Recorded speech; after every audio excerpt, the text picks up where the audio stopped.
Yarn Crook, but there certainly are so many new faces, and Bertuzzi on the top line, that you do have to give it some time. But, to John Cooper's point, and he was, he made a couple of points about how, look, this is a different division all of a sudden. You've got some really good teams, really good young teams making noise. Detroit's been strong out of the gate. They win again today. Obviously, Ottawa looks, like they could be a threat. The Sabres look like they could be a threat. I mean, even though they've had a slow start, they've got talent on the back end and will be a force to be reckoned with. And the Bruins, as much as everybody wanted to predict the doom of the Boston Bruins with Patrice Bergeron retiring and David Krejci not coming back, you look at some of the underlying metrics like expected goals percentage and scoring chances percentage, they're right at the top of the league yet again. And, of course, 3-0 out of the gate. So I'm not expecting the Bruins, even if the Bruins have a fall-off, when you have a fall-off from 135 points, Jim, you're still going to be a pretty good team. Yeah, I totally agree with that. I think that you sort of nailed it there. That Detroit, Ottawa, or Buffalo, one of the three, I think is a pretty good bet that to move up. And so the ultimate question becomes who drops down, and that's a difficult thing to sort of do a study on, isn't it? I mean, I don't know who drops down. Obviously, somebody will, but who is it? And maybe it'll be the injury lottery that determines it, right? Certainly, if you're Tampa, you can't stress enough how important it is for them to get Vasilevsky back, because the idea that he's going to be out for a couple of months. I mean, they've got stopgap goaltending in there. Jonas Johansson's got 32 NHL starts. And as much as, we talked to Eduardo Encina from the Tampa Bay Times about how he's been decent out of the gate. If you look at some of the advanced goalie metrics, he's minus 2.77 goals saved above average so far. That's not great. Samsonov's even worse. And then their backup is Matt Tompkins, who's got one NHL start in his career. So, could the Lightning be doomed if Vasilevsky does not come back when they hope he comes back? Because let's face it, this is an injury and there's uncertainty surrounding it. Who knows what they'll be able to do? Maple Leafs are in the same boat when it comes to goaltending, because right now, as we said, they've got the worst goaltending in the league in terms of save percentage at 5-on-5. And, Samsonov hasn't been great out of the gate. We don't know what to expect from Joseph Woll.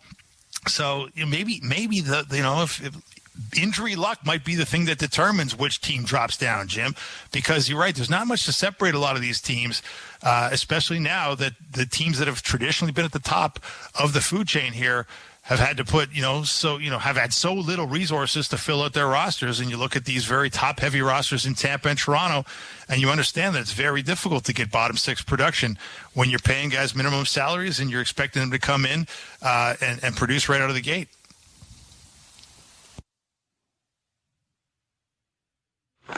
Players to watch. Okay, Dave, my list for players to watch could be it could be six deep. So I'm going to defer to you first, because I've got a whole pile of people circled here. Well, look, I've got Max Domi. I think he's sort of been the story of the moment in Toronto, and he was the story of the moment right at the beginning of training camp. Because obviously people in this town really loved his father, and he was a huge fan favorite when he played. All-time leader in franchise penalty minutes was Ty Domi. And whether or not that matters at all, it doesn't when it comes to, are you playing well tonight if you're Max Domi? But, I do think he even acknowledged that maybe, the idea that, he wants to do well for this crest that means so much to him that he grew up wearing as a young kid, skating around the rink with his dad at practice and, rubbing shoulders with franchise greats like Matt Sundin.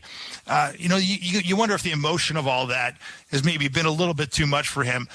But that maybe with some time here, if it becomes, it's just another team. You've been in the NHL nearly a decade now, Max Domi has. You played for a bunch of different teams. This is just another one. This is just another game. If he starts playing as though it's just another game, you have to like the what Max Domi can bring. And I think that's the reason they signed this guy to a 1-year deal on a make good kind of contract. So I'm going to be watching Max Domi tonight because, it hasn't been pretty. Like, he's looked like he's been trying to do too much. He hasn't looked like the kind of player that's, certainly hasn't looked like the kind of player that scored 70-plus points in Montreal a few years back. He's looked panicked at times. He's looked, out of sorts. He hasn't looked calm. He hasn't looked collected, and he hasn't been productive. So, he's a guy that I think he's due for a bounce back, and I think I'll be watching for that tonight. Okay, I've circled 5 forwards. I mean, I'm just because there's like 2 elements here. It's the left side, Bertuzzi, Nyes, and Domi. I need something from at least one of those 3 guys to sort of take the pressure off the Fab 4 forwards. And I need something from Campen and Holmberg just to sort of establish some kind of offense on the bottom part of that forward unit. And I also have circled Liljegren just because if he could solidify that number 4 spot, I think that's a big move for the Leafs. What do you think of that? Yeah, I like that. I mean, I really do like that. I mean, obviously, that's been the nonstop talk around this team these last few days is they need something from those guys you just mentioned. That left side, no better place to get it than from Bertuzzi, Nyes, Domi. And you have to believe it's coming because all those guys have shown they have the ability to produce far more than they've produced so far. And it is early.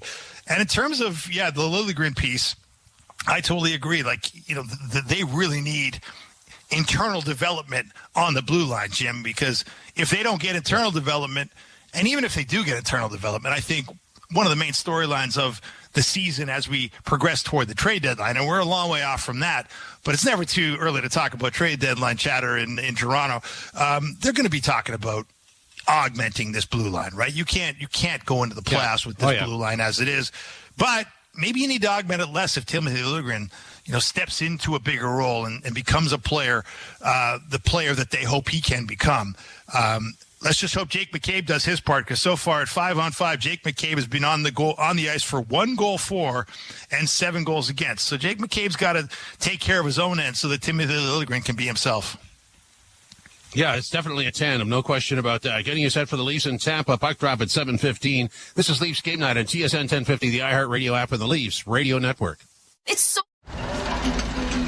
From busking the streets of London to becoming a generational pop star, the Ed Sheeran channel returns by popular demand to take you on a journey from the very beginning. They say she's in the class 18. Through his just-released new album, Autumn Variations. English girl in an American town. The Ed Sheeran channel, now for a limited time on Channel 14 and the SiriusXM app, included in all trials and popular plans.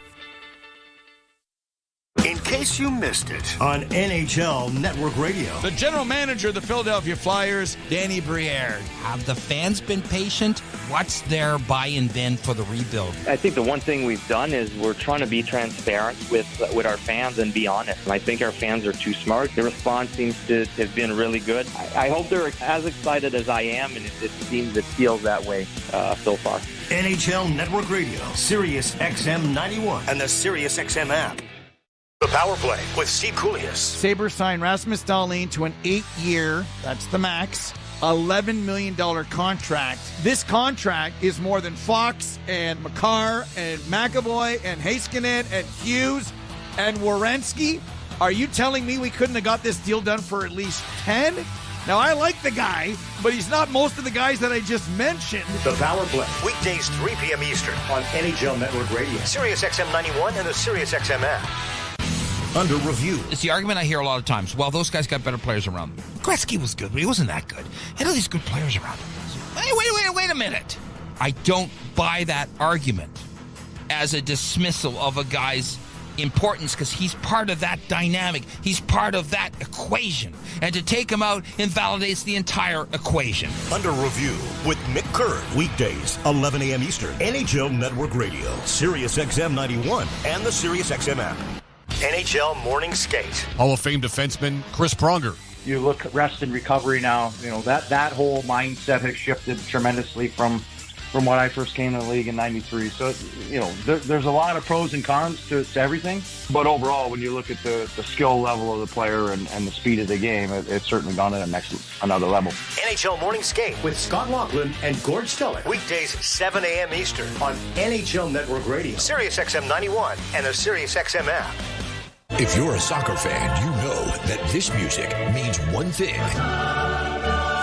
The Champions League is on Sirius XM FC. Hat-trick for Erling Haaland. Kane scores! The top teams from around Europe are battling for club soccer's holy grail. Real Madrid do what they do best. What a start for Inter! Hear all the top Champions League matches all tournament long on Sirius XM FC 157 and streaming on the Sirius XM app. The biggest names in the game. Trying to get behind Ristolainen. Walks in. Put it between his legs. Shoots it. Score! NHL play-by-play on Sirius XM. Leafs game night. Jim Tadding, Dave Feschuk from the Toronto Star getting you set for the Leafs in Tampa on a Saturday night. As we know, the Leafs are 2-2 on the season. Tampa 2-1. They won their first game of the season. It was on home ice. They won their last game, the last game they played, which was also on home ice. So in between is a, let's do the math here, a 0-2-1 road trip, including an overtime loss in Buffalo. So here's Captain John Tavares in the rivalry against the Lightning. Honestly, I think just put it behind you and just focus on tonight. It's obviously a new year, different set of circumstances. Obviously still a great team with tremendous pedigree, so we know the challenge they present. So excited about, getting back at it tonight and the urgency for us get back in the win column. Probably these types of games, how would you describe this rivalry is that Toronto and Tampa right now? Well, certainly when you see teams in the playoffs multiple times, and you play in the same division and battling within the division, the rivalries build and obviously similar players and things like that. So certainly it's one that's provided two great series the last couple of years. Some great battles, and that's what it's all about. So always a great challenge, like I said, with their pedigree, what they've accomplished, and the type of players they have. What do you think needs to change, or what you take from the last two games that can turn it around for you guys here? Well, I think we liked our process last game and how things are kind of coming together in different areas, and obviously we just got to find a way to produce a little bit more. But just continue to stay with it, especially I think the depth and the talent that we have. But continuing to stress the opponent offensively, making it difficult on the goaltender and finding ways to get more than one. What was the feel with Nyes there last game for you and Willie? It was good. Continue to work and give them no time and space so we can earn pucks back and, create good sequences and multiple looks and sustained offensive play on their half of the ice. So that was good. And when you do have to defend and check, just being well structured, communicating well, and reading off each other and knowing what our assignments are. So I thought that was all pretty solid. Vasilevsky's been such a big part of this rivalry. He's out. How much has that changed the dynamic, do you feel, facing Johansson tonight? Yeah, no doubt. An elite goaltender, tremendous pedigree. But for us, I think, we want to kind of keep the same mindset and making it difficult on the goalie, getting to the net, those difficult areas, and the puck's obviously always got to get there to score goals. So making it difficult on him tracking, seeing things, and building confidence and feeling good about his game. So, don't want to change things too much just because it's a different goalie. That is Leaf Captain John Tavares getting set for the Tampa Bay Lightning. Here's our FanDuel Leafs game night parlay, and it comes out at plus 1098, which means if all this works out and you invest $20, you could end up with 219. But here's what you're counting on happening. The Leafs alternate puck line is plus 1.5, which means they could lose by a goal.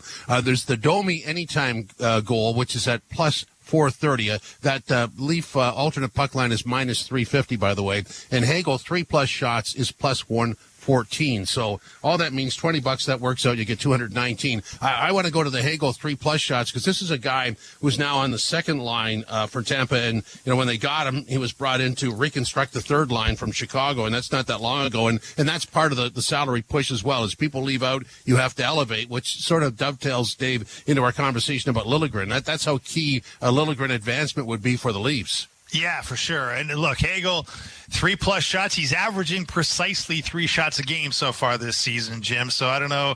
That's an interesting bet for sure. But, you talk about Hagel, and you talk about, they gave him, the $6.5 million. And I think that's part of the tension around the Lightning is that with Steven Stamkos not having a contract extension is that, hey, in the cutthroat world of the salary cap, a GM like, Julien Brisebois said, look, Brandon Hagel's a younger guy, 25 years old. I'm going to give him $6.5 million over multiple years. Steven Stamkos, 33 years old, would be 34 in February. I'm not so sure about that. If you're going to be cutthroat and you're not going to be sentimental, you're going to have to make those types of decisions. And whether Brandon Hagel can justify that $6.5 million cap hit, which will kick in next season, he's still on a $1.5 million deal this year, is another matter. But certainly, if he doesn't, then the Lightning are going to be in big trouble as they transition beyond the Stamkos era into another era. But these are the tough decisions GMs have to make, Jim. And you're right. The best thing that can happen for you, if you do give money to players, is that they evolve into those deals. And certainly it'd be great for the Maple Leafs if Timothy Liljegren can, have an evolution this season at no extra cost, because frankly the Leafs can't afford to pay anybody another penny. Well, and the whole salary thing is quite a bit different from what it used to be. If you go back a number of decades, you used to get paid for what you had done, not what you're about to do. And really what you're paying somebody now for is what you think they can do. Doesn't always work out, does it? No, it doesn't. No, it doesn't. But, look, we've seen those teams, though, that get in trouble. They win a Stanley Cup. The LA Kings come to mind. You win a Stanley Cup and then you pay everybody, and it's very difficult to contend for another one when those guys that get paid start getting a little bit older and they're still making big money. The Chicago Blackhawks went through a little bit of that, too, after they won their 3 cups. Now, if you want to make that deal with the devil and say we'll win 3 cups in the case of the Blackhawks and 2 cups in the case of the Kings, and then have to deal with the after effects of which, look, you'll take that deal, especially if you're in Toronto, for sure. They'll take that deal with 1 cup. Forget 2 or 3. Well, I was going to say, you mean there's more than one? Exactly. So you have to make those deals. I've spoken to those GMs that have had to deal with those problems. They're tough problems to deal with, because you want to be good to the guys that give you the blood, sweat, and the tears that it takes to win the Stanley Cup. But to your point, and I think the Lightning are a great example of a team that is maybe not so sentimental about the blood, sweat, and tears that Steven Stamkos has contributed to the cause. Certainly they won a cup without him. What did he have? 1 shift in that 1 cup run where he was hurt. So, they can't get too sentimental about it. But look, man, it's look, every GM that you talk to around this league is just praying that all the rumors and conjecture about the cap having a pretty big boost in the coming years is going to come true, because there's been all this talk for quite some time, optimistic talk about the cap maybe boosting, maybe going up more than just another $1 million or whatever it's mostly gone up if it hasn't flatlined of late. Man, people could use some breathing room in this league, and no 2 teams could use it more than the Leafs and the Lightning. Having said that, if it went up $5 or $6 million, which it's projected to do, that money goes out the window pretty fast, doesn't it? Well, it does, but at least you have it, right? Because right now you just don't have it, and you're almost, you hate to say it, but you're almost you're hoping somebody gets injured so that you can free up some salary cap room to make some moves. Nobody's hoping for injuries. I understand that, but sometimes injuries do come in handy when it comes to this thing, because the long-term injury reserve is one of the only loopholes available to GMs. So. Look, it's such a restrictive cap, and we get tired of talking about it. But these 2 teams tonight, when you look at a game like tonight, Jim, where the top players have produced so much and the bottom players have produced so little, especially on the Maple Leafs, it's all cap related ultimately.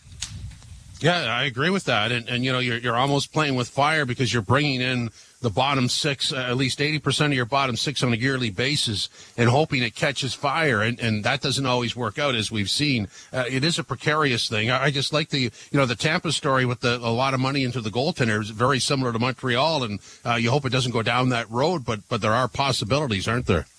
Yeah, I mean, and you understand why it's such a drop off a cliff, right? To go from Vasilevsky, the world-renowned Andrei Vasilevsky, who's $9.5 million cap hit, to 2 guys making a combined $1.55 million in Jonas Johansson and Matt Tompkins.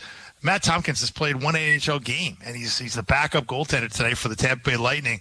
Man, that really is scraping the bottom of the barrel in a lot of ways. And you understand why right now Maple Leafs and the Lightning are tied for 29th in goals against per game in the NHL, albeit 4 and 5 games in respectively, but not a great start. And I think the goaltending and lack thereof has a lot to say about it.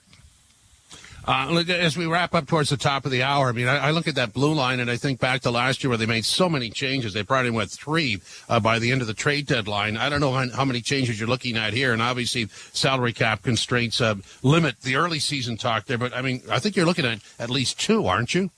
Well, yeah, I think ideally you'd love to. But, and you see it's amazing how much you miss a guy like Luke Schenn, right? Like, I don't think anybody saw that coming.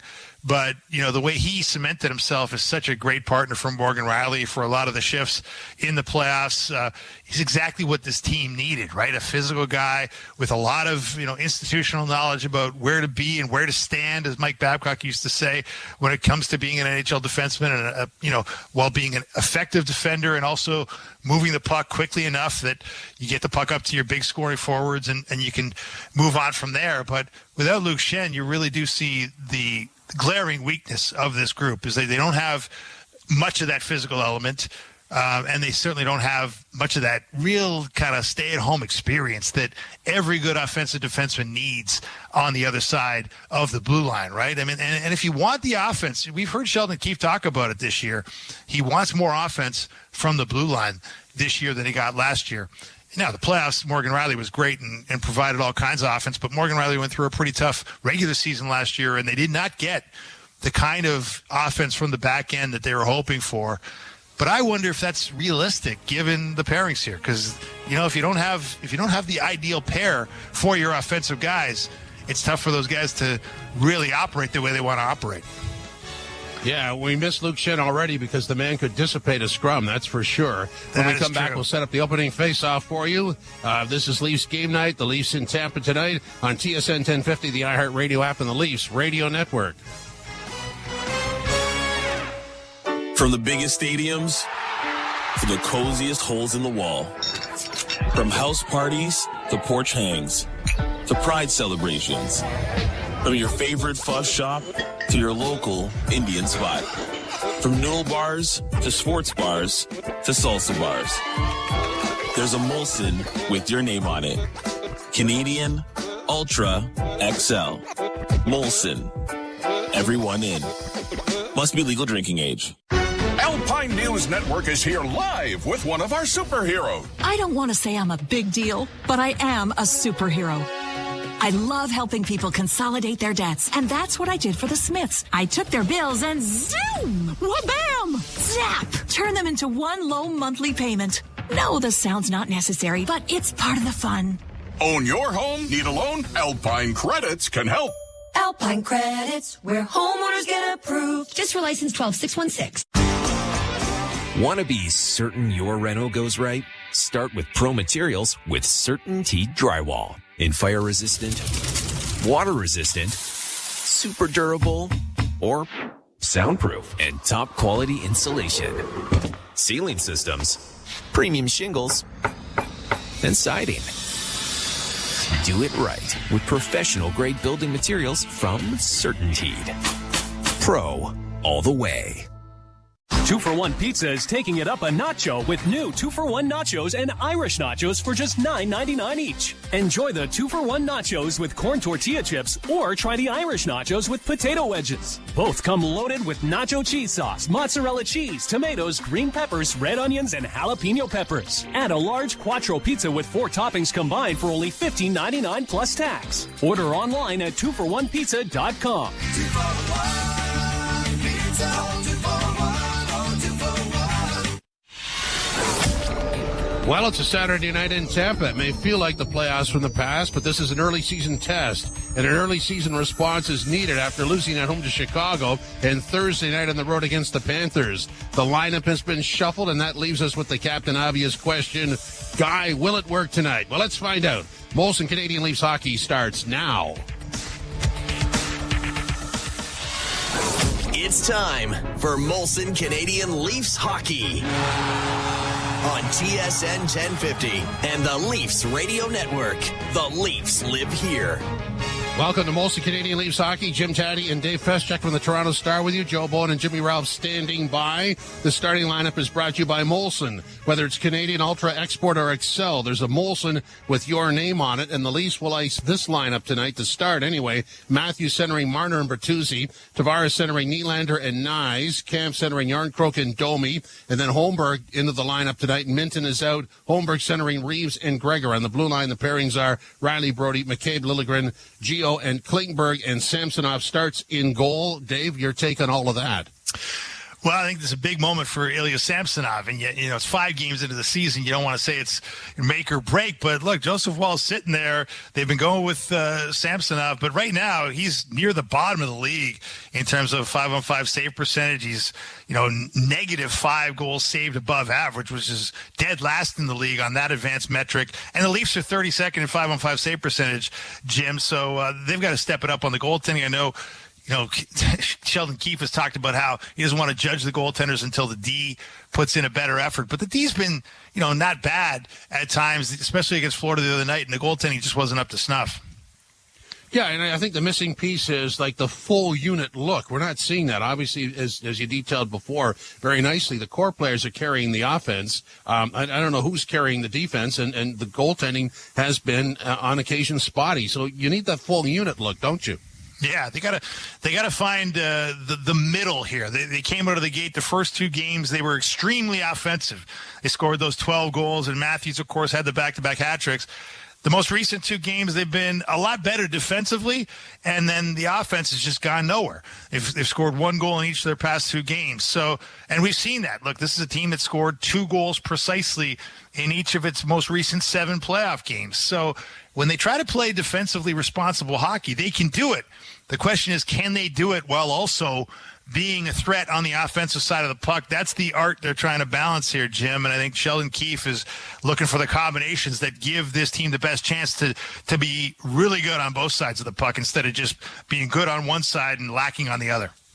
I like your take on this. I mean, it's almost good that this is happening on the road. They're in Tampa tonight, Washington Tuesday, Thursday Dallas, Saturday in Nashville. If this was a 5-game homestand, that might look differently, right?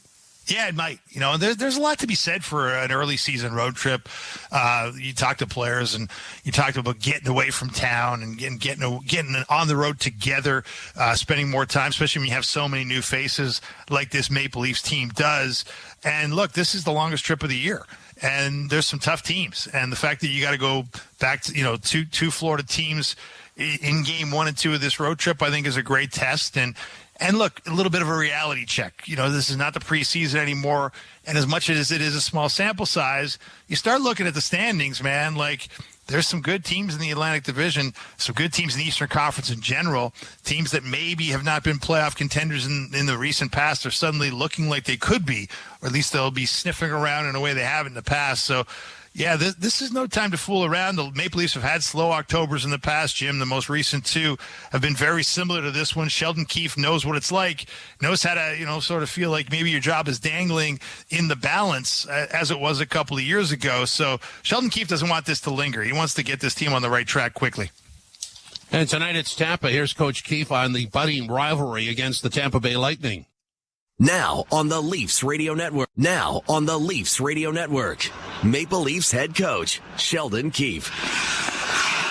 It's fun. I mean, we've played a lot of important games here in this building. I think both teams have got somewhat of a different look than when we were in here last, but still expect it to be a good game and an emotional game nonetheless. Pretty special night last time you were in this rink. What do you remember most from the moment the puck went in and out?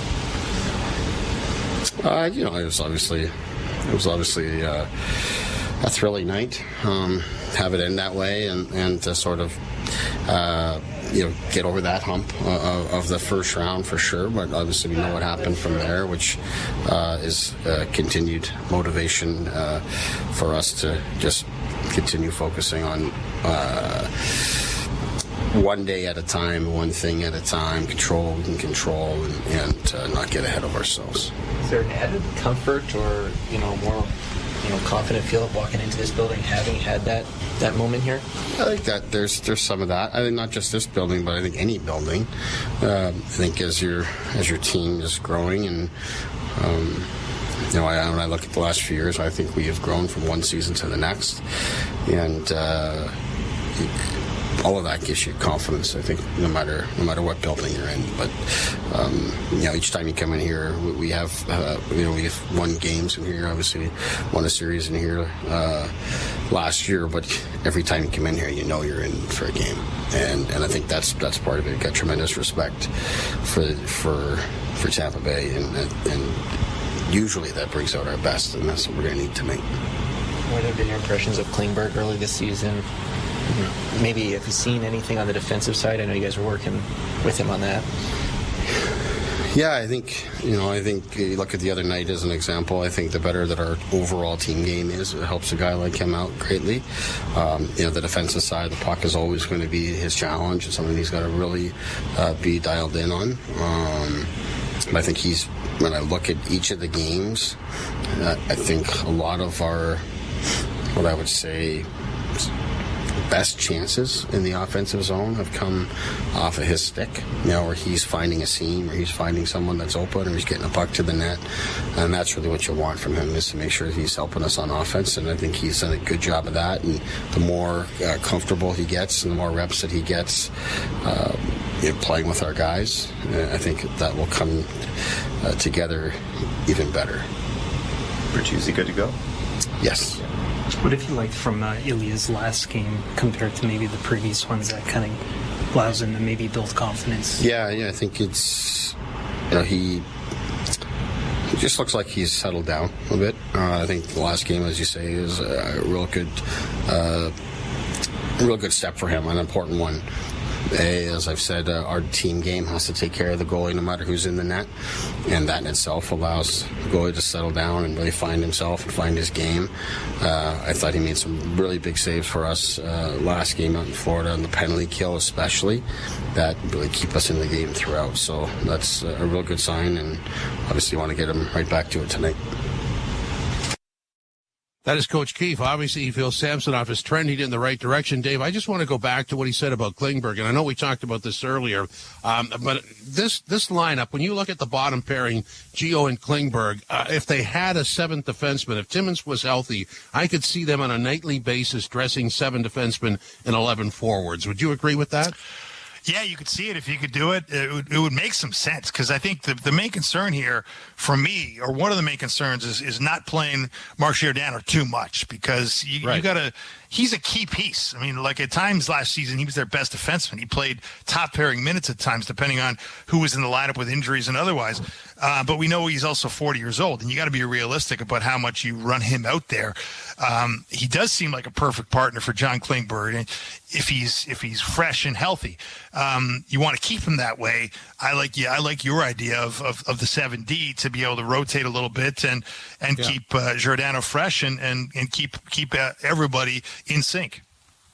Yeah, and Klingberg on the power play, the way he keeps that puck alive on the blue line is a real skill. I mean, not everybody has that, and to the point of the team has to play good to help him look good. I mean, Klingberg is who he is. He's not going to change. I mean, that's who he is at this particular point in his career, and that's not going to change. So I think you have to find a situation that actually supports him, and to me, that would be the 7 defensemen on a nightly basis. Unfortunately, they don't have it right now. So let's move on to the other, I guess, button point or bullet point here is Kampf and Holmberg down the middle. And if they were to lose tonight, I'm not going to assume that, but if there was a struggle, obviously they got 3 more games on the road to work this out, but something has to happen in that bottom 6 somewhere on this road trip, right? No doubt. I mean, David Kampf's had a very slow start here. I mean, you look at it. I mean, this guy, I know he's not supposed to be a points machine, but he's got no points. He's had 1 shot on goal. The scoring chances at 5-on-5 have been, going down the other end and not in the Toronto favor. This is a guy who's supposed to be, your go-to, third line shutdown centerman, and it just hasn't worked out that way so far. Now it's early and all that, and maybe look, getting a new contract can put pressure on guys. He's getting $2.4 million over a multi-4-year deal, so who knows what's going on there, but you're right. Like, you got to get more out of the bottom six, and it starts with the centerman. And for David Kampf, it has to be better. And we'll see how it goes tonight. A bit of with Max Domi and Calle Jarnkrok on his wings, maybe they'll find a little chemistry there. And in terms of Holmberg, there's not going to be a lot of opportunity for that fourth line. You look at Sheldon Keefe; he's played the top line an awful lot. He's leaned on his top two lines an awful lot. The fourth line isn't getting much run. So if you're only going to get 2 or 3 shifts a period, you got to make them count. And for those guys tonight, they got to understand that they will not have much opportunity, and they have to maximize it.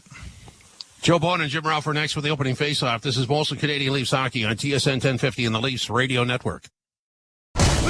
Let's go, football fans. This week on Let's Go with Tom Brady and Larry Fitzgerald and me, Jim Gray. Refs, you're not a part of the game. The less you could be seen and heard, the better for everybody. Every ref should listen to that. Let the players play. Let the coaches coach. It's an emotional game. Refs, you shouldn't get emotional. Stay out of it. You're not in the fight. That's my view of refs. The less they do, the better. Listen to Let's Go every Monday at 6 p.m. Eastern on Mad Dog Sports Radio and anytime on the SiriusXM app. Let's go, baby. Let's go. In case you missed it on NHL Network Radio. The general manager of the Philadelphia Flyers, Danny Briere. Have the fans been patient? What's their buy-in been for the rebuild? I think the one thing we've done is we're trying to be transparent with our fans and be honest. And I think our fans are too smart. The response seems to have been really good. I hope they're as excited as I am, and it feels that way so far. NHL Network Radio, SiriusXM 91, and the SiriusXM app. The Power Play with Steve Koulias. Sabres signed Rasmus Dahlin to an 8-year, that's the max, $11 million contract. This contract is more than Fox and Makar and McAvoy and Heiskanen and Hughes and Werenski. Are you telling me we couldn't have got this deal done for at least 10? Now, I like the guy, but he's not most of the guys that I just mentioned. The Power Play, weekdays 3 p.m. Eastern on NHL Network Radio, SiriusXM 91, and the SiriusXM app. Under review. It's the argument I hear a lot of times. Well, those guys got better players around them. Gretzky was good, but he wasn't that good. He had all these good players around him. Hey, wait a minute.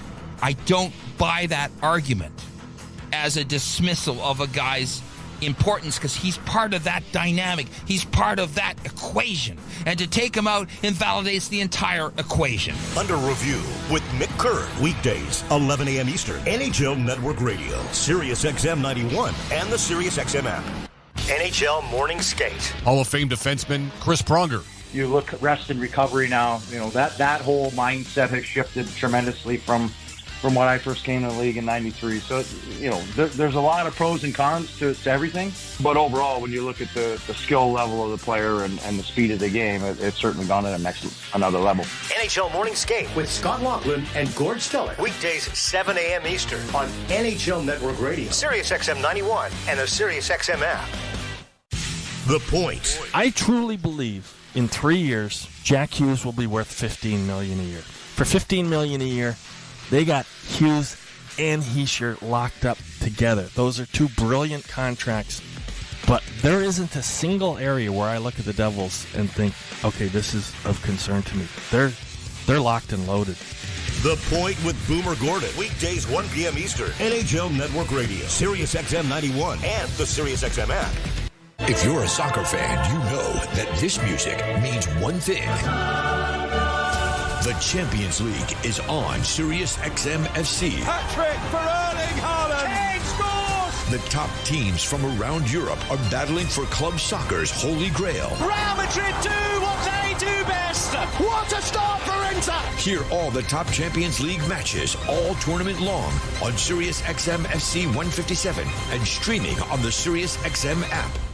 Hockey lives here. Suzuki sweeps it. There's a chance. Reno Caulfield shoots and scores. NHL play-by-play on SiriusXM.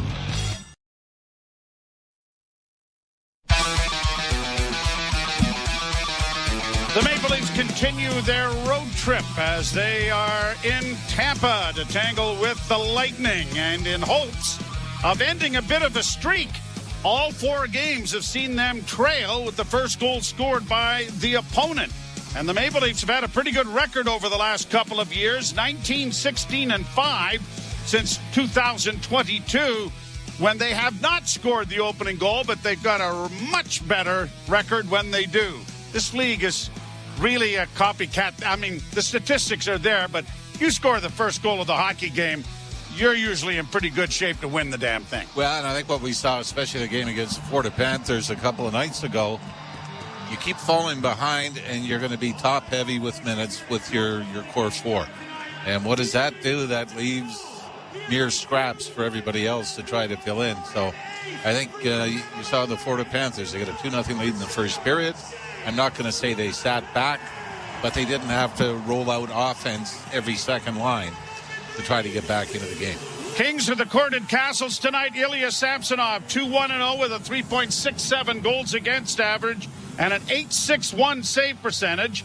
Jonas Johansson is in goal for Tampa. He's 2-1-1 with a 3.53 goals against average. He has faced the Maple Leafs on one occasion, losing that game.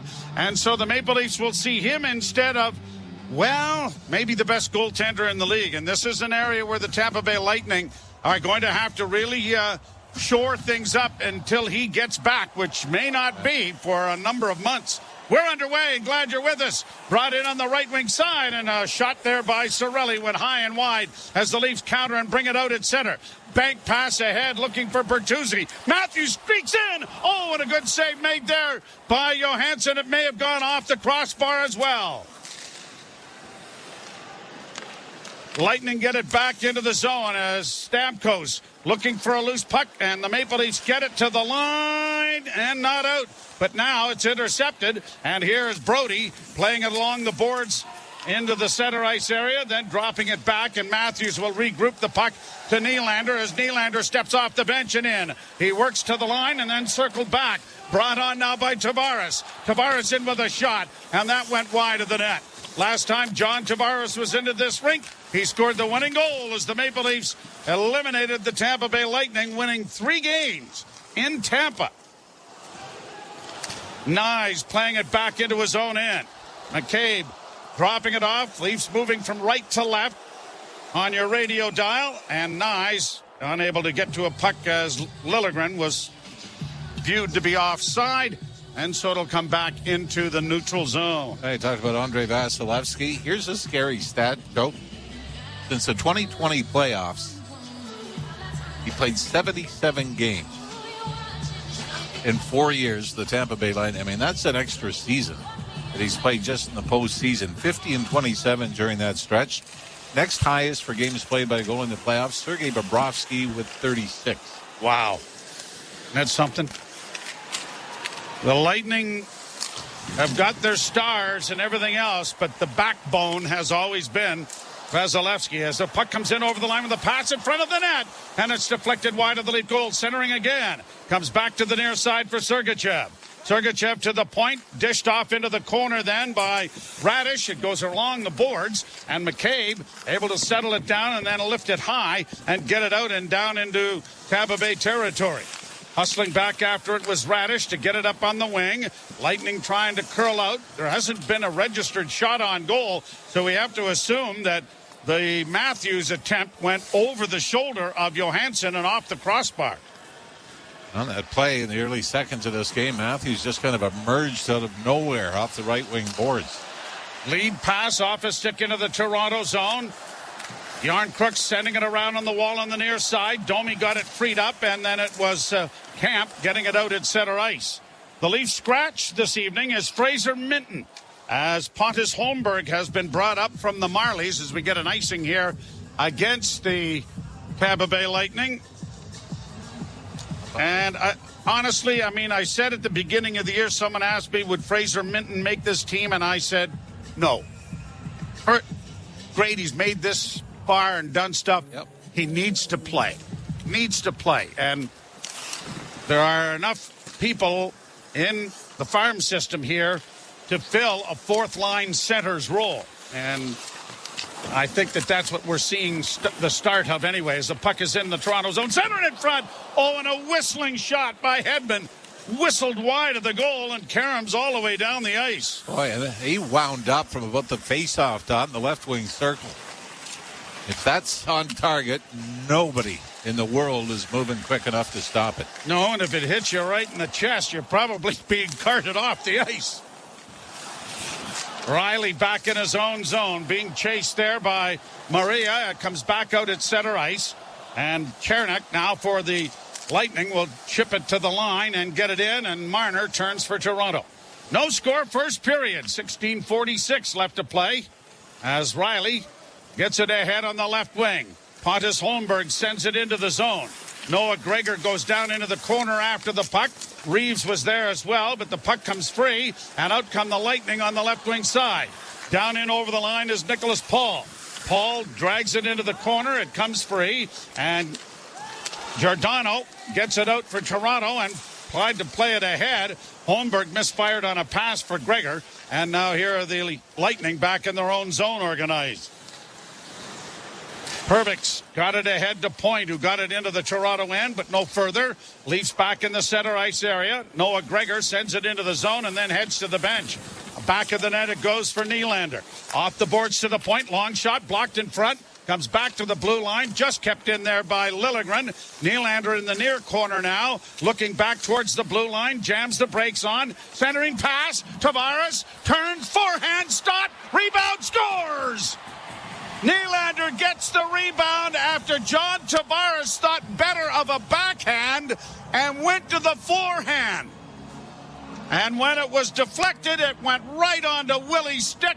And Nylander opens the scoring, and for the first time this season, the Leafs have the opening goal. A little side note to this show is a 5-game point streak for Willie Nylander to start the year, the only Leaf to be on the score sheet all 5 games. But John Tavares, I mean, what a great play he makes in the right wing circle. When it looks like he's going to deliver the backhand to the net, instead stops, spins, and fires a blind pass to Willie Nylander, who is wide open in the left wing circle, and he banks it off. Johansson into the goal. And as you said, the Leafs, for the first time this season, have a 1-0 lead. Puck back down into the Tampa zone. Another shot deflects wide of the Lightning goal. And back of the net, looking to move it out, is Zach Bogosian into the lineup here for the Lightning this evening.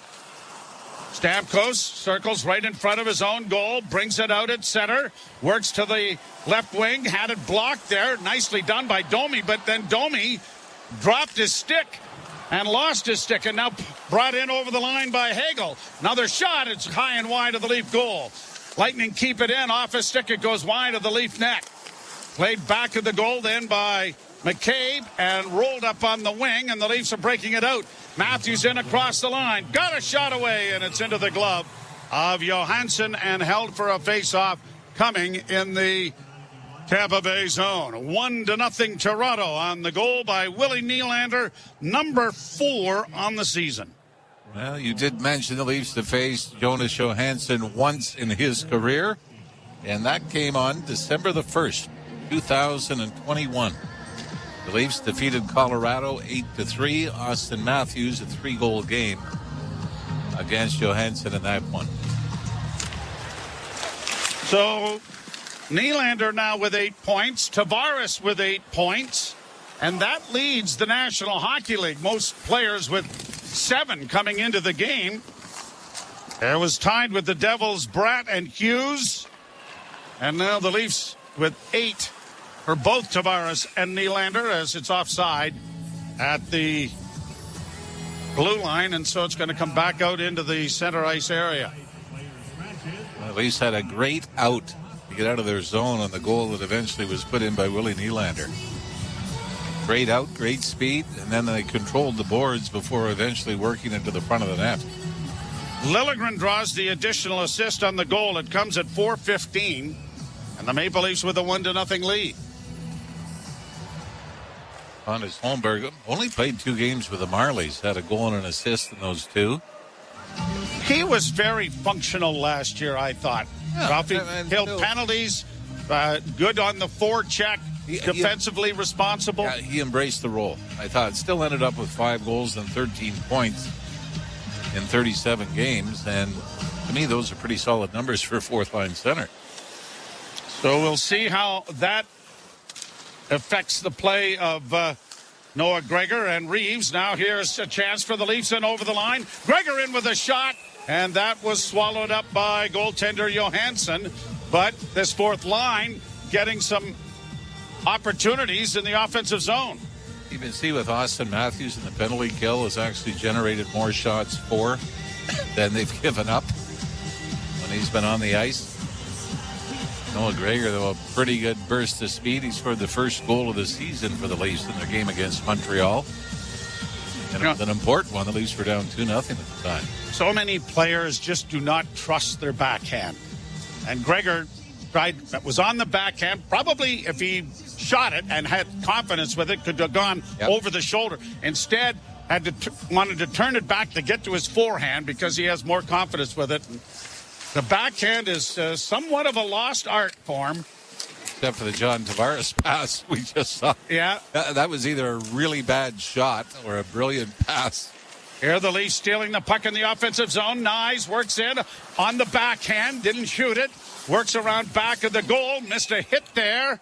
Oh, got the stick, though, up on Sergachev. So Nyes is going to go, and this dangerous Tampa power play will go to work.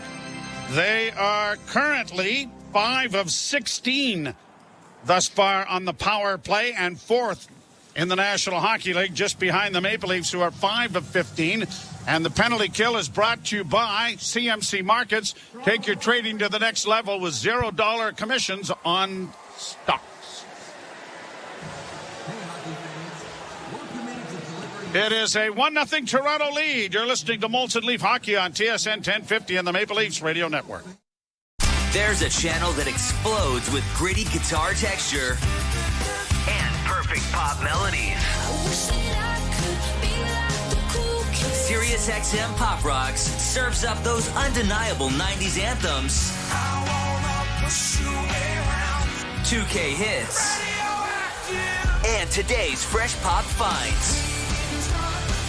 Pop Rocks. Turn it up now on Channel 12 and anytime in the Sirius XM app.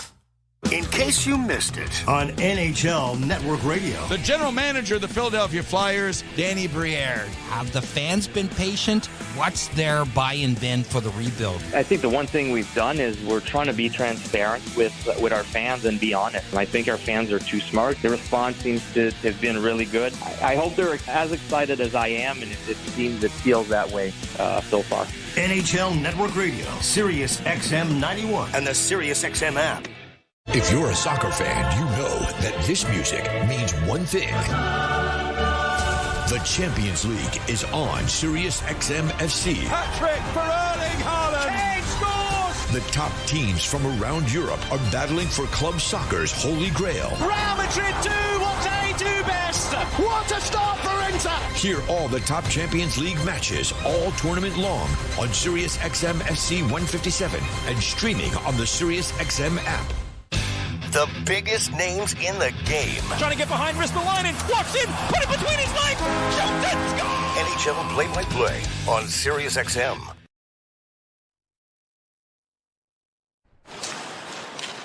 Power play underway here for the Tampa Bay Lightning. Stamkos down the left wing board. Slides it back to Hedman.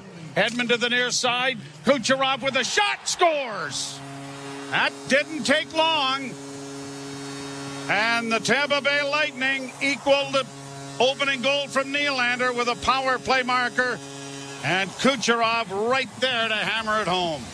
Yeah, but the Oilers might have the flashiest power play. I'd argue that even though the Leafs were second in the NHL in power play last year, this Tampa power play is so dangerous because of what we just saw. A simple give and go between Point in the high slot and back to Kucherov. And Ilya Samsonov gets beat. Walker side, just over the right pad. This actually caught quite a bit of the net, Joe. But perfectly placed over the right pad and under the blocker of Samsonov, and Tampa has quickly tied it.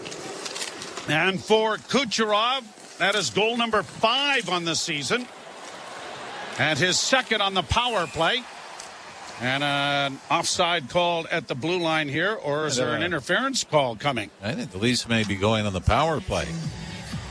So a chance. By the way, Tampa was coming in, as you mentioned, 5 for 16 in the power play. They were 4 for 8 on the road before that.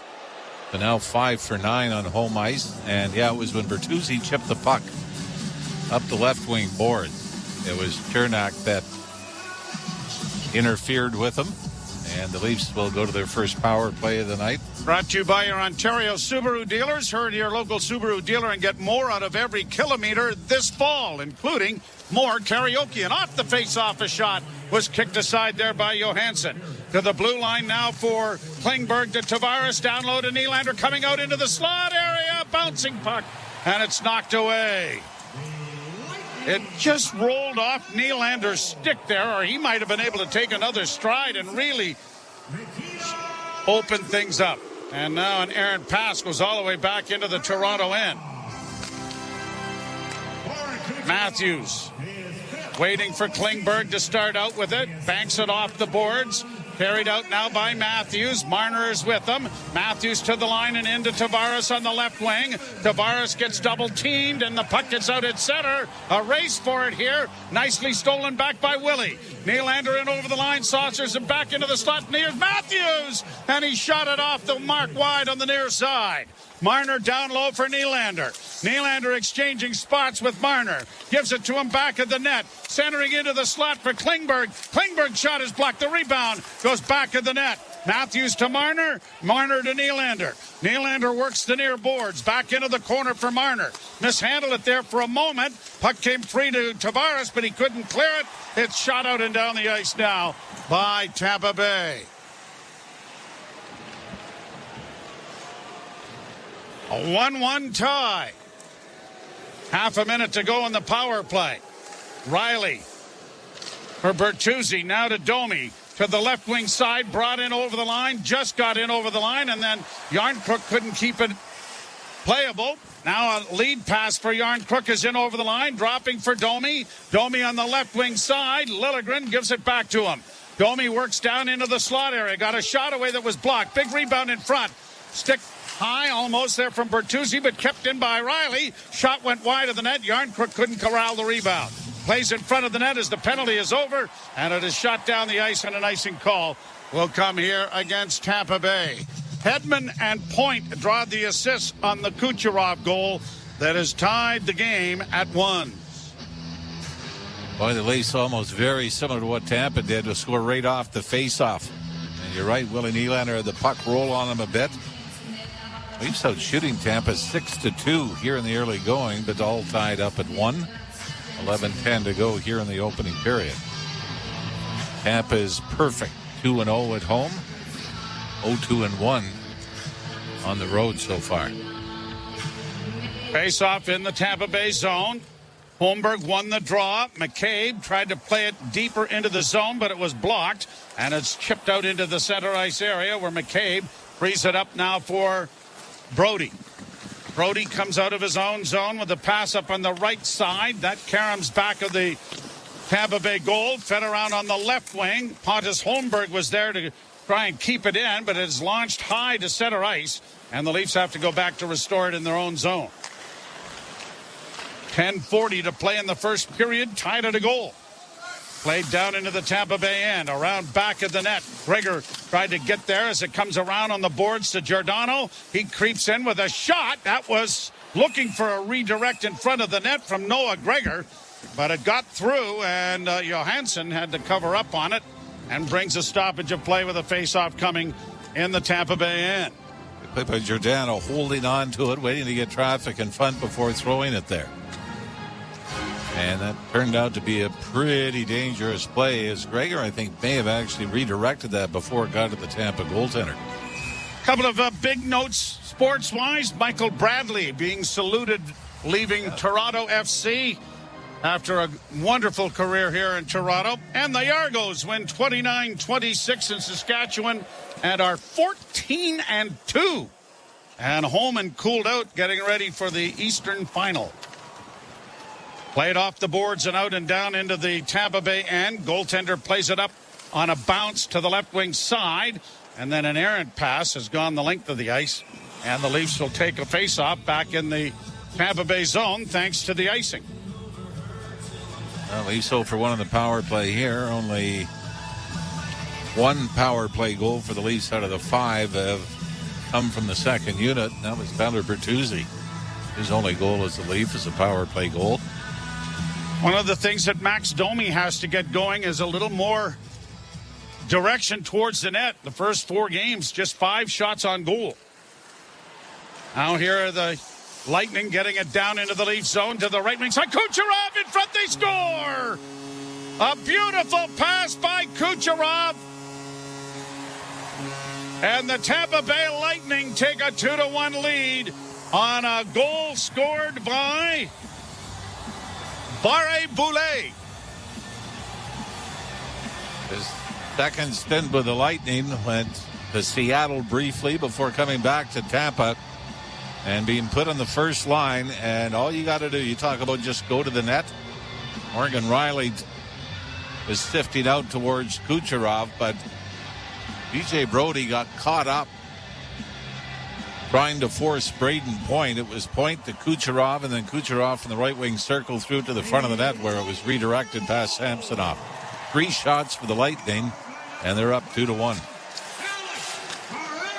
Chipped along the boards on the near side.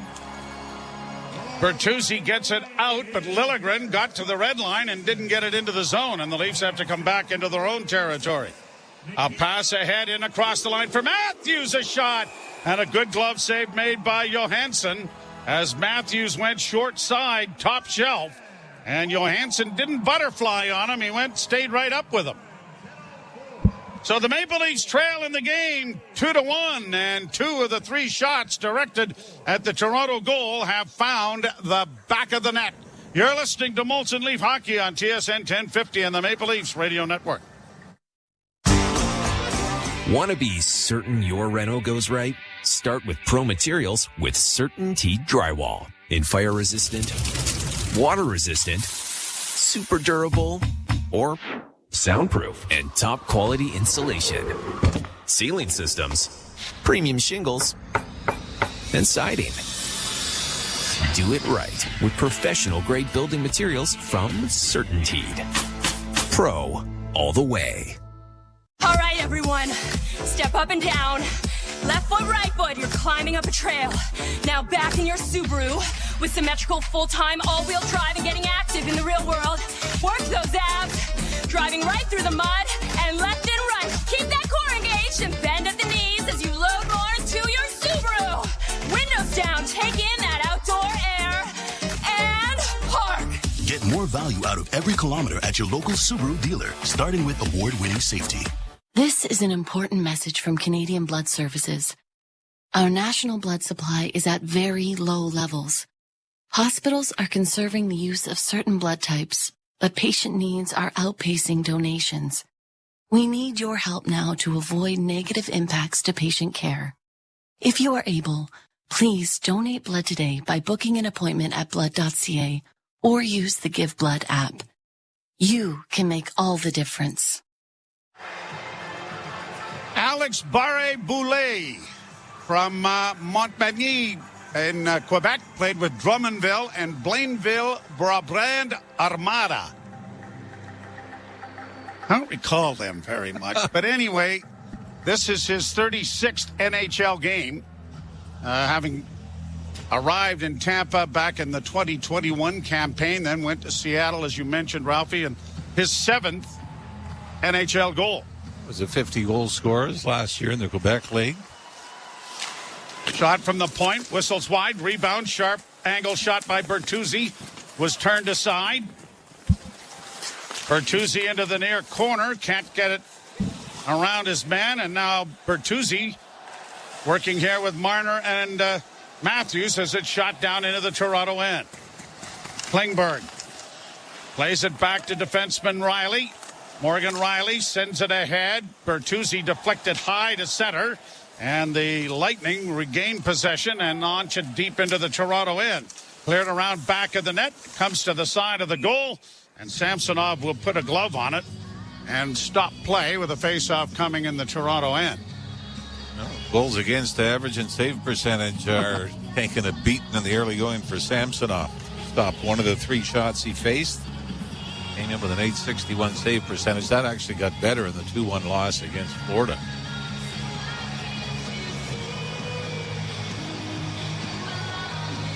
Sure, we will see Joe Woll at least once on this 5-game road trip. Leafs in Washington, and note the early start time. We got a 6 o'clocker on Tuesday. Puck around back of the Toronto goal. Into the corner. Point gets it back to the blue line. Fed back into the corner now for Barré-Boulet. Left for Kucherov. Kucherov is there. One of the Lightning got bowled over there. Barré-Boulet. And no penalty as Reeves dumps it down into the Tampa Bay end.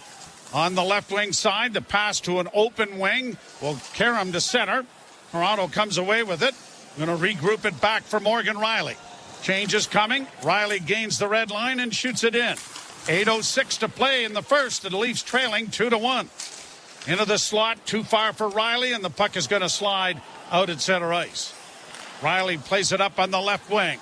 Here's David Kampf. Played it wide of the net intentionally, but Domi couldn't take the carom. Now Domi comes away with a loose puck. Centers in front of the net, and fanning on it completely was Järnkrok. Boy, that was set up nicely, and Calle Järnkrok, if he got some of the puck, it certainly wasn't very much. At the blue line, Rielly keeping it alive. Domi a centering pass.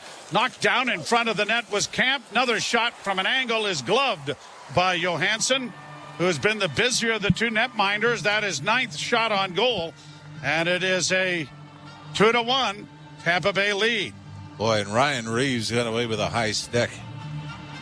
That's why the Tampa player went down, and John Cooper is livid. Also seen where Hagel's gone to the dressing room for the Tampa Bay Lightning. Leading scorer coming into this one. Actually, Kucherov now is taken over there. Draw to the left of Johansson in the Tampa Bay end. Tavares lost the draw to Anthony Cirelli, but another icing here will give him another opportunity to win a draw in the Tampa Bay zone. Shot attempts 20-6, favoring the Maple Leafs at this juncture. So they've been the better team, which is ironic because in the games in Tampa in the playoffs last year, it was Tampa that was the better team, statistically speaking. Shots on goal and shots attempts, and it ended up being the Leafs who ended up winning. Another shot on goal, and a wrist shot gloved by Johansson and held. Oh, it's funny. Mark Giordano said early in training camp, he said, we've got to go back to the way we played against Tampa in the playoffs. He said, we scored our share of skilled goals, but a lot of the important goals were simply wrist shots with traffic in front. And you've got Morgan Rielly's overtime goal. Giordano's point shot was redirected in overtime by Alex Kerfoot. And then, of course, the John Tavares goal, which was just thrown to the net. Played around the boards by Tampa and iced once again. And so it'll come back into the Lightning end of the rink. Tampa really has not had a lot of offensive zone time. They screwed that up in the power play because it only took 16 seconds off the face-off to score it. Nikita Kucherov, to me, is one of the deadliest players in the league. And it comes through, and it's not that he skates through 10 guys before firing the puck into the net. He makes all these little plays. Here's pass in front of the goal on a backhand, there by McCabe. Go ahead, Jerry. Yeah, but we saw it on the goal that he scored. A little give and go, couple of 10-foot passes. He's just so sneaky good. Sneaky good and sneaky dirty. He is a package. As it's played in over the line, McCabe knocks his man down. Leafs are going to be penalized again. That looked like it was a battle for the puck, but they're going to call it a hook on McCabe, I believe. Yeah, McCabe and Nylander were both there. But the arm went up as soon as Cirelli went down when he was trying to squeeze through the 2 Leaf players. Or was it going to be Liljegren? I think they announced 22. Yeah, you know what this is? Looking at it again, it should be Liljegren's penalty. McCabe is going to take it. But it was Liljegren that did have the hook on. And the Lightning, as we mentioned, took just 16 seconds to score the power play goal. It tied things up here in the first period. Now they look to go up 3-1. Penalty kill brought to you by CMC Markets, and they win the draw. Near side and a drive, scores! Kucherov off to the side. Hedman got him the puck, and whammo! 3-1 on 4 shots. 4 shots. Another huge face-off win that starts everything off. I mean, this just is so simple. But Ilya Samsonov, Joe, on this. I know it's Kucherov. I know it's a one-timer. He is slow getting over because this puck catches a lot of the net.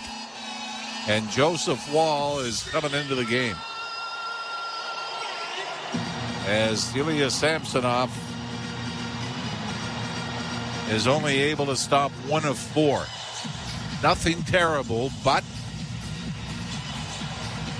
.250 save percentage will get you to the bench in a hurry a lot of nights.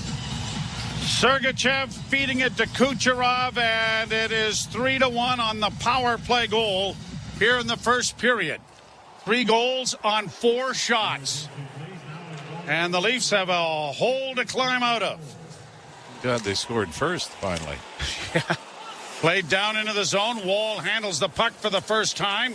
Chipped it along the boards, at least for Woll. Although he didn't get a great warm-up, he at least hasn't been sitting on the bench for a long period of time as a shot goes wide of the Leaf goal. Now jammed at, and Woll has to cover up on it as Tanner Jeannot tried to pry it in front of the net. It was Jeannot was there with Bertuzzi. That'll bring a scrum in. Wow. Boy, just a simple play, but like I said, Samsonov really late getting over, maybe respecting that seam pass by Kucherov, and that's what makes him so sneaky good. Is it's the quick release and the one-timer, or it's a little bump pass back the other way, or the backdoor play. Well, they've got 2 of the best at one-timing the puck in Kucherov and Stamkos from either side of the rink, right? And you've got Hedman at the point. Sometimes Sergachev is there. Braden Point in front of the net. And Nick Paul now has inherited the role that Alex Killorn had so well played over the last few years, which is in front of the net on the power play. Played off the boards to the Leafs, and then Nyes shoots it down into the Tampa Bay end. Sergachev gave the puck away. Centering pass in front. Oh, and a chance Tavares had. And Jonas Johansson comes up big. It's been a difference in goaltenders at either end. Johansson has made a couple of great saves and had some good fortune on a crossbar, but this one was a one-timer from Tavares set up perfectly in the slot. It is 3-1 Tampa Bay here in the first. You're listening to Molson Leaf Hockey on TSN 1050 and the Maple Leafs Radio Network. It's been a tumultuous fantasy football season. Justin Jefferson is headed to injured reserve. But the true champions overcome any obstacles in their path. With these injuries, you need to pivot, and here's how. If you're looking to get some PPR points, he is a guy that can give you 3 to 4 catches a game. And I know that might not sound exciting, but he could give you some floor production through the bye weeks if you're fending off other injuries. Make your move with Fantasy Sports Radio 1087 and on the Sirius XM app. In case you missed it on NHL Network Radio. The general manager of the Philadelphia Flyers, Danny Briere. Have the fans been patient? What's their buy-in been for the rebuild? I think the one thing we've done is we're trying to be transparent with our fans and be honest. And I think our fans are too smart. The response seems to have been really good. I hope they're as excited as I am, and it feels that way so far.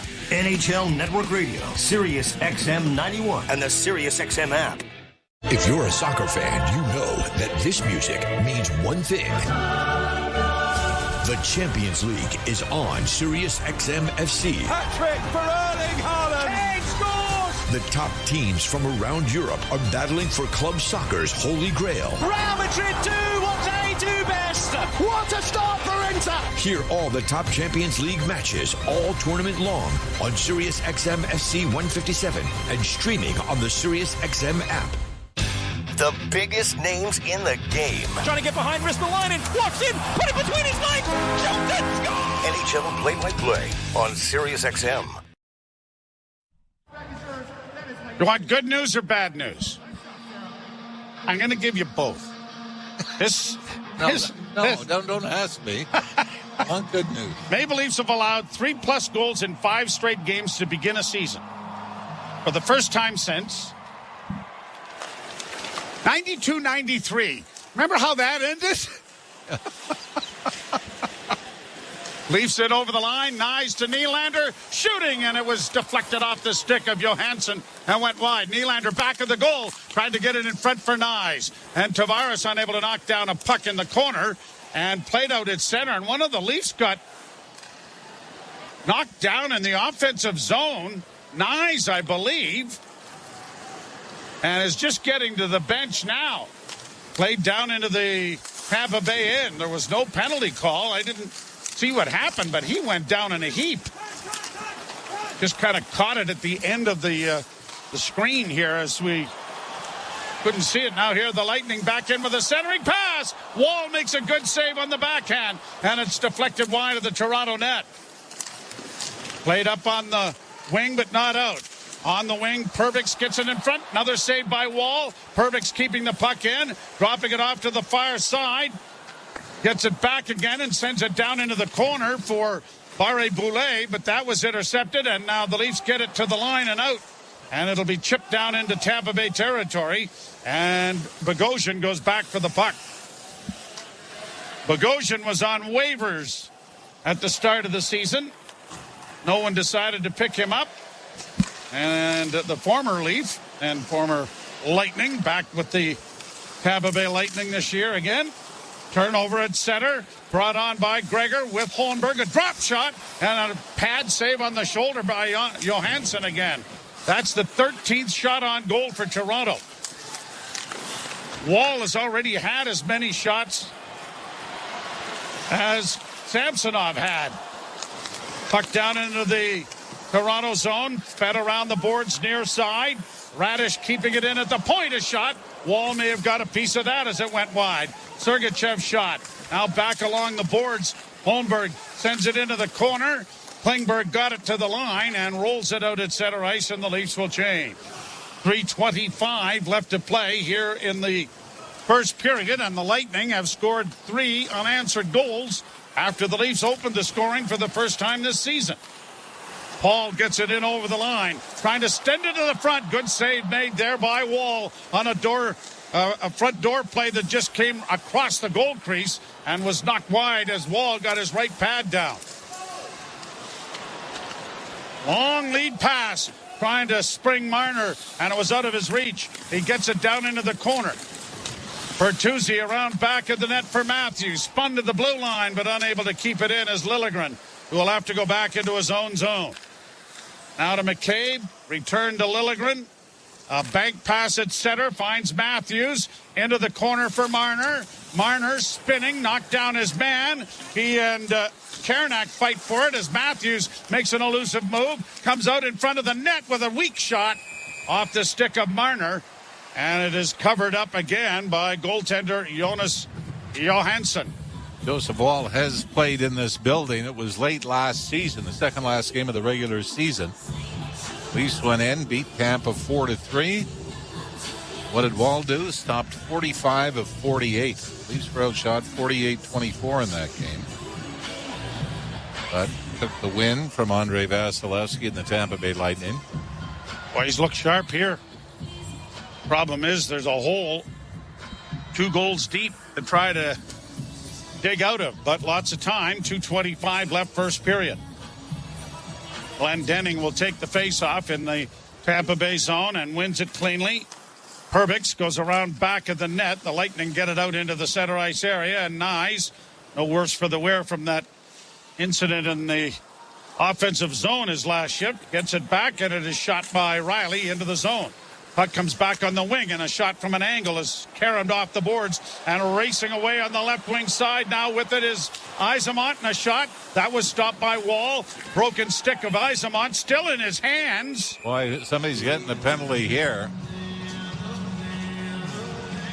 And is it Yzerman taking the penalty as well? He had the handle of the stick in his hand for a while. So if playing with a broken stick might be the call. Yep. It is. Yep.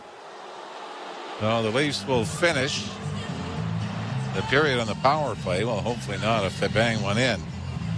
A simple play, just tried to launch into the net from the left wing circle coming off the rush. The stick broke. And whether he didn't realize it, I don't know how you not realize it, because he chunked it towards the net. It ended up missing wide on the short side. And he continued on, but the Leafs get a break here, but they are going to have to take advantage of it. Draw scrummed, kick to the boards. Tavares works it to the side of the net and back of the goal to Nylander. Nylander, bank pass to the blue line. Klingberg sends it down into the corner for Nylander. Nylander curls out, top of the circle, down low, centering pass by Tavares, goes to Nylander, and his relay goes by everyone and back to the blue line, and Klingberg keeps it alive. Marner in the corner, dropping it off for Matthews. Matthews back behind the net for Marner, center in front. Oh, good pad save by Johansson. Oh my, and another great chance for Tavares right in front of the net. Jonas Johansson has been the difference. 16 Toronto shots. Brought to the line and in by Marner. Into the corner for Nylander, coming in front of the net with a backhand. That didn't work. It is off a stick, and now here's an off short-handed rush. Working in over the line. Hagel! Stopped by Wall! He went post to post with him and made the save. 50 seconds left in the period. Leafs trying to get the puck free, and good job being done down in the Toronto end by Hagel, who's still working the boards.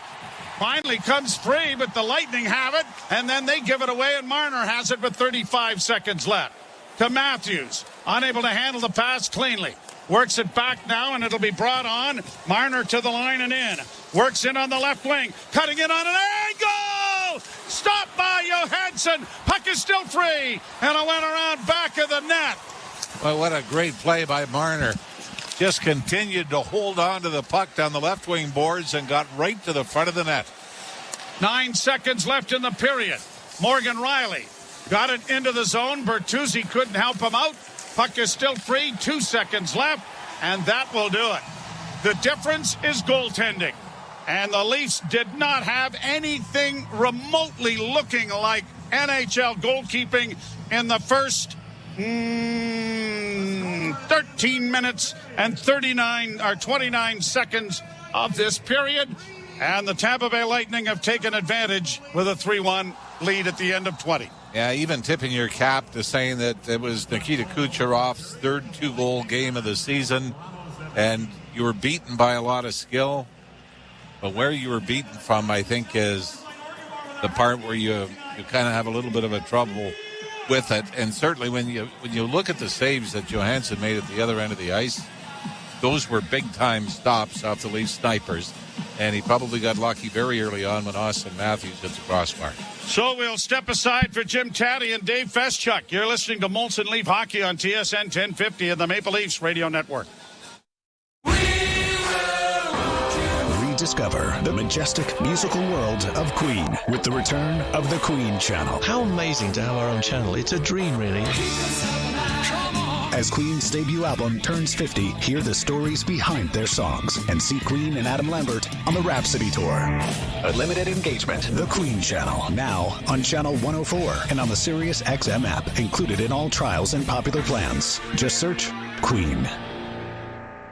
In case you missed it on NHL Network Radio. The general manager of the Philadelphia Flyers, Danny Briere. Have the fans been patient? What's their buy-in been for the rebuild? I think the one thing we've done is we're trying to be transparent with our fans and be honest. And I think our fans are too smart. The response seems to have been really good. I hope they're as excited as I am, and it feels that way so far. NHL Network Radio, Sirius XM 91, and the Sirius XM app.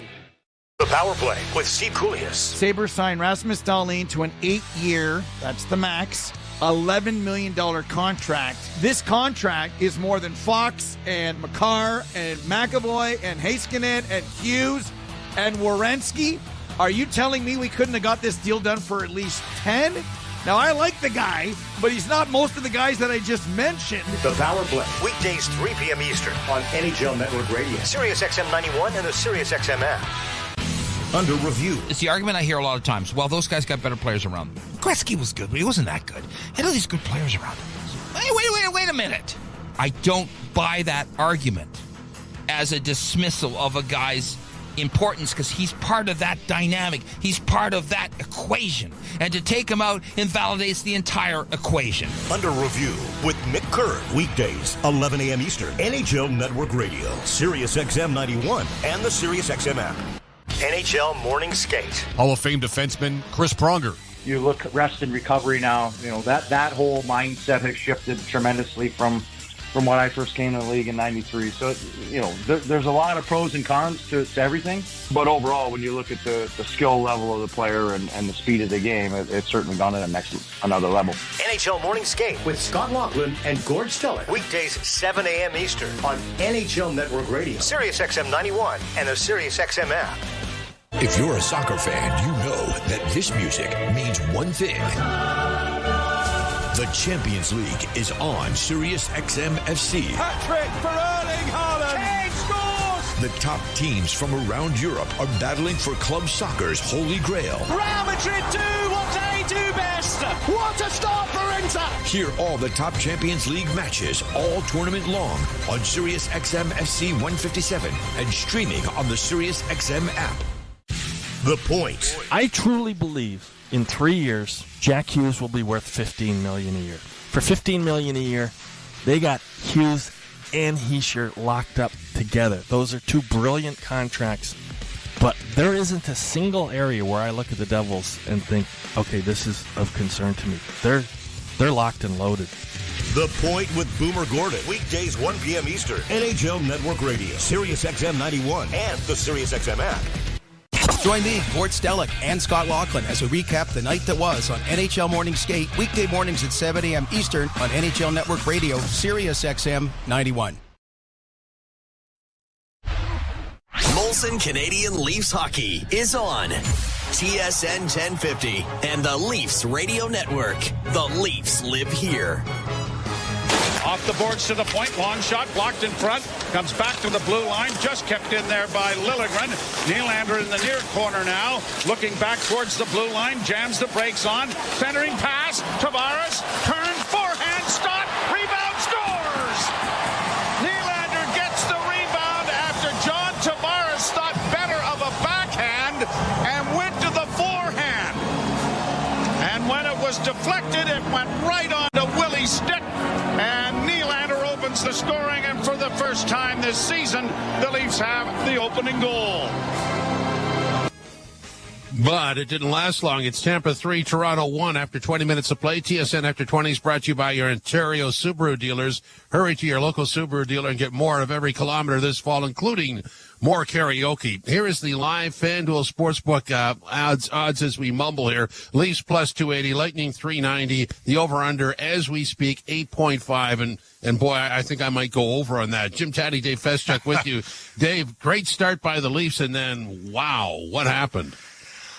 My, oh my, Jim. I mean, we talked before the game about, this was a bit of a Ilya Samsonov prove-it-to-me game for Sheldon Keefe. Yeah. And Ilya Samsonov's proven that he deserved to be chased after giving up 3 goals on the first 4 shots of the hockey game. It did not look good for Mr. Samsonov, who came into the game nursing one of the worst 5-on-5 save percentages in the league and left the game with an even worse 5-on-5 save percentage, and not to mention power play percentage. It doesn't matter what the strength is, Jim. It was not going well for Samsonov. The other night he talked about needing glasses after missing a couple of pucks on distance, but 2 of those 3 he allowed. I'll give you the tic-tac-toe passing play that made it 2-1, but the first one, low blocker from Kucherov, and the third one, a one-timer where he was way late coming across on a play that everybody in the building knew was coming from left to right, except for Samsonov, who was late coming left to right. He deserved to be chased, and it is not a good look for a guy the Leafs were counting on. Well, and you find, and believe me, there's tons of hockey left. The Leafs could easily have 2 more goals, maybe even 3 more, and we'll see how all that plays out. I just find that, when we're going to talk about this 3-1 deficit, we're going to talk about the goaltending being soft. We're also going to talk about them not defending well, and they did not, in my opinion. How about you? Oh, yeah. This, like Sheldon Keefe has said, he's been loath to blame the goaltenders for the problems until tonight. Tonight he blamed the goaltender. 6 minutes and 31 seconds remaining in the first period, he pulls Samsonov, and that's the first time he's really allowed his feelings for the goaltenders to show. But let's face it, what's happening in front of the goaltenders is not great. And, look, the 2-1 goals is a case in point where everybody collapses on point. Everybody coming back in a sort out does not sort out the available offensive players. Everybody goes to Braden Point. Braden Point sees that very clearly, passes across ice to a wide open Kucherov, who, feeds it to Alex Barré-Boulet, ABB as they call him, and it's 2-1. And that was a great case in point of the Maple Leafs just not doing a great job, just figuring out who's covering who's supposed to have which guy. And we've seen a lot of that in the early going this season. And to your point, yeah, it's hard to blame the goaltenders necessarily when there's chaos ensuing in front of them. And yet you still need a save when there's chaos ensuing in front of you. Yeah, I mean, there's both storylines there. The goalie did not, he made one save, right? So, but on that particular play, the second goal, Brody went up into the faceoff dot and nobody backfilled for him, and ABB is wide open and it's in the net. But I mean, there's sort of a trend here. We're talking about the first 2 games, the Leafs outscoring their problems. The next 2 games they couldn't, and tonight they're going to have to. Yeah, they are. And look, I mean, we're seeing some of the flaws in the blue line. You talked about that play where Brody was out of position. It wasn't just Brody. I mean, John Klingberg's having a night out there. John Klingberg's not looking great. He's a guy who has a tough time defending 5-on-5 in his own zone. Sheldon Keefe said it before the game about how the defensive side of the puck is going to be a work in progress with this guy. That's not a great thing to hear when you're a team that has always had challenges defending 5-on-5 and really needs to, obviously when you talk about teams that succeed in the playoffs, which is ultimately what the Leafs are aiming for here, the kind of 5-on-5 defending that John Klingberg is doing tonight just won't be acceptable when it comes to playoff time. And I understand it's October. There's lots of time to iron this out, but this is kind of who John Klingberg has been throughout his career, a very high output offensive player with a lot of offensive skill and great vision when it comes to feeding teammates. But when it comes to actually keeping the puck out of his own net, sort of taking space away from opponents in the Toronto end, this is not his strength, and he really showed it in that period. We saw McCabe and Liljegren get crossed up when Cirelli broke through and drew a penalty. It hasn't been a great night for any of the Leafs defensemen. And that does speak to why Ilya Samsonov is sitting on the bench after giving up 3 goals on 4 shots. So let's get out the crystal ball and see what happens next. Yeah, what's going to happen next? What to watch in the second period. So, I mean, this is a scoring fest. The Leafs just have to keep cranking it up. And I meant what I said. What was it, 8.5? I'd go over. Yeah, it feels that way, doesn't it? I mean, look, as much as you can, there's going to be some hand-wringing now about the Leafs goaltending situation. There'll be talk about, did the arbitration hearing that Ilya Samsonov had to go through to get his contract, did that scar him? Is this a situation where he does need glasses, as he suggested after the Florida game? I mean, who knows what's going on with him, but there'll be a lot of talk about it. Now, Joseph Woll has a great opportunity. There's a lot of belief within the organization that this young man, despite the limited sample size of his NHL experience, has the mental makeup and certainly the skill set to be a very good NHL goaltender. I think a lot of people that watch this team closely have been waiting for him to get an opportunity, an extended opportunity to be an NHL goaltender, and maybe this is going to be it, because Samsonov is certainly, tried the coach's patience to the point of the coach taking him out of a game very early. So what is going to happen next? But for all that said, Jim, look who's on the other side of the ice. The other side of the ice is Jonas Johansson, a guy with 34 NHL starts to his name. He's backed up by a guy with 1 NHL start to his name.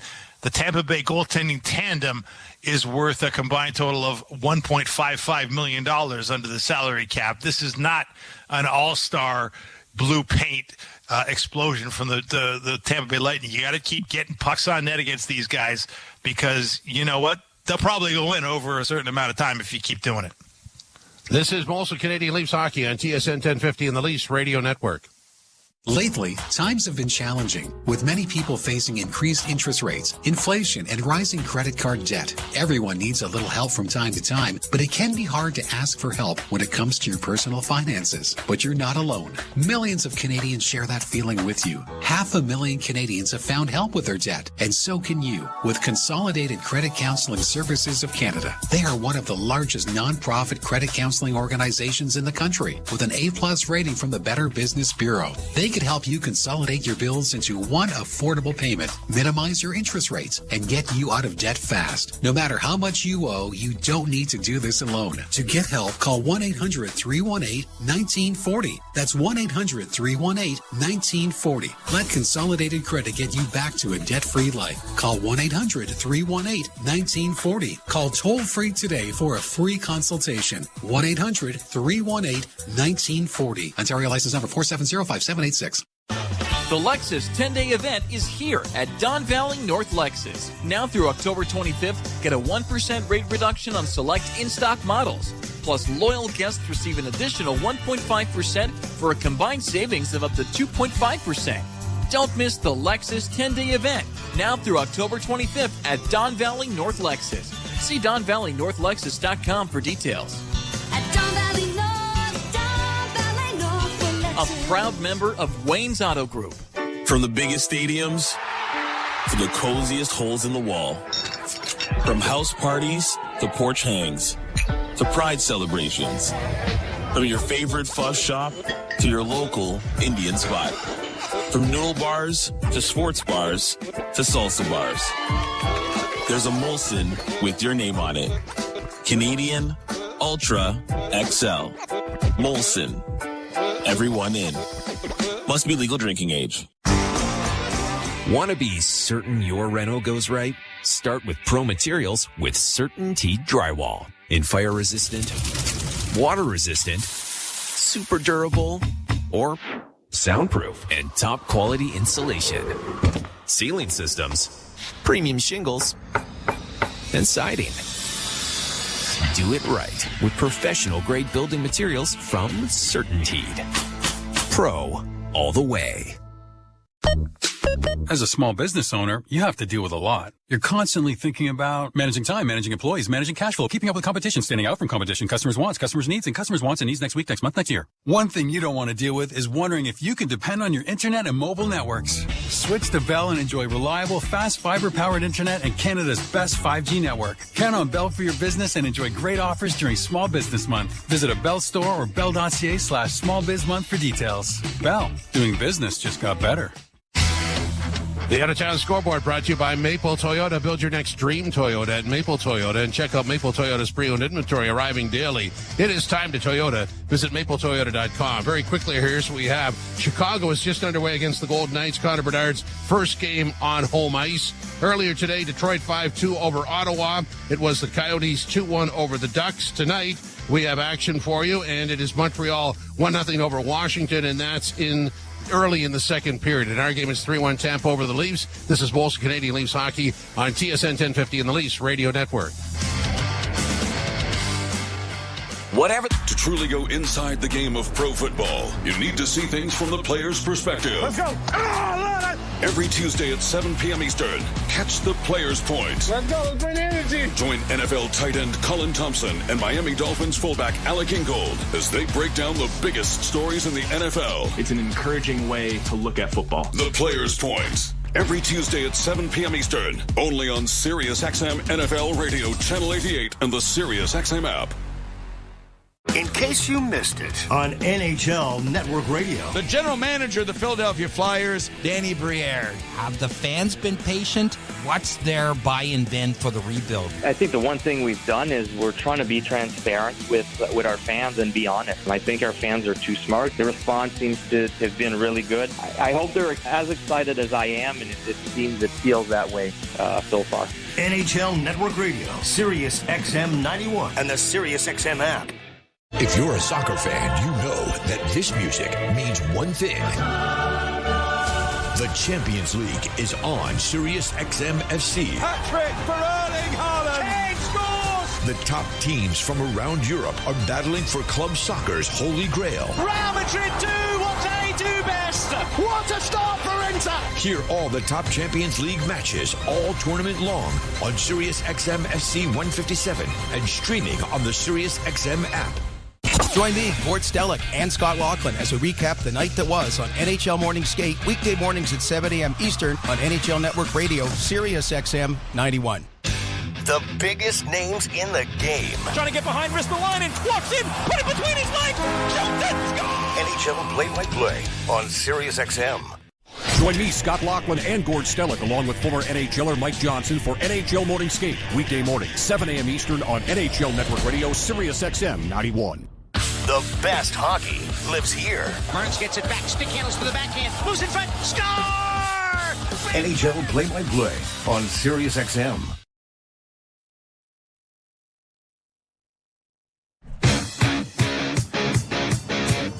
Joe Bowen along with Jim Ralph back here as the Maple Leafs trail in the hockey game 3-1. 28-16 shot attempts on goal favoring Toronto in that period. Ilya Samsonov gives up 3 goals on 4 shots, and Joseph Woll is in the game as a result. As they drop the puck and we're underway for the second period. The face-off brought to you by Alpine Credits. If you own your own home and need a loan, Alpine Credits can help. Get approved at alpinecredits.ca. Leafs to the left and the Lightning to the right. Punch to the Leaf blue line. And then brought back by Hedman into his own zone. Being challenged there by Marner. Played up on the right wing side. Bertuzzi late getting there as it comes in on the left wing for Braden Point. Point around back of the net out of the reach of Tanner Jeannot. Jeannot trying to loosen it back of the net. Riley pushed it into the corner, and then Leaf defenseman was hauled down without a call on Brody. The puck along the boards. Paul trying to dig it free, and Matthews cross-checked there by Jeannot, and then the stick comes up as well, and the Lightning get it back to the point. Hedman with a shot in traffic, and Wall had to look around a maze of legs to get a pad in front of that. Morgan Riley lifting it out at center. And it's going to go down into the Tampa Bay zone. No icing. The puck comes to the side of the goal, and Johansson will handle it and bring a stoppage of play in the Tampa Bay end. Well, people were surprised that Tampa didn't try to pick off Martin Jones from the Leafs. That's a pretty good confidence boost, isn't it, to Jonas Johansson? To say, look, you're here.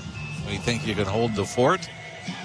And actually his numbers in the advanced stats, his save percentage is actually better when they're behind than when they're ahead or tied in a game. Well, the face-off coming in the Toronto zone. Or in the Tampa Bay zone, excuse me. And lost again. Boy, the Leafs are like 32% in the face-off dot.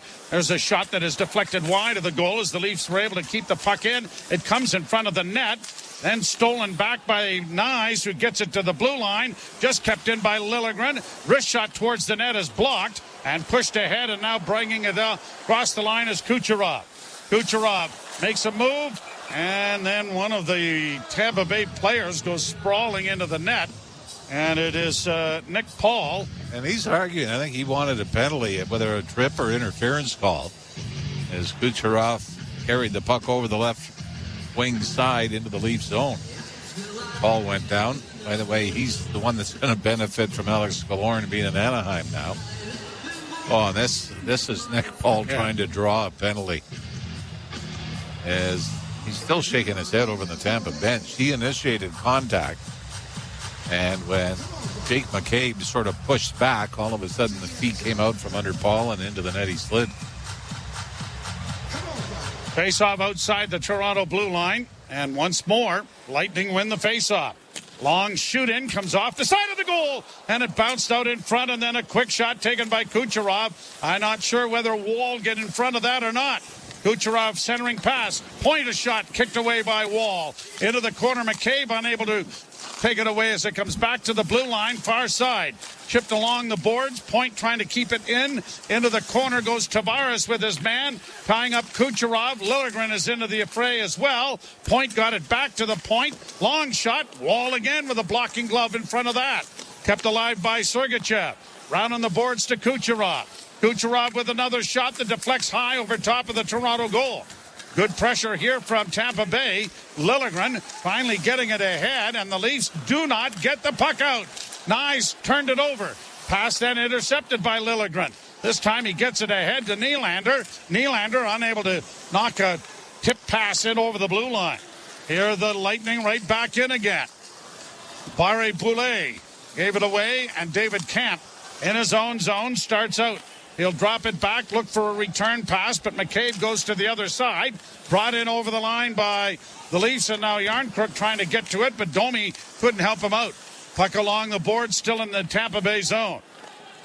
Reorganized by Brandon Hagel, and back in the net is Mikhail Sergachev.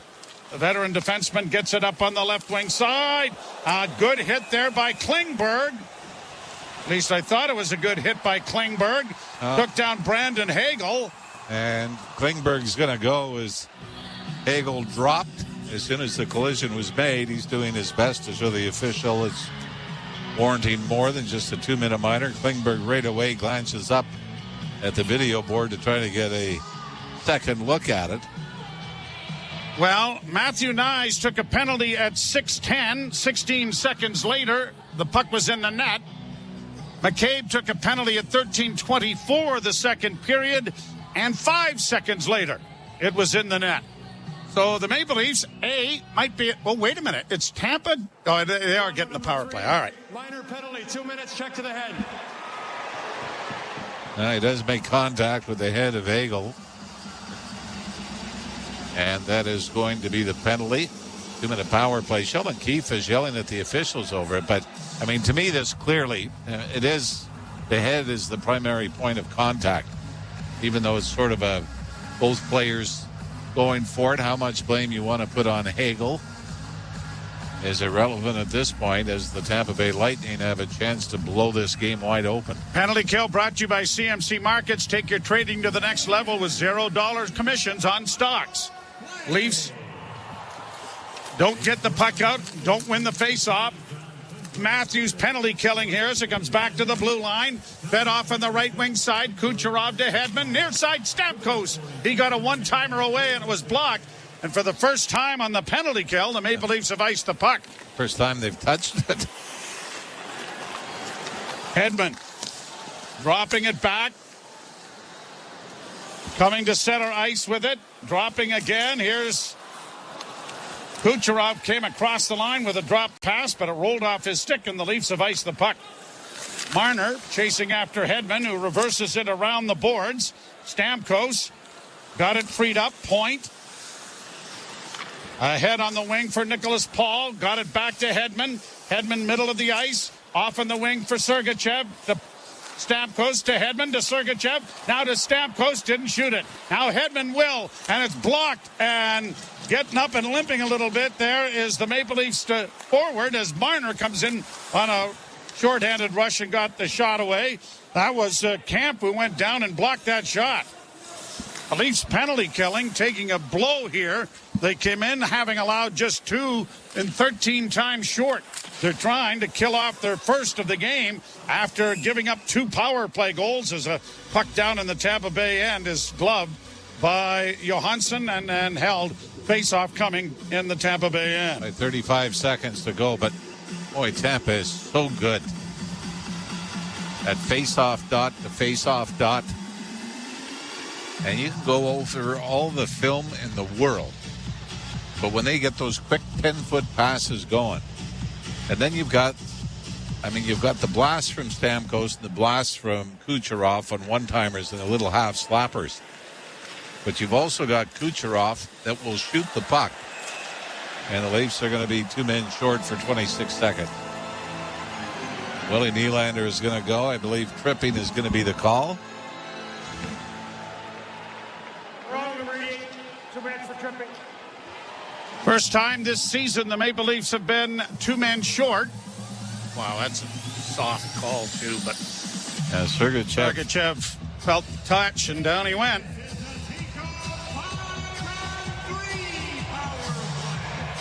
So this is not how you try to get yourself back into a hockey game. Sheldon Keefe has now seen the replay. I think Sergachev does step on the stick of Willie Nylander as he's trying to get around him. And the Leafs, off the face-off win, which was mandatory under these circumstances, are able to ice the puck. 16 seconds and the 2-man advantage. Sergachev sifts to the line, played it down in around back of the net. Giordano played it back, but it's grabbed off now by the Lightning. A pass on the far side, blocked by Giordano, and he may have been hurt. We can't see him on our screen, but he went down and was in a bit of discomfort after blocking that and has just gotten to the bench now as we see. Boy, I think he got that right in the ribs. Played up on the right wing side. Brody late getting over there, but then when he did, he was able to get a stick in front of the shot that deflects up into the screen and out of play. And Mark Giordano is toughing it out over on the Toronto bench after taking that in the midsection. But he followed through and was able to ice the puck and then was able to get to the bench. It might even be the left knee, Joe. Yeah, just at maybe the top thigh, about around the thigh or somewhere there, yep. Oh, yeah. How's that for being a 40-year-old in the NHL? He's a warrior. Minute 16 to go in the power play, and point has just been waved out. Stamkos will move in. By the way, David Kampf was the Leaf that lost the face-offs on both power play goals in the first period. Well, he won an important one when they were 2 men short. Now Matthews breaking it out at center with a pass onto the wing. It goes in a shot, and McCabe jumping into the rush. Had it knocked away there by Johansson. Brought back now again by Braden Point. In across the line for Stamkos. Dropping for Hedman. Far side Kucherov. Kucherov back to Hedman. Lots of traffic in front of the net, and a shot stopped by Wall. Rebound in front of the net. Wall down. Puck is still free. It's knocked back to the blue line and out at center ice as Joe Wall was trying to catch a mouse down there with that puck moving around in the goal crease and couldn't get his stick on it or his glove on it. Leafs intercept a pass. Matthews in over the line with Marner. Pulls the brakes on. Then let a shot go. It was deflected wide. 23 seconds left in the power play, and Marner giving the official an earful on the way back out of the Tampa Bay zone. Lightning second group in over the line. Jeannot working it back to the point. Sergachev works it off onto the right wing side. Looking for a point shot. It comes back to Jeannot. A pass in front of the net. And I don't know if Wall got a piece of that, but he got fortunate when it went by him that a Leaf defenseman was there to send it out and down the ice. And they'll do it again as the penalty has expired. Shots have crept up as far as the Lightning are concerned now, 21-14. But the damage was done in the first 4 shots of the game. Played down into the Tampa Bay zone. Sergachev got it to the line, not out. And gets another opportunity to try and get it by Nyes and couldn't do it there. And now it's finally pushed out at center ice, and the Leafs are back at their own blue line to organize. Rink wide for Nylander. Nifty little move to gain the zone. In with a shot, but it went off Sergachev's shin pad and went harmlessly wide. Willie gave him the little how do you do, didn't he? Pass up on the left wing side. Jeannot plays in over the line. Leafs play it right back out again. Down the right wing is Pontus Holmberg. Goes to his forehand. And again, this time Sergachev getting his stick on it. And out of play it went. And it is amazing how many times people with a chance to utilize a backhand just do not have the confidence in it. You're listening to Molson Leaf Hockey on TSN 1050 and the Maple Leafs Radio Network. Cold sores, pink eye, acne, minor ailments can be a pain, but Shoppers Pharmacists can help with that. And now, even more. Book an appointment at shoppersdrugmart.ca/minor illness or visit us in store. Prescriptions only available at pharmacist discretion. With Delta Bingo Online, excitement can happen anywhere. I just won bingo! Even in this studio. Play bingo and slots at online.deltabingo.com. Terms and conditions apply. 19 plus Ontario only. Play responsibly. For gambling support, visit connexontario.ca. He's a no-nonsense diner owner from a small town. Howdy, ma'am. How you doing? She's a rich city girl with everything. You've got to be kidding me. A cold latte? But when she loses everything and must move back home, they both... Yeah. Everyone knows what happens. They both fall in love with unlimited internet from $40 a month after credits for 12 months with Virgin Plus. Obviously. Conditions apply. Visit a Virgin Plus store or virginplus.ca for details. Also, obviously. It's hard to make time for everything on your to-do list, especially at this time of year. But blood and plasma donors are essential to helping meet patients' needs. We're asking you to add a donation to your to-do list. Because our communities depend on it. Because it's critical to my son's treatment. Because you might need it in an emergency. Make donating a life-saving habit. For patients and the people who love them, you'll make all the difference. Visit blood.ca to book a donation appointment at a Canadian Blood Services location near you. Maple Leafs trailing 3-1 in the hockey game. Goal scorers, Kucherov, Barré-Boulet, and Kucherov again with his 6th. Nylander with his 4th opened the scoring. Hey, Buck Martinez in attendance tonight. I think that might be the baseball game they were showing. Oh, was it? My bad. I just kind of glanced up and saw him on the screen. Played around back of the net. Chipped up on the boards and out at center ice and down into the Leaf end. And an icing call will come here against Tampa Bay.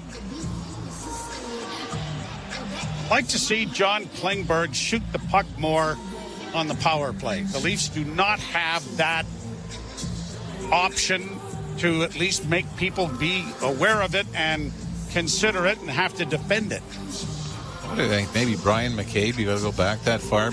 I mean, maybe Dion, you could say, have the one-timer. Yeah. Flipped out at center. I know Harry Neal would never take Thomas Carberley hunting with him because he'd never shoot. Played down into the Tampa Bay end.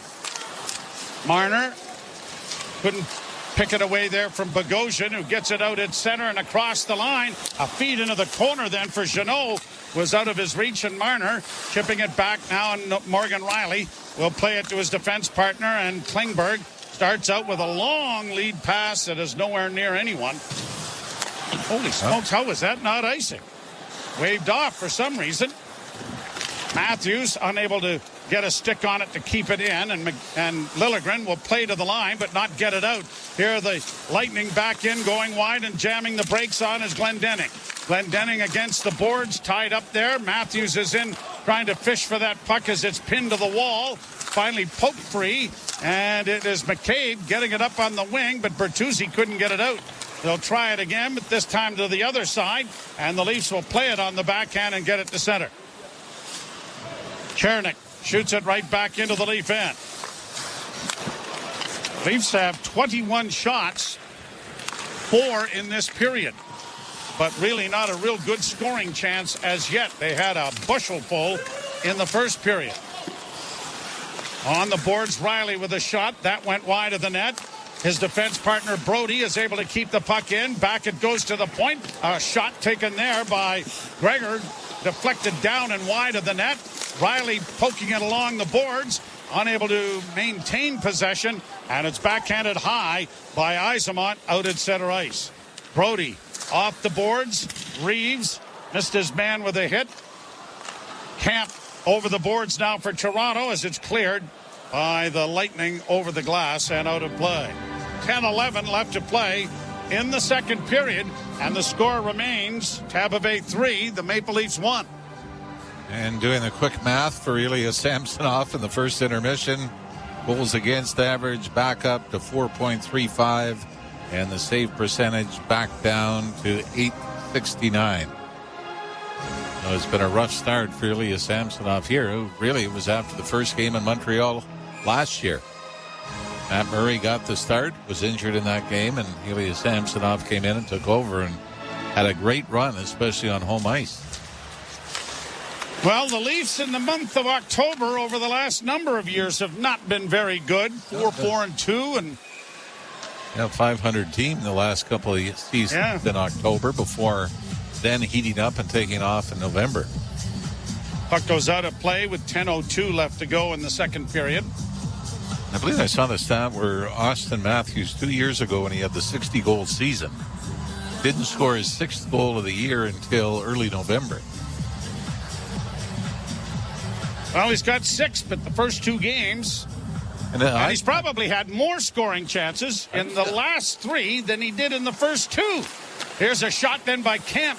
Knocked away by Johansson. And then a hand pass. Hand pass is going to stop play.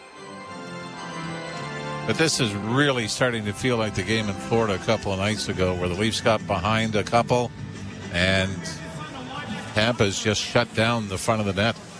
Well, we have half the game to go, but it's 3-1 Tampa Bay. You're listening to Molson Leaf Hockey on TSN 1050 and the Maple Leafs Radio Network.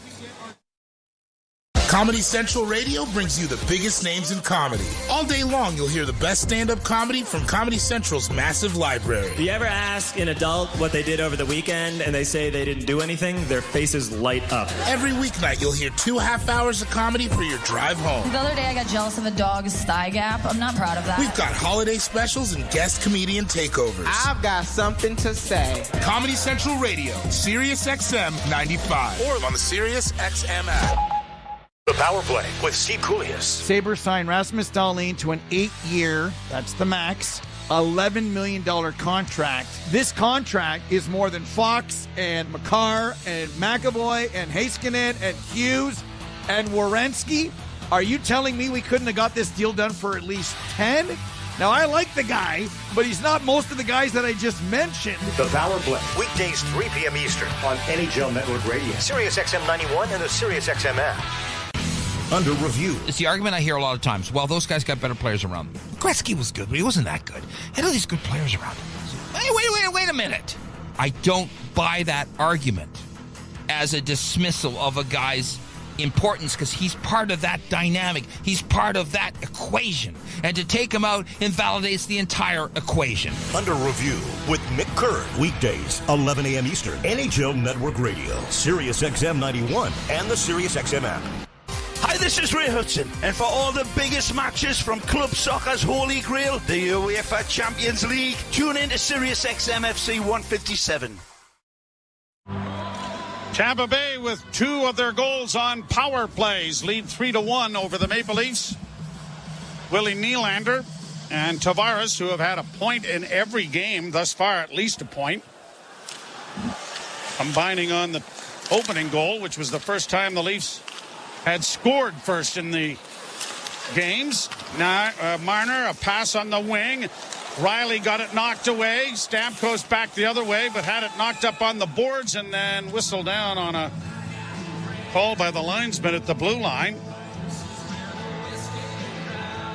Not sure did Stamkos hit that with a high stick, maybe. It's being brought back out into the center ice area. Might have been offside. It might have left the zone before Stamkos brought it back in. Morgan Riley got caught when he couldn't control a bouncing puck just inside the Tampa line. Played in over the Toronto line. Played off the glass then by Riley to center. Marner got it freed up. Bertuzzi on the wing for Brody, who pumps it deep into the zone. Down the wall, Bertuzzi, but he didn't get a good hit in there. The puck comes back to Matthews. Quickly over here to Brody, who closes. Shooting, and it went off the skate and stick of Hedman, whose stick was broken. Now it deflects wide of the net. Hedman has been given a stick by one of the forwards. Down into the corner for Bertuzzi. Chance here for the Leafs to take advantage, but it goes off a stick and clears the glass and goes out of play. And so that will go for naught. You got a situation like that. I mean, it's like having half a man advantage. The player without the stick can't do a whole lot except maybe latch on to somebody in front of the net. Cirelli had given Hedman his cue, but to no avail, as the centering pass then by Bertuzzi went off a stick and out of play. Tavares, Nyes, and Nylander. And the draw won by the Leafs at the blue line. Nylander tried to feather it in. It was picked off, and Tampa Bay brings it back the other way, but it's offside at the Toronto blue line as Nylander got back to break up the rush. Boy, if that's not offside, the Leafs might have been able to turn back the other way with an odd man rush. Nylander picked it off just inside the Leaf line, and they had numbers going back. Draw won by the Lightning. And they have dominated the face-off area 63% thus far in the game. Klingberg up on the wing for Nylander. Played it off a glove through center ice. Lightning back to recover the puck. Got it to the line and in. Nick Paul on the wing, and a shot down goes Joseph Woll to take that shot from Maria, and held for a face-off coming in the Toronto zone. 3-1 Tampa Bay midway through this period, and the face-off will be brought to you by Alpine Credits. You own your own home and need a loan, Alpine Credits can help. Get approved at alpinecredits.ca. Second period is being brought to you by Molson. Whether it's Canadian, Ultra, Export, or Excel, there's a Molson with your name on it. At least last year in the face-off dot, tied with the LA Kings for third best in the NHL. Bouncing shot wide of the Toronto goal. Played back of the net into the corner for Sherry. He works out of the corner for Tampa Bay, stops up, back down the right wing boards, played it back of the net. Liljegren is able to cut it off and makes a nice outlet pass, and Camp gets it ahead. Great backhand feed to Domi. Cross the line for Yarncrook. Into the corner, Domi and Camp after it. It goes to the far boards. Camp ties up his man. Domi comes away with a loose puck. Centers in front of the net. And that shot went off a leg and went all the way back down into the Toronto zone. Boy, great setup by Max Domi. To the line and in now for Holmberg. Pontus Holmberg lets a shot go. Pad save! Domi was there for a rebound, but he couldn't get his stick on it in time. Leafs coming along with a couple of good scoring chances here, but they still trail 3-1. Lightning break it up through the middle. Point in with a shot. Wall to save. Big rebound. Comes up on the near boards. And Holmberg will get it on to Noah Gregor. Gregor across the line. Left wing side for Reeves. Back for Gregor. And a sharp angle shot that Johansson had no trouble with, and is able to bring a face-off again in the Tampa Bay zone. Talk about secondary scoring. The Leafs have not had that in the early going. It's been all the big boys, including Willie Nylander tonight with his fourth. Max Domi looking for a rebound, but Zach Bogosian just did beat him to it. That shot came off the left pad of Jonas Johansson, right back out into the slot. Tyler Bertuzzi and Noah Gregor are the non-Big Four guys that have shown up in the scoreboard this year. Now here's Brody back in his own zone. Works down the left wing boards to center. Pumps the puck in. Got past the goaltender back at the net. Leafs play it down into the corner again. Matthews couldn't come up with it. And now along the boards, Marner steals. Marner into the corner for Nylander. A shot right on. Big rebound in front. Now back to Matthews. Can't shoot it. Played it off the boards to the blue line. Giordano for Nylander. Nylander tripped up. No call. Back to the blue line. Here's Giordano with a pass in front of the net that was blocked. How was that not a penalty? Marner moves to the blue line to keep it in. Kept alive now by Giordano. Marner back at the blue line with a shot deflected wide. Giordano had crept in on the left wing but couldn't get to the rebound, and it's cleared out into the center ice area.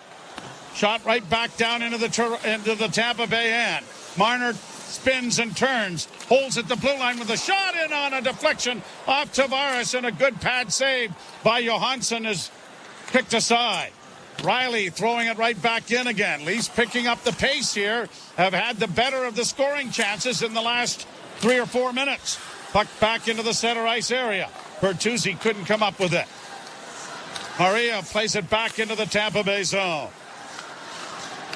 5:37 left to play here in the second period. Still 3-1 Tampa Bay.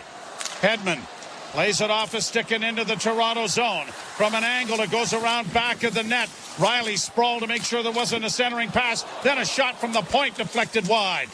Jeannot was knocked down in front of the net. Gets the puck again and gets it back to the point. Sergachev over on the right wing side. Fed back to the blue line to Radish. Radish, top of the circle, back to Sergachev. Back to Radish on the right wing boards.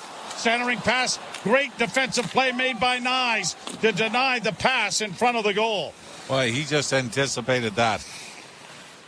You saw just before the pass was made, Matthew Nyes started to sift over towards the intended receiver. Played off the boards. That was, I believe, Jeannot who had the great opportunity staring him in the face had he been able to get the puck. Played high to center ice and then launched into the Toronto end. Sharp angle try, stopped by Wall. Centering pass comes all the way back to center ice. Boy, Tampa's doing a lot like Florida's done. They don't have a play in their own zone, just lob it out to center ice. Klingberg and Giordano working in the corner. Domi tries to help out, but it doesn't clear. Bogosian sends it off and then gets it back and then fanned on the shot. It trickled just wide of the goal. No one could get a stick on it. Here the Lightning with it again, back to the blue line. Bogosian lets the shot go, but it's a weak one. Then the rebound comes in front, and it is grabbed off there nicely by David Camp, who gets it ahead to Domi. Domi circles back in his own zone. Running out of real estate and running out of time there almost against Connor Sheary, who almost stripped the puck. Leafs under control now. Up ahead for Matthews. Matthews to the left wing side and in. Matthews from an angle goes around back of the net. Lost the handle on the puck. Tried to regain it. Got some assistance from Nylander, who's working this line on an extra shift as it comes around the boards to the near side. Liljegren pumps it back into the corner. Cut off there by Bogosian. And the Lightning will get to the puck and get it out and into the center ice area. Kucherov couldn't get away. Marner brings it right back in again. Marner to the left wing boards, back into the slot. Trying to move in is Nylander with it. Nylander holds a shot. Pad save and a real good one made by the right leg of Jonas Johansson. Shot down into the Toronto end. Brought back by the Lightning and over the line. Working with it to play to an open wing is Brandon Hagel. Centering pass broken up. Hagel is able to keep it alive. Sergachev to the right wing side and back to the blue line. Almost intercepted, which would have been a breakaway for Marner, but it was off his stick just as he was trying to get it out past the blue line. Holmberg comes in front. Big save made there by Wall on a goalmouth pass. Back to the blue line, Sergachev. To Stamkos into the corner. Trying to work along the boards is Radish. He is too well covered. Back to the blue line. Stamkos keeping it in. Sergachev a shot. Wall comes across and is able to cover up on it. Stopping play as the Leafs continue to trail 3-1 in the hockey game. And the difference has been at the other end. Johansson has been outstanding, including a brilliant save there on Nylander. You're listening to Molson Leaf Hockey on TSN 1050 and the Maple Leafs Radio Network. All right, everyone. Step up and down. Left foot, right foot. You're climbing up a trail. Now back in your Subaru with symmetrical full-time all-wheel drive and getting active in the real world. Work those abs. Driving right through the mud and left and right. Keep that core engaged and bend at the knees as you load more into your Subaru. Windows down. Take in that outdoor air. Get more value out of every kilometer at your local Subaru dealer, starting with award-winning safety. As a small business owner, you have to deal with a lot. You're constantly thinking about managing time, managing employees, managing cash flow, keeping up with competition, standing out from competition, customers' wants, customers' needs, and customers' wants and needs next week, next month, next year. One thing you don't want to deal with is wondering if you can depend on your internet and mobile networks. Switch to Bell and enjoy reliable, fast, fiber-powered internet and Canada's best 5G network. Count on Bell for your business and enjoy great offers during Small Business Month. Visit a Bell store or bell.ca/smallbizmonth for details. Bell, doing business just got better. Roar, roar. This is the sound of medicine. When you stay at a Ronald McDonald House, close to your sick child, family is medicine. And right now, it's helping Ryan battle leukemia. We need your help to keep families together. Please donate today at rmhc.ca. Joe Bone along with Jim Ralph back here. Josh Poulos is pushing some buttons, and Matt Carnadero is helping him out by trying to stay out of the way. And we are mercifully on the air despite the workings of these two young men. So Matt's job is pretty much similar to mine. Pretty much. Stay out of the way. Just, try not to screw it up. Oversee things. No, that's a good. Yes. Overseeing that is an important thing. Here's a backhand sent in by Camp. Around back of the net, far side. Perbix for the Lightning. Couldn't get it by Yarncrook, and then the pass intercepted, and a weak shot goes off a leg and harmlessly wide of the Tampa Bay goal. Brody playing it back to the blue line. Domi couldn't reach it. Now Domi across the line. Bunts it in over the line. Perbix quickly plays it up on the far side, and the Lightning get it back out again. Hagel on the left wing for Bogosian. Bogosian tried to relay it back for Stamkos, who lost his edge and crashed into the inboards. That should have been a trip, I think. Was it Morgan Riley, maybe, that got his stick into the skates of Stamkos, but the Leafs dodged a bullet there, but that was after Willie Nylander was tripped in the Tampa zone a little earlier. Minute 20 to go in what has been a scoreless second period. All of the damage done in the first. 3-1 Tampa. Launched ahead at center by Chernik. It comes in front of the goal. Pad saved by Wall. He was sort of the orchestrator of his own demise there. The puck came off the inboards, and I don't know if he thought it was going to be an icing or something, but he kind of nonchalanted that, didn't he? Yeah, and I mean, I think it is. Yeah, it should have been icing. Yeah, it looked like Timothy Liljegren had a step on Jeannot until the very end. And Jeannot shovels the puck towards the net, and Joseph Wall was fortunate to get the right pad on it, cover up. Draw one by Toronto. McCabe up on the wing for Bertuzzi. Got it ahead. Played off the boards by Tavares. And now back into the near boards and out across the line, right wing side, Kucherov. Tried to center in front for point. Good save made by Wall on the short side. Leafs get it freed up for Tavares, but can't get the puck out. Around the boards, it'll go to the far wing. McCabe stands in there to take the hit from Chernak. The puck comes free, and Nyes skating down the left wing with speed across the line. Drops for Bertuzzi. Bertuzzi into the slot and didn't shoot the puck. Again, a chance to shoot the puck on the backhand, but none taken. Boy, sometimes you just got to get it to the net, don't you? Yeah, look for the ugly rebound or redirection. Here's Giordano. Tried to make a pass onto the wing that didn't connect. 10 seconds left in the period. Klingberg is back in his own zone. He will bring it out at center. Make a move to the far side with 1 second left. And the long shot is easily steered aside. Well, the Lightning actually outshoot the Leafs in the second period by a count of 12-9. Both teams had some opportunities, but nothing as clear-cut as we saw in the first 12-13 minutes of the opening period. Both goaltenders have come up with some steady stops, and the Leafs continue to chase the game and what it's going to do as well. Joe, we talked about the ice time for some of the third and fourth line players. That's going to be another night with the Leafs down 2. You know, you're going to have to keep rolling out Matthews, Tavares, Nylander, Marner on a regular basis. Yeah, one adjustment has been Nylander playing with Marner and Matthews. And we saw that a few shifts there in the second Bertuzzi period. On the line with Tavares. So it is 3-1 in favor of the Tampa Bay Lightning. Jim Taddy and Dave Feschuk along with our intermission. You're listening to Molson Leaf Hockey on TSN 1050 and the Maple Leafs Radio Network.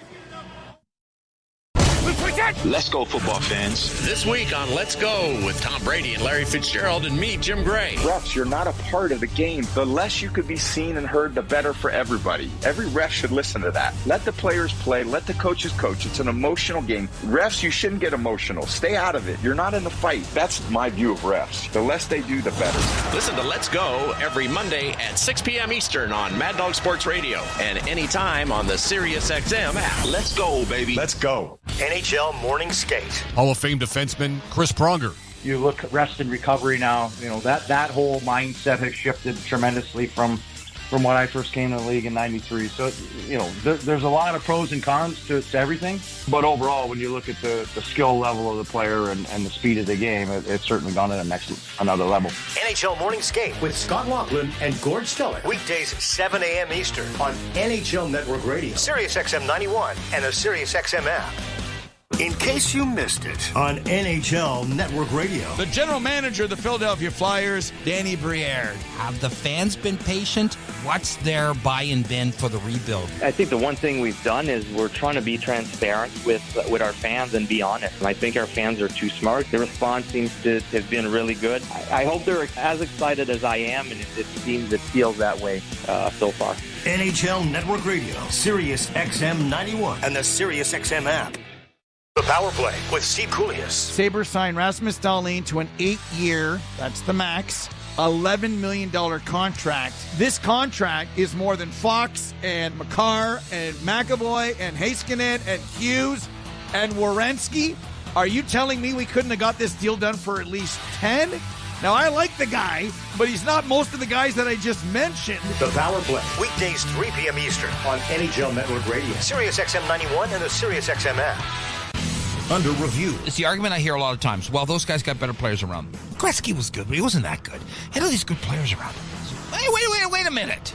I don't buy that argument as a dismissal of a guy's importance, because he's part of that dynamic. He's part of that equation. And to take him out invalidates the entire equation. Under review with Mick Curran. Weekdays, 11 a.m. Eastern. NHL Network Radio, Sirius XM 91, and the Sirius XM app.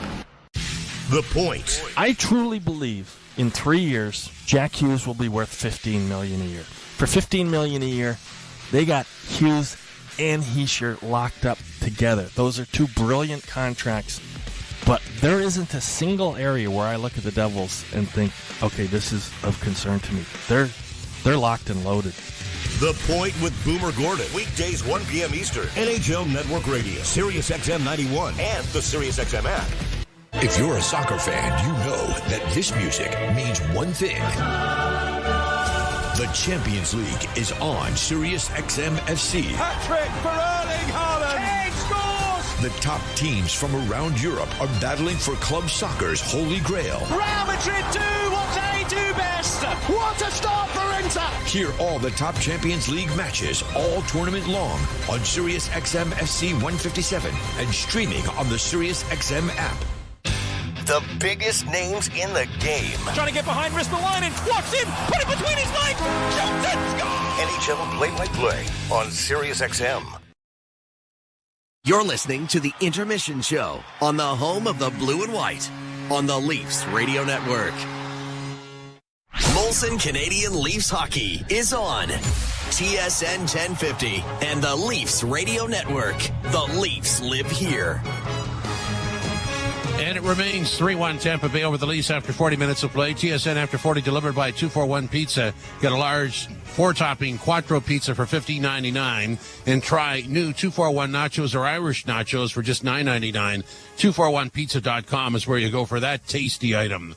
Jim Taddy and Dave Feschuk from the Toronto Star here. So 3-1, and the storyline really is Joseph Woll, 12 saves, stopped all 12 in that period, including the Leafs trying to kill off a 5-on-3, and he was their best penalty killer.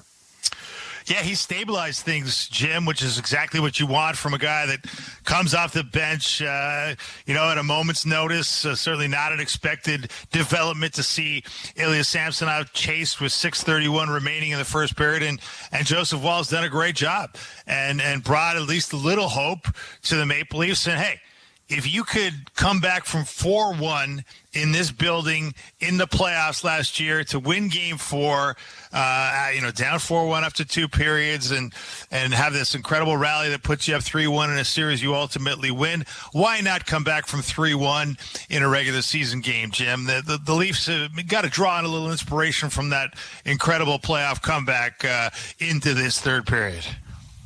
Yeah, and I find it's right on the edge of they could do it or maybe they continue their frustration. William Nylander has 5 shots on goal tonight. Mitch Marner has 4, and the big guns are going to have to carry this thing through, aren't they? Yeah, I mean, look, you talk about shots on goal. I mean, we talked before the game about how they're going to have to get a little bit more of a contribution, or perhaps a lot more of a contribution from guys not named Nylander, Marner, Tavares, Matthews.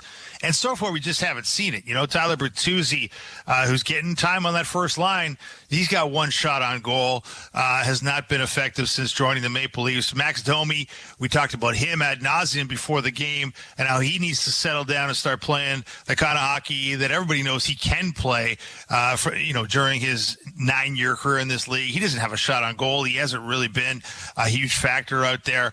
The Leafs just have, they're out shooting the Lightning, Jim, 28-21 in this game, but they just haven't had the kind of sustained pressure and real grade A chances that you'd like to see here. I don't think they're putting anywhere near enough pressure on the opposing goaltender, Jonas Johansson, who frankly is an NHL neophyte in very much the same way as Joseph Wall is, and really hasn't had a lot of heavy lifting to do.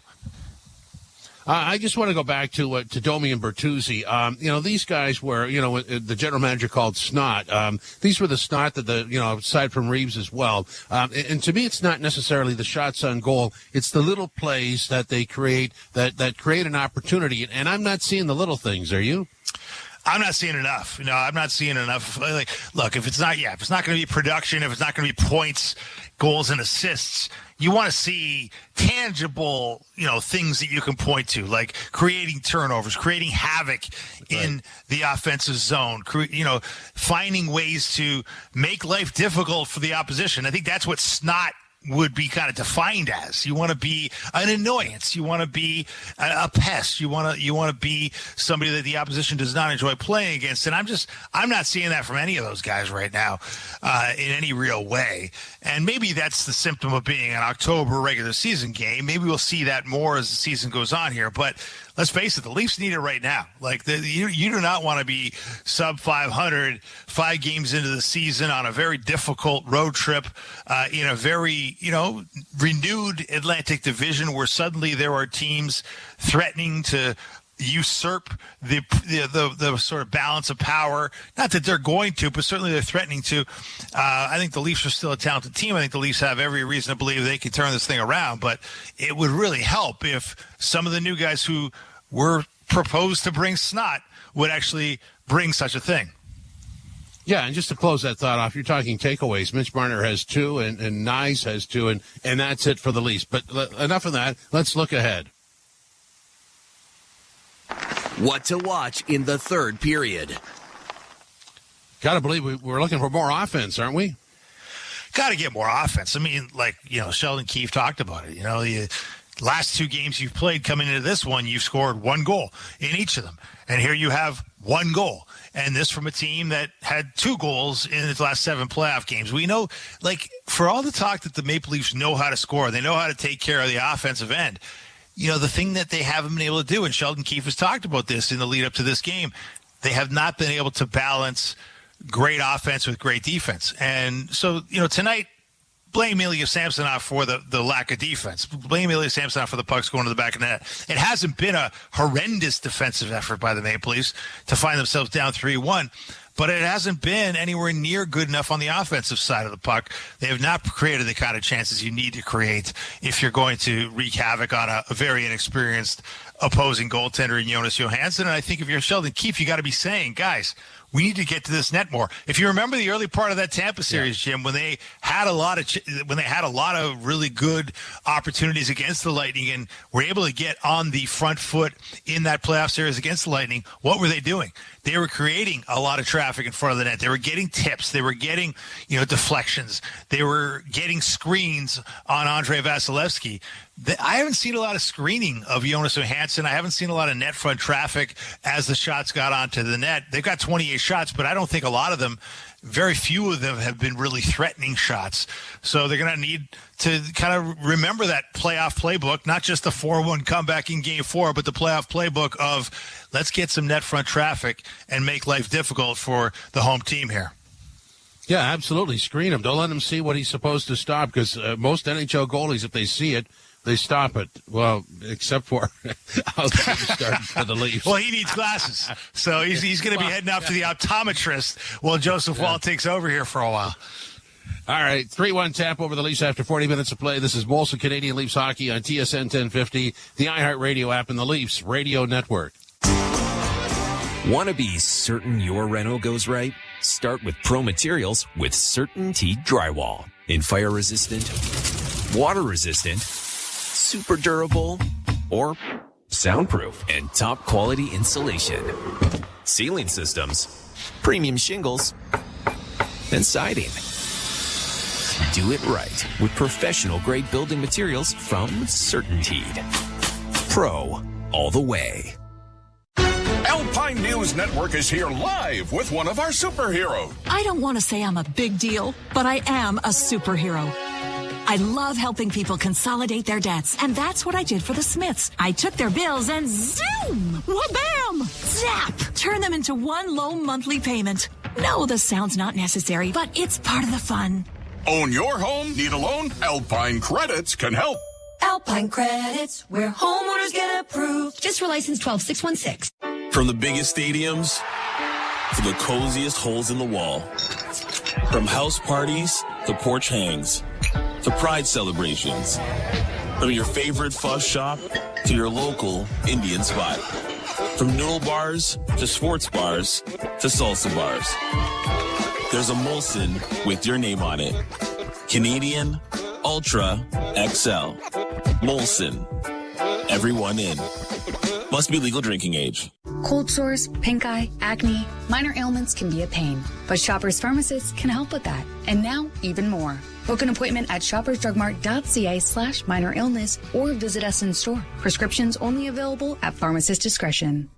Treat your family to the best. Get Pizzaville's 2 medium, 4 toppings combined for $23.73. This week, make it even better. Add 12 wings for only $12.73. Call 416-736-3636 or order at pizzaville.ca. Do you have an invention idea but don't know what to do next? Call InventHelp now for free information on how to get started today. InventHelp provides invention services that help everyday inventors get started with their idea. We have representatives nationwide who will explain the InventHelp process step by step. Over 10,000 patents have been secured through InventHelp's patent referral services. Our services include professional materials needed to showcase your invention and 3D animation and prototype modeling that help you demonstrate your idea. Get down to the details of your idea with a technical drawing. The InventHelp Databank includes thousands of companies who have agreed to review new ideas. We've been helping inventors since 1984. Let's help you next. Take advantage of the opportunity to get started today. Call 1-800-353-6081. That's 1-800-353-6081. Again, 1-800-353-6081. The Out-of-Town Scoreboard is brought to you by Maple Toyota. Build your next dream Toyota at Maple Toyota. And check out Maple Toyota's pre-owned inventory arriving daily. It's time to Toyota. Visit mapletoyota.com. In the third period, Sabres 3-0 over the Islanders. Likewise in the third, Montreal 2-0 over Washington. Early in the second, actually, it's the Blue Jackets 1-0 over the Wild. Just getting set to start the second period. Predators 1-0 over the Sharks. In the second period, early stages up. Pittsburgh 1, St. Louis 1 after 40 minutes of play. Canucks 3-1 over the Panthers. End of the first period, Flyers and Stars tied at 2. End of the first, Bedard has the goal. Chicago 1, Vegas 1. Earlier today, Detroit 5-2 over Ottawa. And the Coyotes 2-1 over the Ducks. Later on, Carolina and Colorado, the Jets visiting Edmonton, Rangers in Seattle, and the Bruins visiting the LA Kings. And that is the Out-of-Town Scoreboard. This is Molson Canadian Leafs Hockey on TSN 1050 and the Leafs Radio Network. With 6%. This Halloween, Carrie gets scary. Country icon Carrie Underwood shares her favorite spooky songs for the season on her new exclusive Sirius XM channel. I hope to put you all in the Halloween spirit with this countdown. It's Carrie's Scary Countdown. Listen all week long. Only on Carrie's Country, Channel 60, and the Sirius XM app.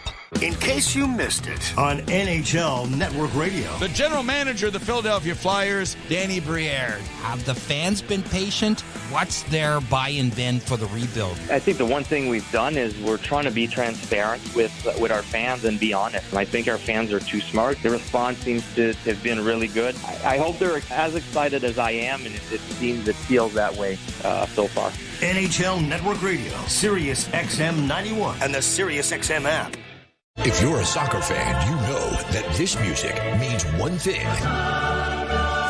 The Champions League is on Sirius XM FC. Hat-trick for Erling Haaland. Kane scores! The top teams from around Europe are battling for club soccer's holy grail. Real Madrid do what they do best. What a start for Inter! Hear all the top Champions League matches all tournament long on Sirius XM FC 157 and streaming on the Sirius XM app. Join me, Gord Stellick, and Scott Laughlin as we recap the night that was on NHL Morning Skate, weekday mornings at 7 a.m. Eastern on NHL Network Radio, Sirius XM 91. The biggest names in the game. Trying to get behind Ristolainen, walks in, put it between his legs, shoots it, score! NHL play-by-play on Sirius XM. Hockey lives here. Suzuki sweeps it, there's a chance, rebound, Caulfield, shoots and scores! NHL play-by-play on Sirius XM. Hi, this is Ray Hudson, and for all the biggest matches from club soccer's holy grail, the UEFA Champions League, tune in to Sirius XM FC 157.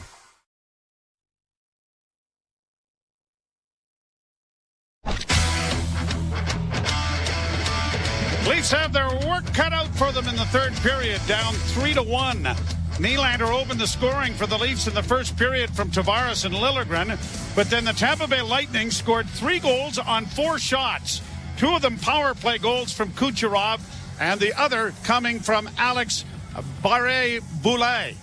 And the Maple Leafs are down 3-1, heading to the third period, trying to come from behind again. And this has been a problem situation for this team in the early going this time around this season. Well, it's hard to believe that they end up scoring 12 goals in the first 6 periods of the season, and they have now scored 3 in the last 8. And as Dave Fedchuk and Jim Taddy were talking, they haven't been able to put together good defense and good offense in the same game. And good goaltending. Joseph Wall taking over for Samsonov. Shot from the point, rebound in front of the net. Marner couldn't get to it. It comes back to the blue line. Good drive there by McCabe. Over on the far side, Liljegren with a shot. That was knocked down in front of the net. Hedman has found it, and he's starting away at center, being hounded from behind by Marner, but he gets it into Braden Point. Oh, and a big save made by Wall. It comes back to the blue line. Stop in front of the net. Leafs are able to punch it to the blue line, and Matthews will get there to stretch things out to allow a change of players to get started. Marner circling back. That was horrible defensively for the Leafs to give up that odd man rush. Bertuzzi trying to sift in the shot, rebound, and again this time Johansson got his glove on it, and John Tavares has had some great chances, but this time Johansson got the glove up and made the save. Boy, Mitch Marner had a wide open net, but the rebound bounced off the left pad of Johansson. And it was Willie Nylander was the one that was back with Timothy Liljegren, and he got beat going to the front of the net. Draw one by Toronto. Riley's shot deflects in front of the goal. Quickly played out at center ice by Stamkos. And now Stamkos on the right wing boards will play it back to Sergachev, and the Lightning will regroup in their own zone. Darren Radish got it ahead and down into the Toronto end. Brody for the Maple Leafs to defenseman Riley. Up ahead for Gregor.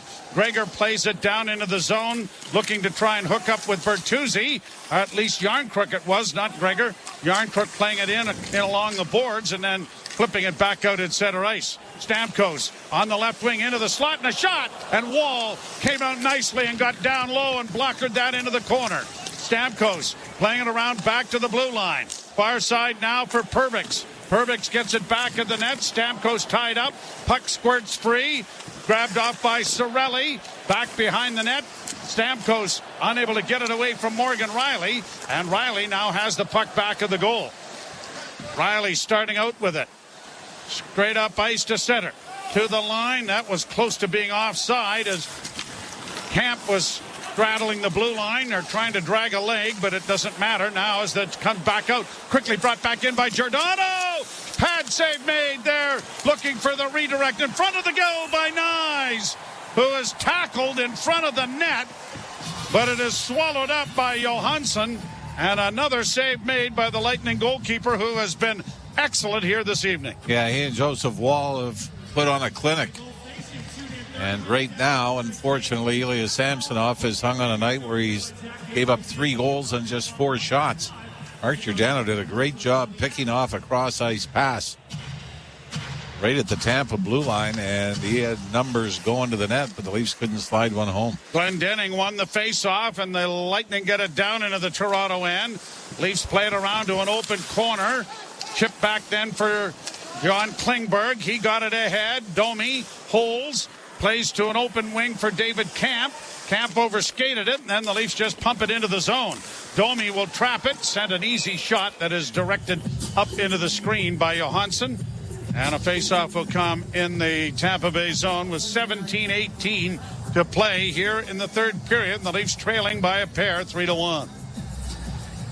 We said Jonas Johansson having a much better night this time against the Leafs than he did his only other start, which was an 8-3 loss when he was a member of the Colorado Avalanche. And in that game, St. Matthews lit him up for 3. Draw to the right, won by the Lightning. Brought out into the center ice area by Maria and got it in over the line. Works into the left wing corner. Then tried to drive the net. Wall had to stand his ground to make the save. Marner brings it back in over the line. Dropping it back for Willie. Nylander to the slot area, and a shot by Liljegren whistled wide of the net. Matthews couldn't come up with a rebound in the corner. Now fights for it and gets it back into the near corner, only to be pushed around on the boards by Chernik, and out at center ice it comes. Played down into the Toronto end. McCabe bumping his man to allow Liljegren to a loose puck.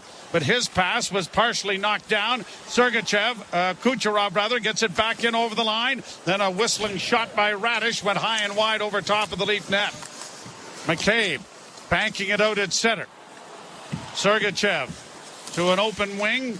Caught up to by Radish. He'll get it down into the Toronto end. McCabe rode him off the puck, then tries to come away with it as it goes free into the near corner. And Yarncrook unable to make a play. It'll be Liljegren chasing after it on the far side, but not getting there in time. Loose puck to the side of the goal, and it trickled just wide of the Leaf net. Puck back of the Toronto goal. Fed back by Barré-Boulet to the point. Sent in and around back of the net. Grabbed off by Tavares. And he gets a return pass now and is able to skate it in and launch it high into the Tampa Bay end. Tavares got into the corner. Bertuzzi couldn't help out. The shot from the point was kicked away there by Johansson. And now in the corner, upended and tripped there was Ryan Reeves. Down along the boards, Tavares couldn't come out with it. The Leafs turn it over, and the Lightning have it again. And Tavares has been out there a long time. Played back down into the Toronto end. Brody flipping it along the boards to Morgan Rielly. His pass ahead for Gregor. Gregor beat the icing. Into the corner goes Pontus Holmberg. Tried to play it back to the point and has. Rielly to the far side. Brody couldn't send it to the net. Backhands it into the corner. Now Brody pinches to try and keep it alive. Holmberg couldn't come up with it. And the Lightning will get it out into the center ice area in an odd man rush here. Pass in front of the goal. And it was deflected just wide. The wraparound attempt is stolen back by Pontus Holmberg. Holmberg, wow, took a couple of good slashes there too as it's cleared back down into the Toronto end. Well, you see the Leaf defense really starting to pinch down the wall, and that's going to lead to the... Here's an off pass in front for Stamkos that was deflected wide. A turnover there. Now Domi punches it off the glass to get it to center. Radish will go back. His feed. And Domi intercepted it, but while getting a stick on it, he redirected it over the glass right at the penalty box. And play whistle dead.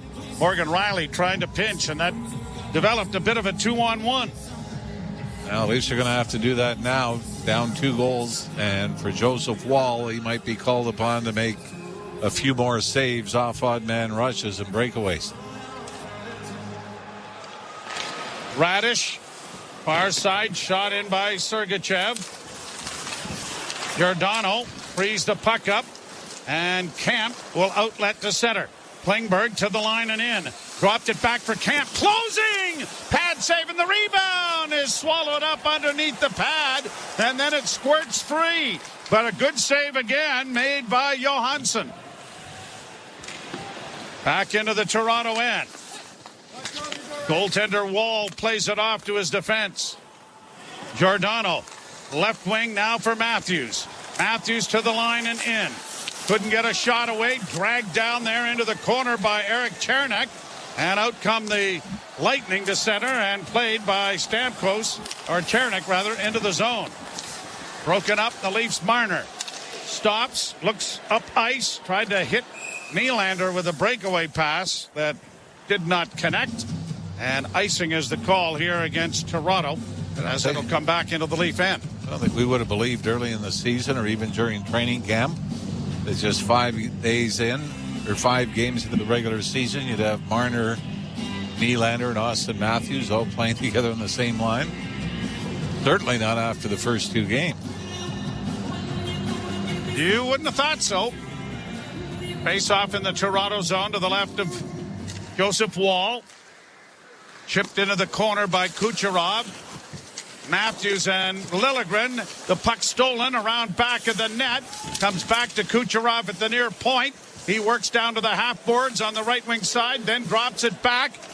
Around the boards it comes for Barré-Boulet, and he had it stripped away, and the Maple Leafs are starting out of their own end.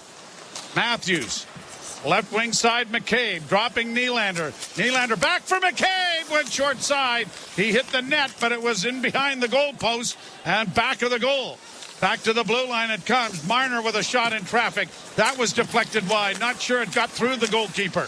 Played by Nylander back to the point. Riley traps. Nice feed off to Marner. And Marner's feed back for Nylander was intercepted and is cleared to center ice. Boy, Marner was in a great spot to shoot, right between the circles and the high slot with room to take a little further to the net. Klingberg spins back in his own zone. 12:20 to go in the third. All of the scoring in the first. Still 3-1 Tampa. To the line, not brought into the zone. Yarncrook saves it back. Klingberg works up on the right side, and now it's deflected by Tavares down into the zone. Bertuzzi unable to get to it. Doesn't administer a hit, and out come the Lightning to center ice. Glendening dumping it down into the Toronto end. Wrapped around the boards by Giordano. Brought on now by Yarncrook up on the right side. Klingberg works into the corner. Centers for Tavares. Couldn't get a shot away. And the Lightning have iced the puck. Tavares has been probably the most dangerous lead. He's had at least 4 or 5 real good chances in front of the net. And then, of course, set up Nylander with a great pass early in the first period. This last one was another one where Sergachev, just on the poke check, just gets enough of it that it rolls off the toe of John Tavares' stick before he could deliver it to the net.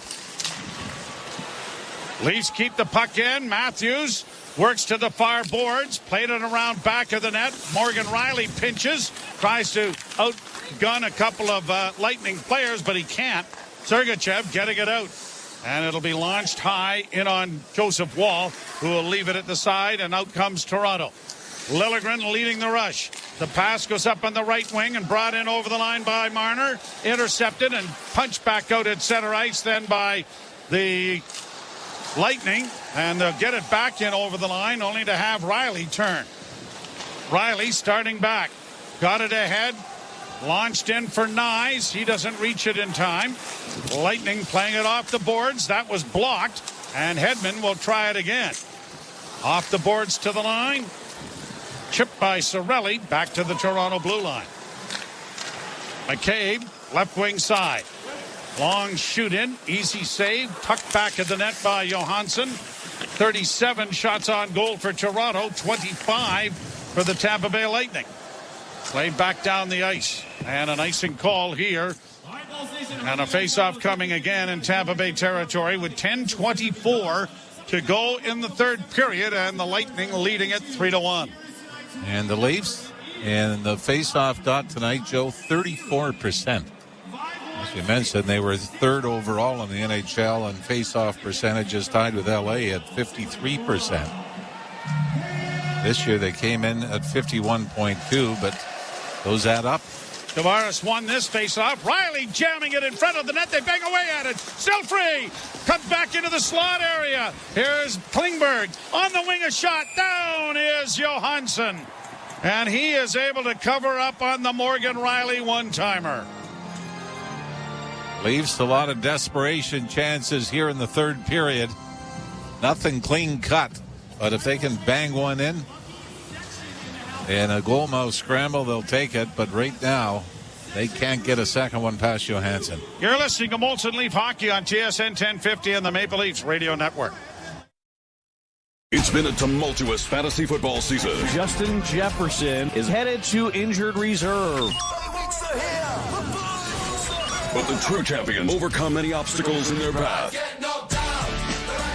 With these injuries, you need to pivot, and here's how. If you're looking to get some PPR points, he is a guy that can give you 3 to 4 catches a game. And I know that might not sound exciting, but he could give you some floor production through the bye weeks if you're fending off other injuries. Make your move with Fantasy Sports Radio 1087 and on the Sirius XM app. In case you missed it on NHL Network Radio. The general manager of the Philadelphia Flyers, Danny Briere. Have the fans been patient? What's their buy-in been for the rebuild? I think the one thing we've done is we're trying to be transparent with our fans and be honest. And I think our fans are too smart. The response seems to have been really good. I hope they're as excited as I am, and it feels that way so far. NHL Network Radio, Sirius XM 91, and the Sirius XM app. If you're a soccer fan, you know that this music means one thing. The Champions League is on Sirius XM FC. Hat-trick for Erling Haaland. Kane scores! The top teams from around Europe are battling for club soccer's holy grail. Real Madrid do what they do best. What a start for Inter! Hear all the top Champions League matches all tournament long on Sirius XM FC 157 and streaming on the Sirius XM app. Join me, Gord Stellick, and Scott Laughlin as we recap the night that was on NHL Morning Skate, weekday mornings at 7 a.m. Eastern on NHL Network Radio, Sirius XM 91. Tampa Bay Lightning leading by a 3-1 count. All of the scoring in the first period. As Nikita Kucherov scored twice on the power play. And the Leafs have not been able to counter as yet. Shot from the point, deflects wide of the goal. Liljegren tried to keep it in. It's punched out at center ice. McCabe stops up his man, and it is played back to Bertuzzi, who just played it ahead at center and was quickly grabbed off by the Lightning, and Sergachev now shoots it down into the Toronto end.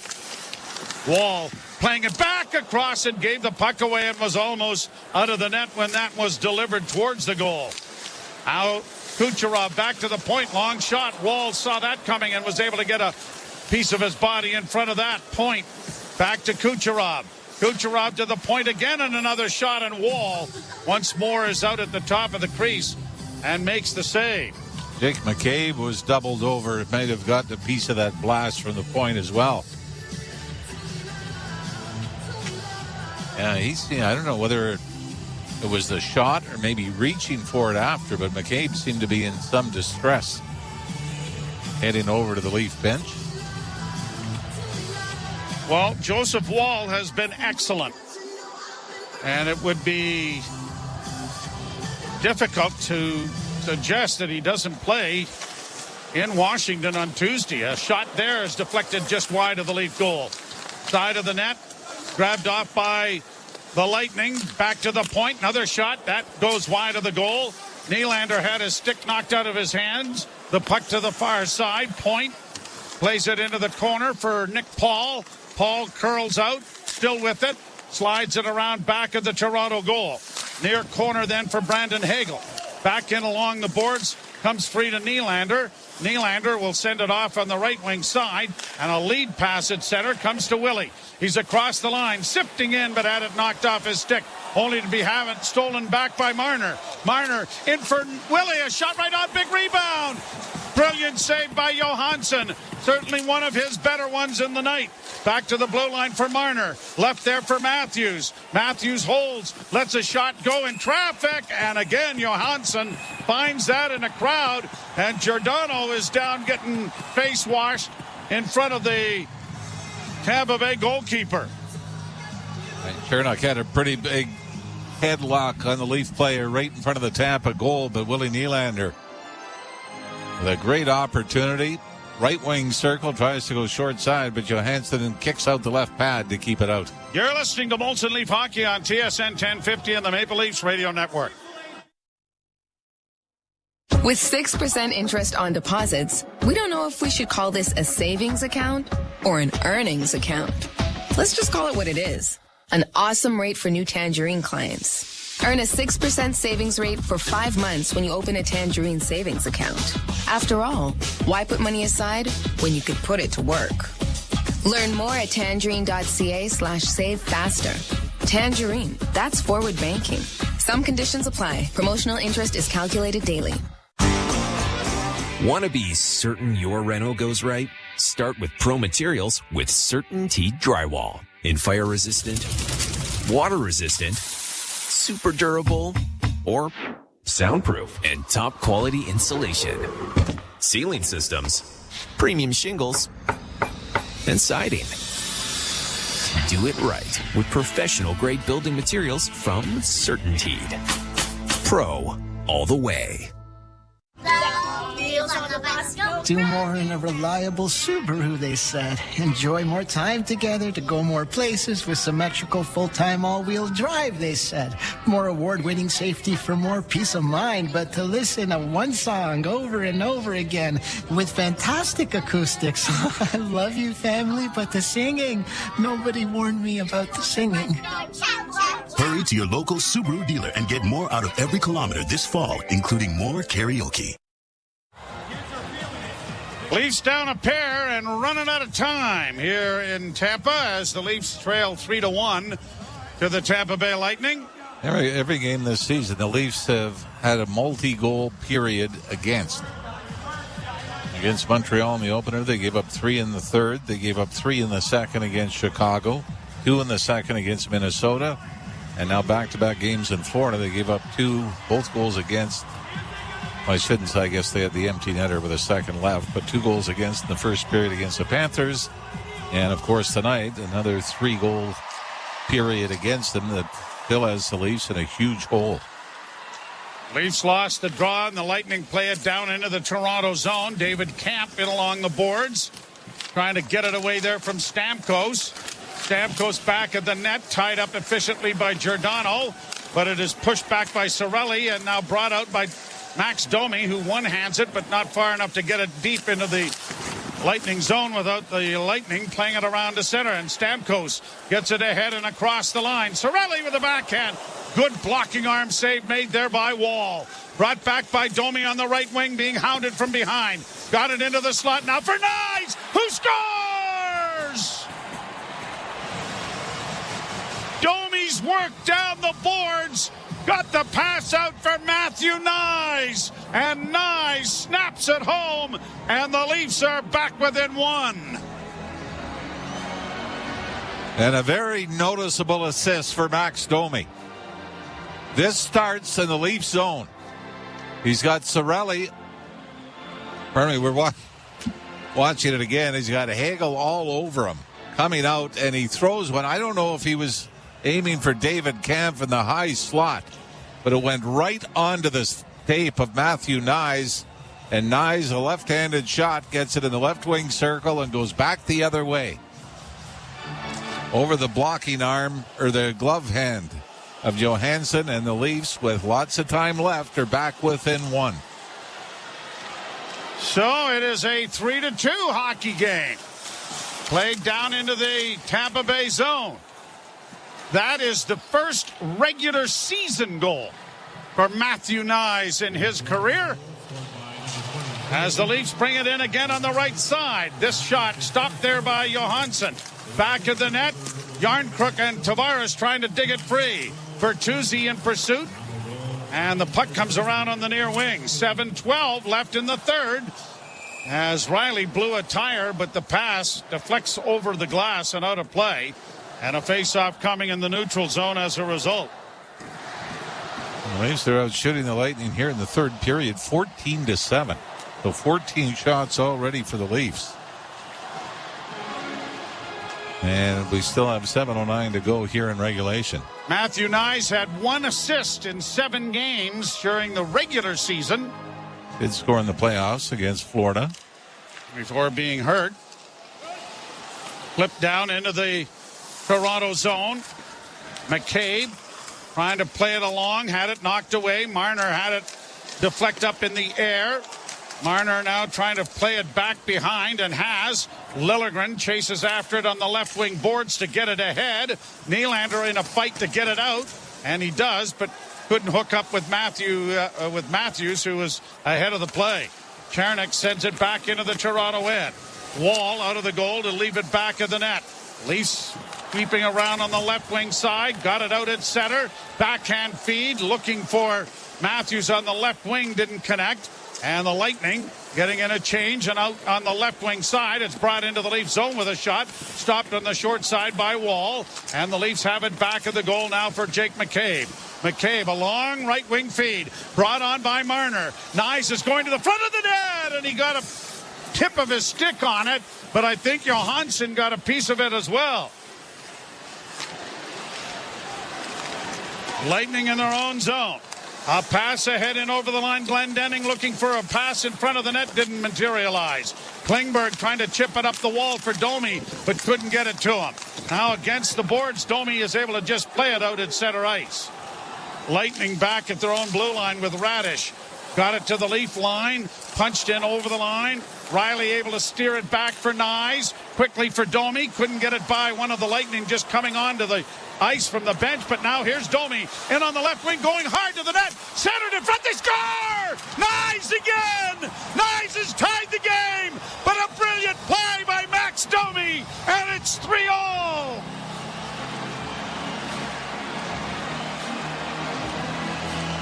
There's some secondary scoring, and the same two combined.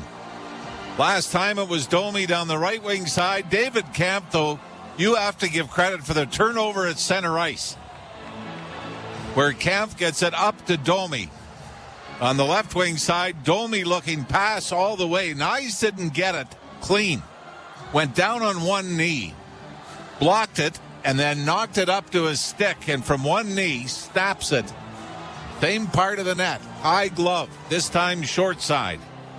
To tie this game at 3, and it comes on the Leafs' 45th shot in this game and 17th of the period. Confidence is a wonderful thing, isn't it? It goes right to your legs and right to your hands. And for both Max Domi and the Leafs' Knies, it is a tie game because of it. Puck in the Toronto zone. Bertuzzi for Tavares. Got it up on the right side, and it is punched in then by Giordano. Bertuzzi down the boards, can't come up with it. Game tied 3-3 at center ice. Perbix got it up on the left wing. Lightning will get it in over the line. Liljegren stood up his man efficiently, and McCabe has time and space to start out with it. But an errant pass is just going to get to the blue line, as the Leafs were kind of haphazard there trying to break it out. Now they'll get it up on the left wing, and McCabe rifles it into the zone. 4:27 to go in the third, and the Leafs have tied the game. They have it out in front again. Oh, Matthews is stopped. The rebound trickles just wide. Oh, my, a turnover there by the Lightning. McCabe for Marner. Marner going wide. Marner unable to get to it. Lightning get the puck to the line, but not out. Shot back in again. Willie's under it now. Willie sends it in front of the goal. No one there. Matthews down into the corner. Couldn't get it away from Charnik. Boy, Tampa hanging on here as the Leafs continue to roll. Sergachev will stretch things out. Both teams changing. 3:45 to play in the third, and the game is tied at 3s. Here the Lightning breaking it out. Radish shoots it down into the Toronto end. Played on the backhand into the corner and rattled around the boards by Domi. It's going to come all the way back down into the Lightning zone without an icing. Nyes in full pursuit. Played around the boards. It'll come up on the right side and out at center ice now. Connor Sherry dropping it back. Radish goes into the corner. Radish going around back of the net. Centers, comes back to the blue line. Hedman dropping it off, and the shot by Point deflects over top of the goal. Wall spread out in the butterfly in the goal now as the puck goes into the corner. Played around back of the net for Braden Point. Point back to the blue line. Fed over on the far side from Perbix. Back it comes to Perbix. Down the right wing, Nyes chases and forces him into the corner. Rides him in along the wall and then extricates the puck from in between his feet and is able to carry it out and then turns the puck over, but it's going to be grabbed off by Brody. Brody settles things down in the defensive zone to Morgan Riley. 2.5 minutes to play. Riley shooting it in. A 3-3 tie. A pair of goals from Matthew Nyes has gotten the Leafs off the slab and into a tie hockey game. Tavares along with Bertuzzi. Puck goes high into the corner. Sergachev able to play it up on the wall, but Bertuzzi is there. Bertuzzi got it back to the blue line. Lilligren trying to punch it in. Bertuzzi wraps it into the corner. The round back of the goal with 2 minutes to play. Both teams trying to get a change in here. Here the Lightning in across the line. Cirelli tried to drive wide. Got a shot, but it went right across the goal crease. No one home. Leafs upended in the defensive zone. Tavares is able to launch it high to center ice, but Nylander couldn't track it down. Then Matthews tried to find him, but that didn't connect. Leafs back in their own zone. McCabe having difficulties, but Matthews got back to help out the defenseman. Played around the boards to the far side. Blocked by Nylander and fed out at center ice, and Nylander punches it free. He's after it on the right wing side in front of the goal, and a diving play made by Nicholas Paul denied Marner a glorious chance. Leafs get it back to the point. Marner to Nylander. His shot was blocked. Sends it into the corner. Back for Willie off a pass from Marner. Doesn't work. And it's back out at center ice. And this has just been a whale of a second half of the third period. Bouncing puck wide. Lightning have had their chances as well, but the Leafs out shooting them badly now, 47-29. Played out into the center ice area for Braden Point. Point had it knocked off his stick. Kucherov tries to sift in but can't. It's fed off to Kucherov on the left wing. Kucherov got away from one man.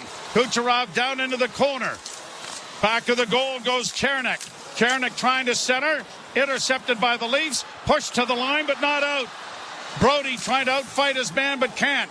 Back in with 24 seconds. Kucherov looking for the hat trick. Couldn't get a shot. Back to the point. Back to Kucherov in a goal. Oh, Lee Mackinac. What a save by Joseph Wall.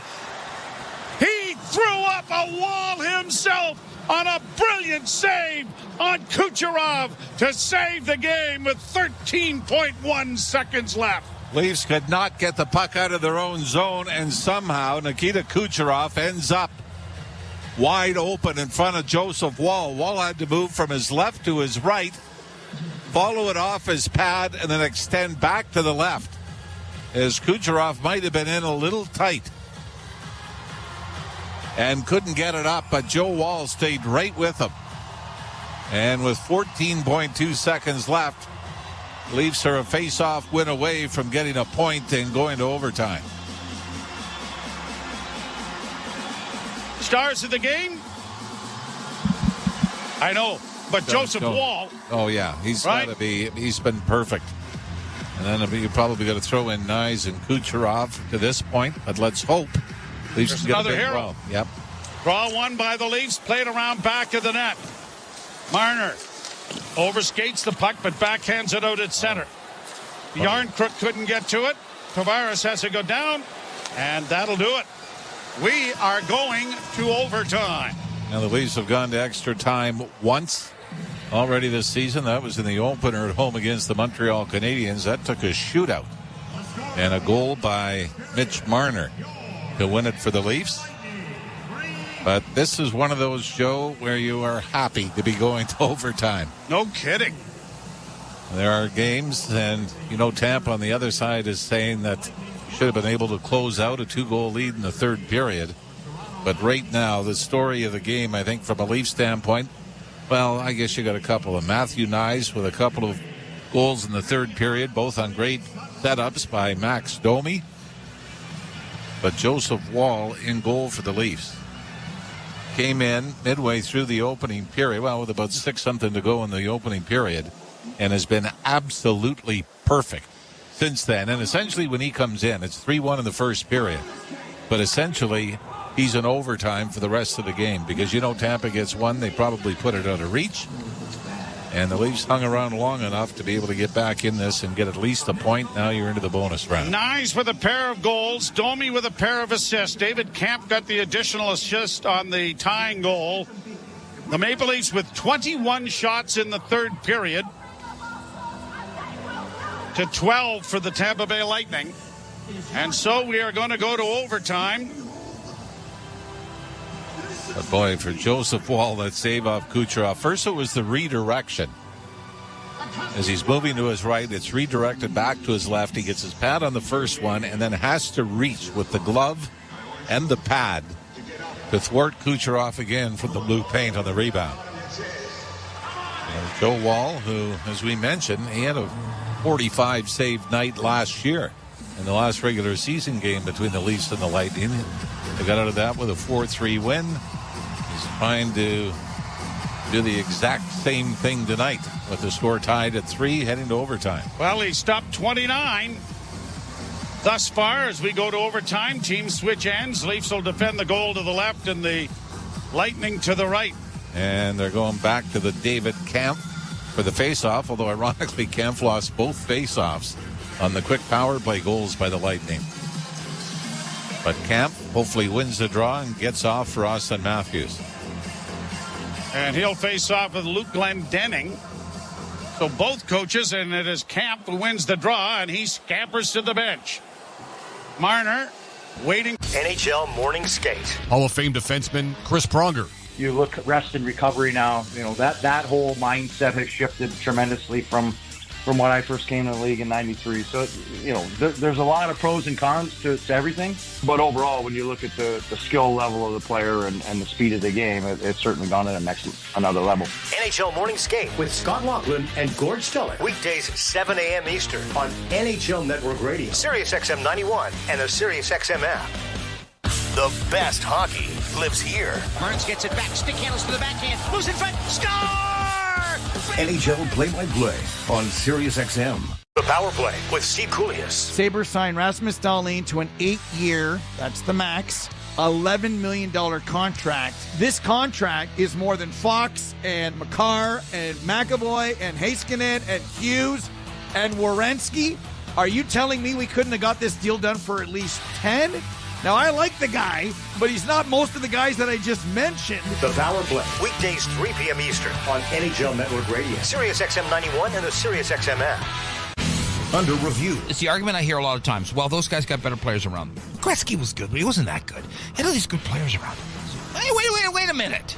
I don't buy that argument as a dismissal of a guy's importance because he's part of that dynamic. He's part of that equation. And to take him out invalidates the entire equation. Under Review with Mick Kerr. Weekdays, 11 a.m. Eastern. NHL Network Radio, Sirius XM 91, and the Sirius XM app.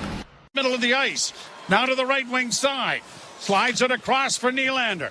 Nylander bringing it all the way back to the Toronto line, and they're going to change. I don't think the Lightning have had possession of the puck. Now it's brought in over the line for Domi. Got a shot away, and it was swallowed up there by Johansson. Would not have tipped off a tremendous celebration with Max Domi coming back with a pair of assists to tie the game and almost with the winner. Yeah, Austin Matthews almost had the winner before that. I thought Johansson might have got a piece of it with his stick. But Matthews just lost control of it, and then Max Domi's, by the time this was actually ends up being an easy save for the Tampa goaltender, as The puck was blocked twice as it sort of lobbed its way in and short hopped into the midsection of Johansson. 2:56 left, and I think this is the first possession that the Lightning have had. They win the faceoff. Stamkos starts out of his own zone. Fed to an open wing on the right side. Nicholas Paul gets down into the corner. Tangled up there with Liljegren, and the puck comes free, and Domi has it. Domi settling a rolling puck down. Carries in over the line. Into the slot. Dropping for Liljegren. Back to Domi. Oh, and he tried to chip it towards the net, just failing to make contact. Leafs come away with the loose puck and carry it back to center ice. Change is coming. Liljegren gives it off to Matthews. Matthews slides back. Now he starts forward. Matthews in over the line. Matthews getting through. He's in. Shot it over top of the goal. He just missed. Leafs come away with the rebound, but Marner had it stripped away. Paul brings it back for the Lightning, but a bad pass is right onto the stick of Morgan Rielly. He tried to find Marner. Marner had it roll all the way down into the zone. Centered in front. Matthews chipped it wide. Matthews to Marner. Blasted wide of the goal. Rielly fights for possession. Comes away with it. Morgan Rielly into the slot to Marner. Marner all alone. Marner with a spinning move. He's in. Pad save and a good one made by Johansson. 1:34 to go in overtime. My goodness. The Leafs have just dominated this, but have not been able to find the winner. Matthews out there for a long shift. Nylander has joined him, and the Lightning bring it all the way back into their own zone. Matthews staying out. Brought in on the left wing now by Hagel. Shot it over top of the goal. Rebound up on the right wing side. Matthews knocked it down. Klingberg gets it out. Lightning will go back. Klingberg gets it back in over the line for Nylander. Closing in a goal. Scores! John Tavares off the bench. Set up by Willie. The Leafs win it in overtime.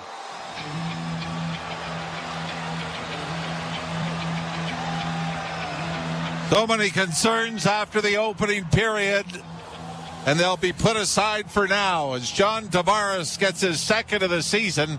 And the Lightning, Joe, I think got caught on a horrible line change. And the Leafs throw it up ice, and it's a 2-on-1. Nylander and John Tavares. And I guarantee you one thing. If this doesn't work, we're going to be saying, why didn't Willie shoot it?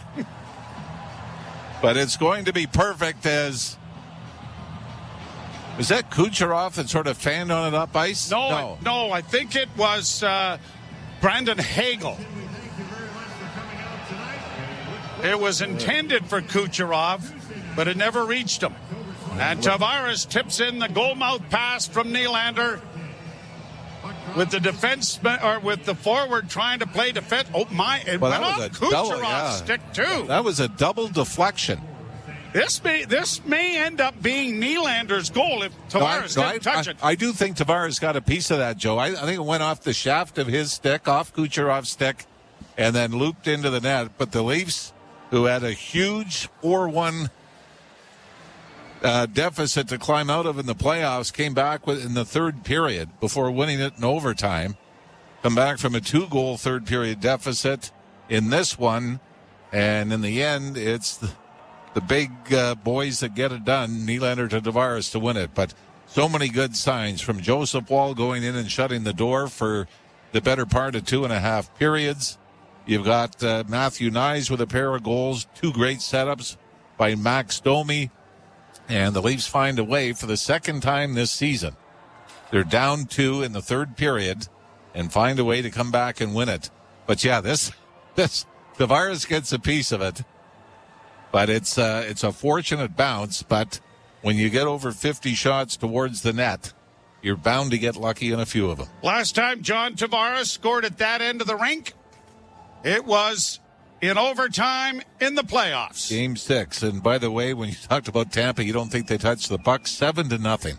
The shots favoring the Leafs in the overtime. And when you add up 20-13 in the third period, so the Leafs 54. 27-13 in the third period in overtime, and that was good enough for the comeback, although Joseph Woll still had to have some brilliant moments to keep the Leafs in this game and Tampa from getting their fourth. So the Maple Leafs will move on to Washington. Note the time change for the game. It is 6 p.m. on Tuesday night. We'll have that action for you, and we hope that you will join us at that time. We've got Jim Taddy and Dave Feschuk, who are standing by to talk about the Leafs' comeback. You've been listening to Molson Leaf Hockey on TSN 1050 and the Maple Leafs Radio Network. The Lexus 10-day event is here at Don Valley North. To truly go inside the game of pro football, you need to see things from the player's perspective. Let's go. Every Tuesday at 7 p.m. Eastern, catch the Player's Point. Let's go. Let's bring energy. Join NFL tight end Colin Thompson and Miami Dolphins fullback Alec Ingold as they break down the biggest stories in the NFL. It's an encouraging way to look at football. The Player's Point. Every Tuesday at 7 p.m. Eastern, only on SiriusXM NFL Radio Channel 88 and the SiriusXM app. NHL Morning Skate. Hall of Fame defenseman Chris Pronger. You look at rest and recovery now, that whole mindset has shifted tremendously from when I first came to the league in 93. So, there's a lot of pros and cons to everything. But overall, when you look at the skill level of the player and the speed of the game, it's certainly gone to another level. NHL Morning Skate with Scott Laughlin and Gord Stellick. Weekdays 7 a.m. Eastern on NHL Network Radio, SiriusXM 91, and the SiriusXM app.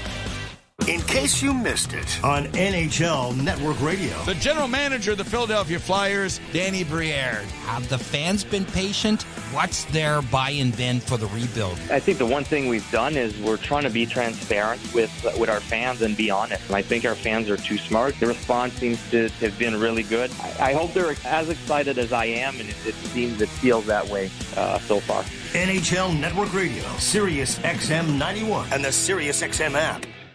The Power Play with Steve Koulias. Sabres signed Rasmus Dahlin to an 8-year, that's the max, $11 million contract. This contract is more than Fox and Makar and McAvoy and Heiskanen and Hughes and Werenski. Are you telling me we couldn't have got this deal done for at least 10? Now, I like the guy, but he's not most of the guys that I just mentioned. The Power Play, weekdays 3 p.m. Eastern on NHL Network Radio, SiriusXM 91, and the SiriusXM app. Under review. It's the argument I hear a lot of times. Well, those guys got better players around them. Gretzky was good, but he wasn't that good. Had all these good players around him. Hey, wait a minute. I don't buy that argument as a dismissal of a guy's importance because he's part of that dynamic. He's part of that equation. And to take him out invalidates the entire equation. Under review with Mick Curran. Weekdays, 11 a.m. Eastern. NHL Network Radio, SiriusXM 91, and the SiriusXM app. The Point. I truly believe in 3 years, Jack Hughes will be worth $15 million a year. For $15 million a year, they got Hughes and Hischier locked up together. Those are two brilliant contracts. But there isn't a single area where I look at the Devils and think, okay, this is of concern to me. They're locked and loaded. The Point with Boomer Gordon. Weekdays 1 p.m. Eastern. NHL Network Radio, SiriusXM 91, and the SiriusXM app. Join me, Gord Stellick, and Scott Laughlin as we recap the night that was on NHL Morning Skate, weekday mornings at 7 a.m. Eastern on NHL Network Radio, SiriusXM 91. At Pizzaville, we want to make the best pizza. Stone-baked, the traditional Italian way. Pizzaville Stone-Baked Pizza. Fiercely Canadian. Authentically Italian. I asked my Mopar service expert for advice on preparing my car for winter. He said switch to winter tires. Below 7 degrees Celsius, they have superior adhesion to regular tires. That's good advice, I say. He says that's expert advice. Enjoy a free seasonal tire changeover with peace of mind maintenance or inspection at the Get Winter Ready event. And buy 3 tires, get the 4th free. See your Chrysler, Dodge, Jeep, and Ram dealer for details. We built it. We know it. We interrupt this commercial break for an important news bulletin. Desjardins Insurance was spotted downtown helping everyone in its path. Unpredictable weather, fallen tree branches, wayward baseballs flying towards second-story windows. Desjardins Insurance is helping Canadians through it all. Is there nothing this large and friendly ally won't do for neighbors in need? Never before have we seen insurance with a heart so big it shows. Desjardins Insurance, home and auto. Learn more at desjardins.com/heart. Oh my gosh. Girl, you better tell me. I just got the best deal from Sellout Vacations at Amelia Resort in Cuba. My jaw literally hit the floor. A 4-star resort for over 30% off. What? 30% off? I couldn't hit book now fast enough. Cuba, here we come. With deals so good, you'll feel it. Find your vacation deals with feels at selloutvacations.com. First Up with Korolnik and Koliakovo. Weekday morning 6 till 10 on TSN 1050. You ain't first, you're last. This is Leafs Game Night on TSN 1050 and the Leafs Radio Network. The Leafs live here. Brought back by Domi on the right wing, being hounded from behind. Got it into the slot now for Nyes, who scores! Domi's work down the boards. Got the pass out for Matthew Nyes. And Nyes snaps it home, and the Leafs are back within one. Lightning back at their own blue line with Radish. Got it to the Leaf line, punched in over the line. Riley able to steer it back for Nyes. Quickly for Domi, couldn't get it by one of the Lightning just coming onto the ice from the bench. But now here's Domi in on the left wing, going hard to the net. Centered in front, they score! Nyes again! Nyes has tied the game, but a brilliant play by Max Domi, and it's 3-all. It's Kucherov looking for the hat trick, couldn't nail a shot. Back to the point, back to Kucherov in a goal. Holy mackerel! What a save by Joseph Woll! He threw up a wall himself on a brilliant save on Kucherov. Knocked it down. Klingberg gets it out. Lightning will go back. Klingberg gets it back in over the line for Nylander, closing in a goal. Scores! John Tavares off the bench, set up by Willie. The Leafs win it in overtime.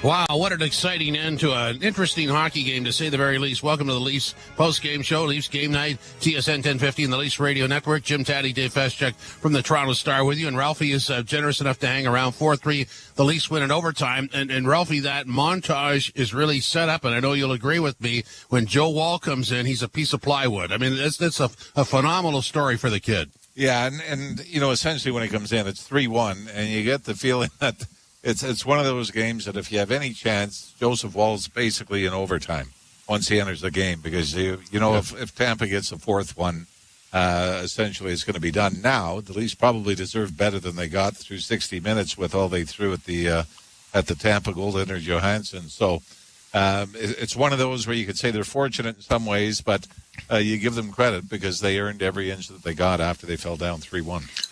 So, Ralphie, how do you make sense of going back to the beginning of Samsonov's performance here? Chased after allowing 3 goals on 4 shots. What's your level of concern with the state of Ilya Samsonov's game at this early juncture of the season? Well, I mean, I thought like the second goal against Florida the other night was worse. Sort of the wrist shot from the point that he couldn't see through, the short side of the screen. I think when you look at the 3 goals tonight, David, I think if you're watching the highlights, you don't say, God, he was awful. Kucherov gets 2 of them. So you've got to give him, I don't think you come down that hard on him, but I think when Joseph Woll entered the game, you need to save at certain points. And Samsonov wasn't able to provide that. And probably the third one, even though it's Kucherov again, he might have been guessing that, this is going to be that little bump play back to the middle of the ice to Braden Point. And he was anticipating, instead of trying to square up with Kucherov, who is, at the very least, a sneaky player. So, I mean, you look at the 3 goals. They weren't sifters that sort of stuck through him or bounced through his legs or, came from sharp angles. They if you watch them in a highlight reel, you say, Tampa scored 3 pretty nice goals. But, as we said, you've had enough starts, even the 2 at home where he gave up, what was it, 9 goals in the 2 games at home. Mm-hmm. You're kind of running out of mulligans of saying that, you're off to a decent start. So, and I don't think you crucify him for this, but this goaltending tandem, which many thought would be to the advantage of Samsonov coming into the season, it might be starting to turn rather early. Yeah, that's where I wanted to go next. Is what happened tonight enough to maybe alter how they handle their goalies for the rest of this road trip at the very least? Yeah, I'd, unless, we've talked about this before, Jim, or unless, remember the line was always with Freddie Anderson, Freddie's our guy. Freddie's our guy. It didn't matter what happened. Freddie's our guy. And whether it was Sheldon Keefe or Mike Babcock, that seemed to be it. What might play into this a little more is that Ilya Samsonov is on a 1-year deal. You don't have him for 5 or 6. That you have to try to force him to be comfortable and show that you've got confidence in him. That might be a deciding factor that they're going to say, look, we've developed Joseph Woll. We liked what we saw last year. And you might remember last year, Joseph Woll had a 45 save performance in that same building when the Leafs won 4-3 late in the season. So I think it might be time to at least say we're going to alternate for a stretch and before we start going with the guy that's hot. So, Ralphie, obviously great performance by Joseph Woll, 30 saves in relief. And yet, we've been talking about it all game. The Leafs had to score. And they'd scored 1 goal in each of their previous 2 games. They had 1 goal coming into the third period, and yet you get the nice explosion. And it's not just scoring, it is secondary scoring from someone other than the core 4. What did you make of it, and what do you think it means going forward here that you got these 2 goals from Matthew Knies, both off the stick of Max Domi? Well, one funny thing that stands out is Austin Matthews has gone 3 straight without a point, and I might argue that he's been better in the last 3 games than he was in the first 2. Even though obviously you're not going to criticize a guy with back-to-back hat tricks to start a season, but Austin Matthews has been absolutely dominant. And it's funny that again he's not on the score sheet at all. I think you're thrilled with Max Domi with the setups, even though at the first one when I saw the first setup for. Knies' goal in the third period, the one that made it 3-2. I think you could argue that maybe Domi was trying to find David Kampf in the slot and missed him, and it went all the way across to Matthew Knies to finish it. But I think not only do you love it that Knies scored, but also an increase in ice time is I think the total just under 15 minutes. Yeah, 14:55 for Knies in this game. He'd been averaging less than 12 minutes a game in the previous 4. So I think you like that. Max Domi got a little more ice time as well. And give Sheldon Keefe credit. He loaded up the big line, putting Nylander with Matthews and Marner. They had all kinds of opportunities in the third period as well. I thought John Tavares was great, but, Sheldon Keefe, I think you better, throw him some bouquets as well because the Leafs needed some offense and, whatever it was he did, it paid off. Yeah, that's exactly where I was going to go next. And just to sort of echo what you said there and get a reaction, I thought the way he managed those lines pretty well iced the 4th line and even mixed and matched with parts of the other 3 lines. In other words, some sort of a rotation, but you'd look out there and see different setups. And I just thought that was marvelous. And nice to see Domi and Knies develop some chemistry at the ultimate moment. This was one of the best third periods you're ever going to see. Yeah, and it's funny because you get the secondary scoring simply because you load it up on the top line. And so it was like, okay, whoever falls in the rest of the way, you guys try to play even, and they end up providing the spark in the offense that gets the game tied up. And the Leafs were fortunate at the end. Even the Tavares goal, it was sort of a double deflection that he didn't really get clean, but got enough of it to put it in. Pontus Holmberg, I thought, looked pretty good early, but he only finished with 6 minutes and 52 seconds of ice time. So not a factor in that sense, but he is a guy that seems to, embrace the role of being a 4th-line center at the NHL level. Yeah, Ralphie, for sure. I mean, you look at this, it's kind of uncanny that, you've had this rivalry with the Lightning, played them in 2 straight playoff series, and obviously win the most recent one. This is the 4th straight win you get against Tampa in overtime, albeit a regular season overtime with 3-on-3, not the real kind in the playoffs. But what do you think that means for the psyche of this Maple Leafs team, that they've sort of got Tampa's number a little bit here, especially when it comes to the third period comebacks and overtime wins? Yeah, well, I mean, Cripes, you look at the guys that Tampa doesn't have from a year ago. From Killorn being in Anaheim, Corey Perry's gone now in Chicago, Patrick Maroon's in Minnesota. You're going, now who did we hate again? Exactly. Because those are the guys that that seem to stand out. Although the Leafs got a pretty good dose of Corey Perry when Chicago was in earlier in the season. But yeah, I think it's good from that standpoint. But I think we said Joseph Wall won. I think they won the last 2 games of the regular season last year. I might be wrong on that, but now they won 5 or 6 straight in that building, which is probably nice, and especially last year because Tampa was so good at home in the regular season. The Leafs were able to win all 3 games in Tampa in the postseason, but. I think it's good, just as important, and you can go back to the first game of the season against Montreal. They're down 2 goals in the third period, pull the goalie and twice score. Austin Matthews scores twice to be able to tie it before Marner won it in the shootout. And here you do it again. So out of your 3 wins on the season, 2 of them you trailed by 2 in the third period. And I think those are things, when you talk about confidence and you talk about the belief that you can do something when faced with adversity, I think these are very important games to be able to say that, we're not one and done. If we get down by more than a goal, we're done. We can find a way to battle our ways back. And I think that's important early on in the season because the same thing goes with teams that blow leads. That usually starts in October. Teams that have a tough time holding on to leads. It becomes part of your DNA and something that you've got to fight. So from a Leaf standpoint, I like that as well, that another game that you're down 2 in the third period, and you find a way to come back and get something. So, I mean, only 5 games in, but this is eerily similar to the last 2 starts, the last 2 seasons where they would start and have this stumble around a bit and then have the moment. So I guess the ultimate question here, do you think this third period and this comeback win over Tampa in Tampa is the moment we'll refer to 2 weeks from now to say this is where it started to happen? Nah. No, we're going to hit another game like they'll play Arizona or Chicago. And you're going to go, oh, okay, here we're back. Because, that happened with the Chicago game, right? You say, boy, they came back against Montreal. They were lucky. They could have lost to a team that missed the playoffs. Then they get Minnesota, and you say, okay, they were in a little bit of trouble, but came back and won it. And now, this is where they're going to dominate the league. They're going to beat teams like, not Chicago.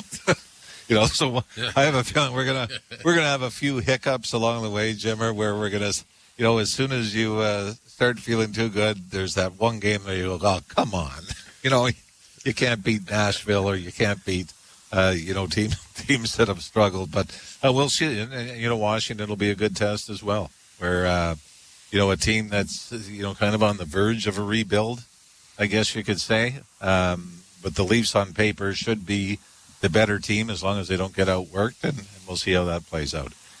So you look at the way this season started, Ralphie, with the Leafs talking about in training camp, we're going to move William Nylander to center.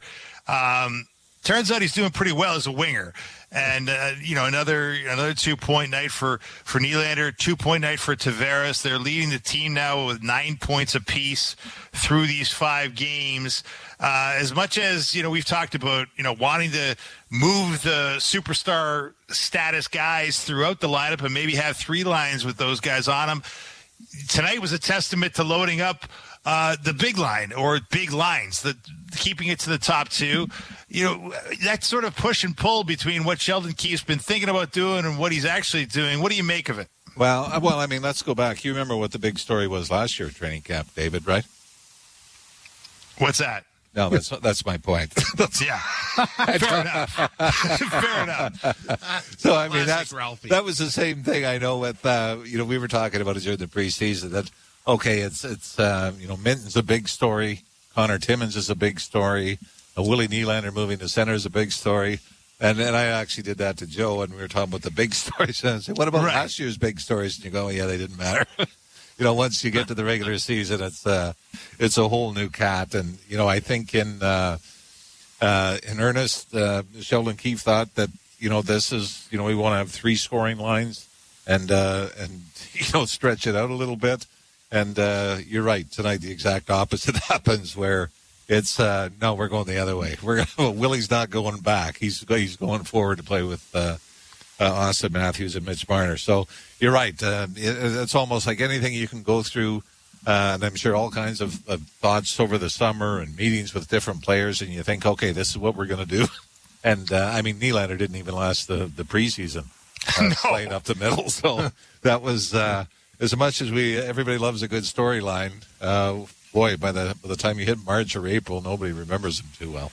No, fair enough. The other offseason storyline that people maybe, are surprised of, it's kind of, you don't really think about this guy very often when you think about the Maple Leafs, but he's an important piece, and he's David Kampf, Ralphie, and, he gets the 4-year deal at $2.4 million, and, if you're getting more than the minimum these days, if you're not one of the core 4, a lot is expected of you, because every dollar over the minimum is kind of a luxury item in this salary cap situation. And of course, he came in tonight with no points on the board. I think he had 1 shot heading into this game, and to my eye, at least, was a much bigger factor that we've seen, in any of the other 4 games. What did you make of Camp's performance, centering that third line? Yeah, well, I agree with you. And I think the increased ice time, David, is part of it. But I think the other part is sometimes after a game, you say this guy was noticeable. Like, you noticed him on the ice, whether it was creating plays or coming back in the back check and making good defensive plays.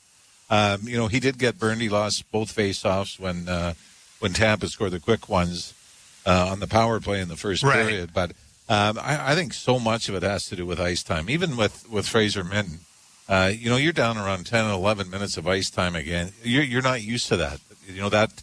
That kind of pace throughout a game where, you come playing in junior where you're on probably every third shift.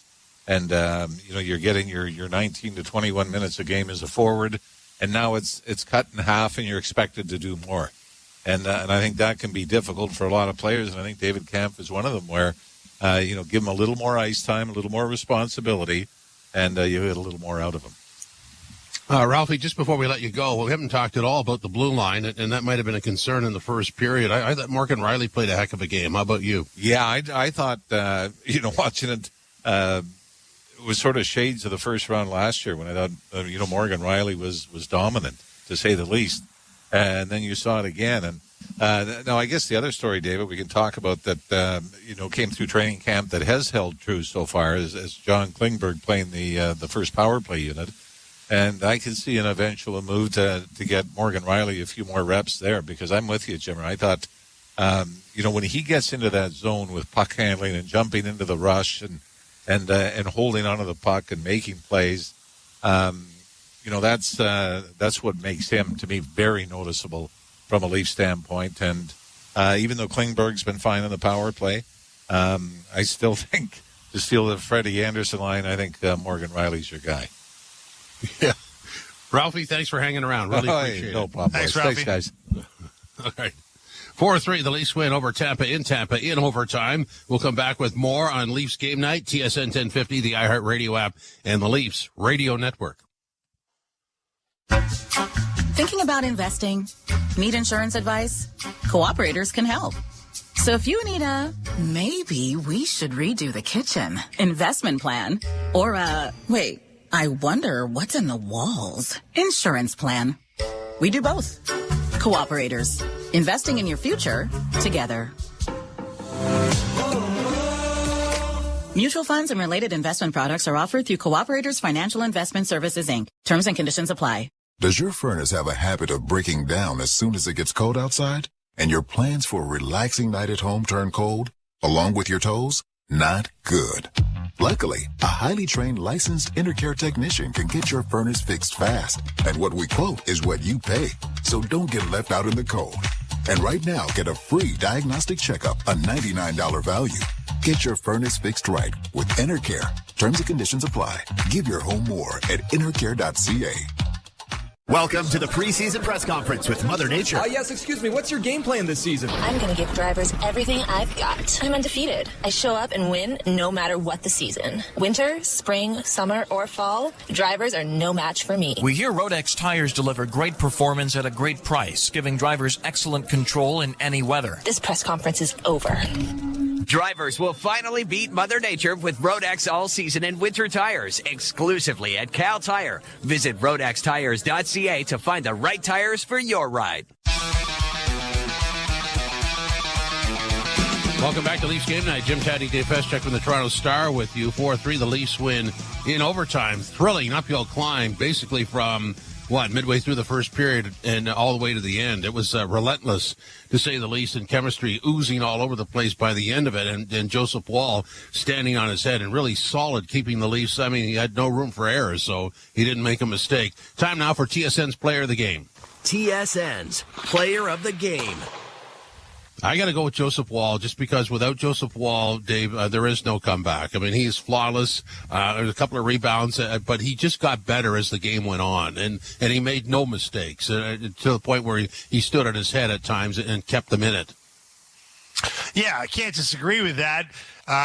Look, to me, this is a night where Joseph Woll, until further notice, is the guy I'm going with. I mean, Ilya Samsonov had his chances, repeated chances, and he hasn't made good on any of them. And Joseph Woll came in tonight in just his second appearance of the year, and to your point, was the player of the game. If you're going to go with a 1A, though, as your player of the game, it's clearly Matthew Knies. And we were talking before the game about the importance of secondary scoring, about how the core four can't carry it all. And of course, they've been carrying an incredible load, having scored 11 of the 14 goals the Maple Leafs had put in the net heading into this game. And of course, the two biggest goals of the night, outside of the overtime goal by Nylander, scored by Matthew Knies off the feed from Max Domi on both of them. Both of these guys, they were needing a little bit of a bump. I mean, Knies came in, didn't have a point in the 4 games. Domi had a secondary assist, but there'd been a lot of talk about how he hadn't looked particularly good. He looked hesitant. He looked like he'd been trying to do too much in that third period. I don't know if it was because the backs were against the wall, proverbially, or because they were a little bit more desperate than they have been in the other games. But man, they looked very good. They looked very, to the point, and it was an incredible performance by both guys. Knies, especially, the way he gathered that second goal off his leg, down on one knee, put it back on the blade, and put it over Jonas Johansson, who had a heck of a game himself, by the way. 55 shots. Yeah, really good performance by Johansson, for all the talk about Vasilevsky being out and the Lightning being up a creek with no paddle. I mean, Jonas Johansson said tonight, hey, wait a second here, I'm not a bad goaltender. Ultimately, though, hey, good offense beats good goaltending, and the Maple Leafs proved that with that incredible rally to come back from 3-1 down and win their 4th straight overtime game in Tampa Bay. Yeah, got to be confidence boosting for Knies and Domi, and also for Woll, and quite frankly, the whole unit, to understand that, they're sort of revisiting a playoff situation they had with Tampa, and that they can do it again. I always play this game with myself. How would you describe what you've seen to somebody who hadn't seen the game or knew nothing about the game? And so you probably would start with the Samsonov struggle, but then that's not really accurate, because the Leafs came out of that gate flying the first 5 minutes. They had the Nylander goal, and then there's a gap, I want to say, maybe from 6 minutes until Samsonov leaves the game, which will be about 7.5 minutes, where it got discombobulated really quickly, and then it took the rest of the night to correct it. Kind of an odd description but an accurate one, isn't it? Yeah, it was a game of wild swings. Yeah, the early storyline is, man, Nikita Kucherov is a magician with the puck. He's got 3 points in the game's barely 13 minutes old, and he's got 2 goals and an assist. He sets up a beautiful tic-tac-toe goal, which is maybe the only one you couldn't necessarily blame on Samsonov, but certainly, Samsonov probably should have had the first one. It goes over the pad and under the low blocker. Probably should have had the second one, where he was very slow to get across on a left to right cross-ice pass from Braden Point to Kucherov where Samsonov just wasn't anywhere near the vicinity and certainly didn't anticipate that play in the way that most NHL goaltenders would in that moment. And then, the storyline shifts very quickly. The second period, there wasn't much to recommend it, but, with the Leafs understanding that, this was a moment where they could be going down into sub-500 territory 5 games into the season. The fact that they'd scored 1 goal in each of their most recent 2 games, Jim, and they came into that third period having only scored 1 goal. They needed something to happen, and guess what? Something happened, and it was a marvelous comeback. So, you'd rather, if you're Sheldon Keefe, you'd rather not have the drama. You'd rather not have the wild swings. You'd rather not have to pull your goaltender 6:31 into the first period.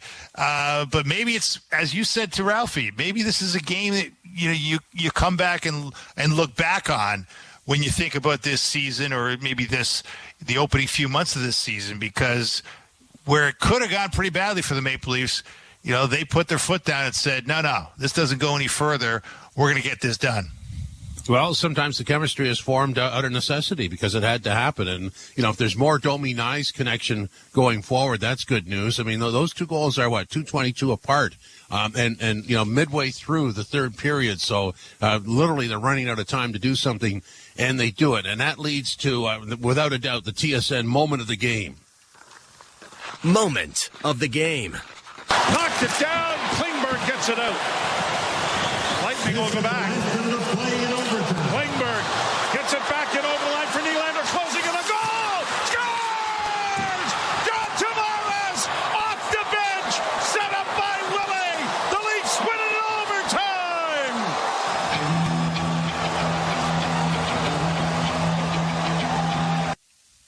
Well, that's interesting that the home team played the music for the visiting team's winning goal. But nonetheless, John Tavares gets the overtime goal. I don't know if somebody got fired over that or not. Here's JT on his overtime winner in the postgame. Just good change by Austin there, and I just got out there.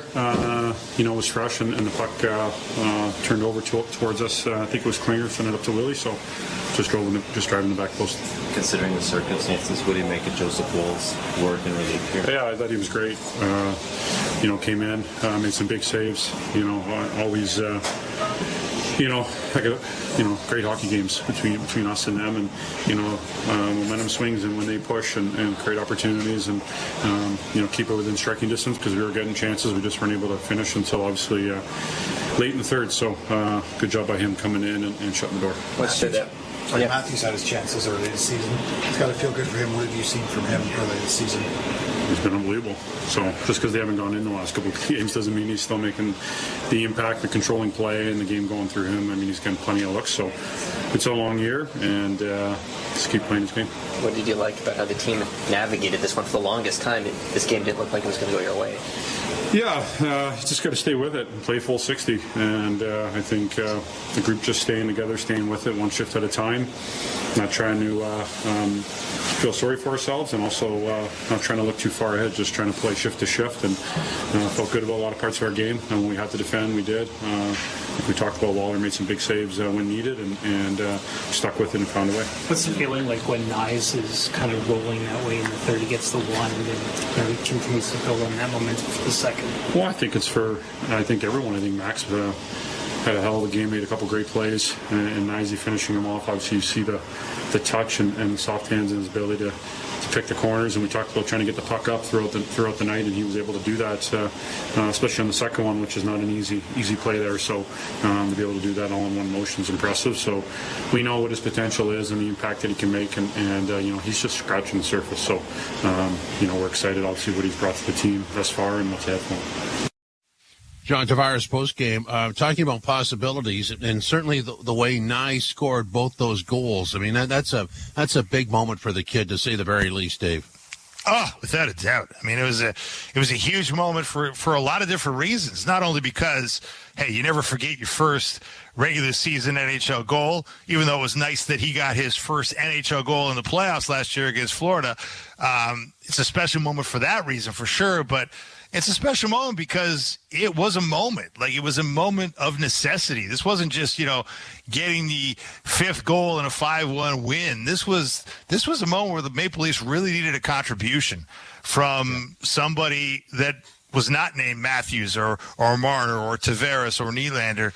And Matthew Knies and Max Domi stepped up to the challenge and provided a little bit of that depth scoring and very timely depth scoring that the Maple Leafs have been crying out for here in the 4 previous games and just haven't been getting. So, look, this is what you're hoping for. We talked about it before the game. You talked about how if you can get internal growth within your lineup in a salary cap era, that's the best recipe for improvement in a lot of ways, because you're not going to go out and get high-priced free agents. It's very hard to find low-priced free agents that can do much for you. And so if you get Matthew Knies, an in-house draft pick, to become a key contributor, if you can get a free agent like Max Domi to be a big part of it, if you can get, as you talked about, Timothy Liljegren to step in to a bigger role into a top 4, this is how you improve when you can't really make material changes to your lineup. And, Matthew Knies tonight showed you that, hey, here's a kid with real talent, obviously a poise in the moment, who can do just that if things go his way. And tonight they did. Well, I mean, look at it. If we're talking at the end of the regular season that Knies had a great rookie season, that Wall had established himself as a number 1 goaltender, and Liljegren had established himself as a top 4 defenseman, that's a dream come true for the Leafs. I mean, that would push this thing to a level you couldn't predict. Yeah, exactly. Because we're all sitting around here going, well, they're going to have to add to this defense. And maybe they still will. But, to your point, if Timothy Liljegren steps up and becomes the defenseman they hope he can be, maybe they have to add less than they would have otherwise. And tonight, Timothy Liljegren, he's up there in terms of time on ice, 5-on-5. Only Morgan Riley plays more. I thought he was, fairly solid out there. Nothing egregious on the opposite side of the puck. Nothing getting past him. Great performance. And to your point, if Joseph Wall suddenly becomes a goaltender you can rely on to be a number 1 or a 1A, well, that's a great, huge asset that this team really needs, frankly, because if it's not going to be Ilya Samsonov, they don't want to have to be, trolling the waiver wire for their next guy, which is what they'll be doing if neither of these guys can do it.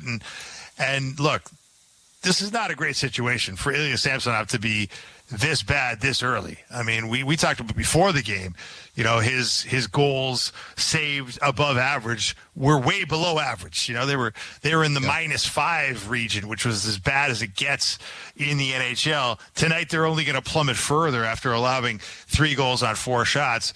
So this is not an ideal storyline for the goaltending situation, Jim, that Joseph Wall had to come in tonight under those circumstances. But the fact that he came in and did what he did, play such solid minutes, to stop 30 shots and really not be, not really look like he was at all, out of sorts or out of position, look very calm in there. Very, when you watch this kid, you get the sense that there's an internal peace because he's not a jumpy guy. Like you see Samsonov was often jumping around in there. There's a quietness to his game that is very appealing. So we'll see how it goes. But you're right. Like that is the formula for how a team can improve from within. We'll explore Knies and Wall later on in their postgame sound. Right now, if you said this was a hard-fought 2-point, Sheldon Keefe would agree with you. Here's his postgame session. Now on the Leafs Radio Network, Maple Leafs head coach Sheldon Keefe. This one to get a hard-fought 2 points. Just so we stayed with it. I was happy to see our guys get rewarded because I thought we played a good game. And I thought even in the first period, I thought we played a good period. Yes, the goalie playing the way that he was, and Tampa playing as hard as they were. You thought maybe the time was going to run out for us, but like I said, I was glad to see the guys get rewarded. I thought we played a good game here. What will a couple nice setups do for Max Domi moving forward, do you think? Yeah, I'm hoping it allows him to just relax. Because that's the biggest takeaway in the game is first of all I thought Max had even before making those plays. But you could just see pucks came to him in good spots, and he moved his feet, and does what he does. He's a playmaker, and it's great to see those guys connect. It's great to see a guy like Nice get a couple in an important time. But yeah, for Max to come through for the team in that time was huge. What's impressed you most about Nice so far this season?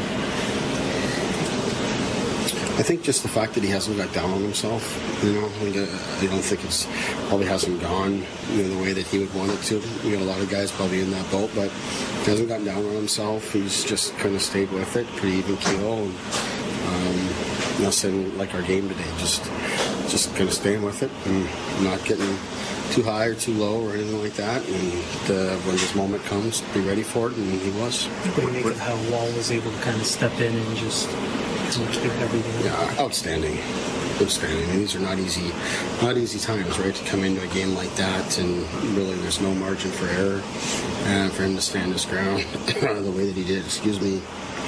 Was great. And he's been great. I thought he played well in the start that he's had, and practice this week he was outstanding and competitive, and to see him step in and do the job for our guys tonight was really huge. Another young guy coming up in a big moment for us. Do you foresee him maybe playing more than anticipated this road trip?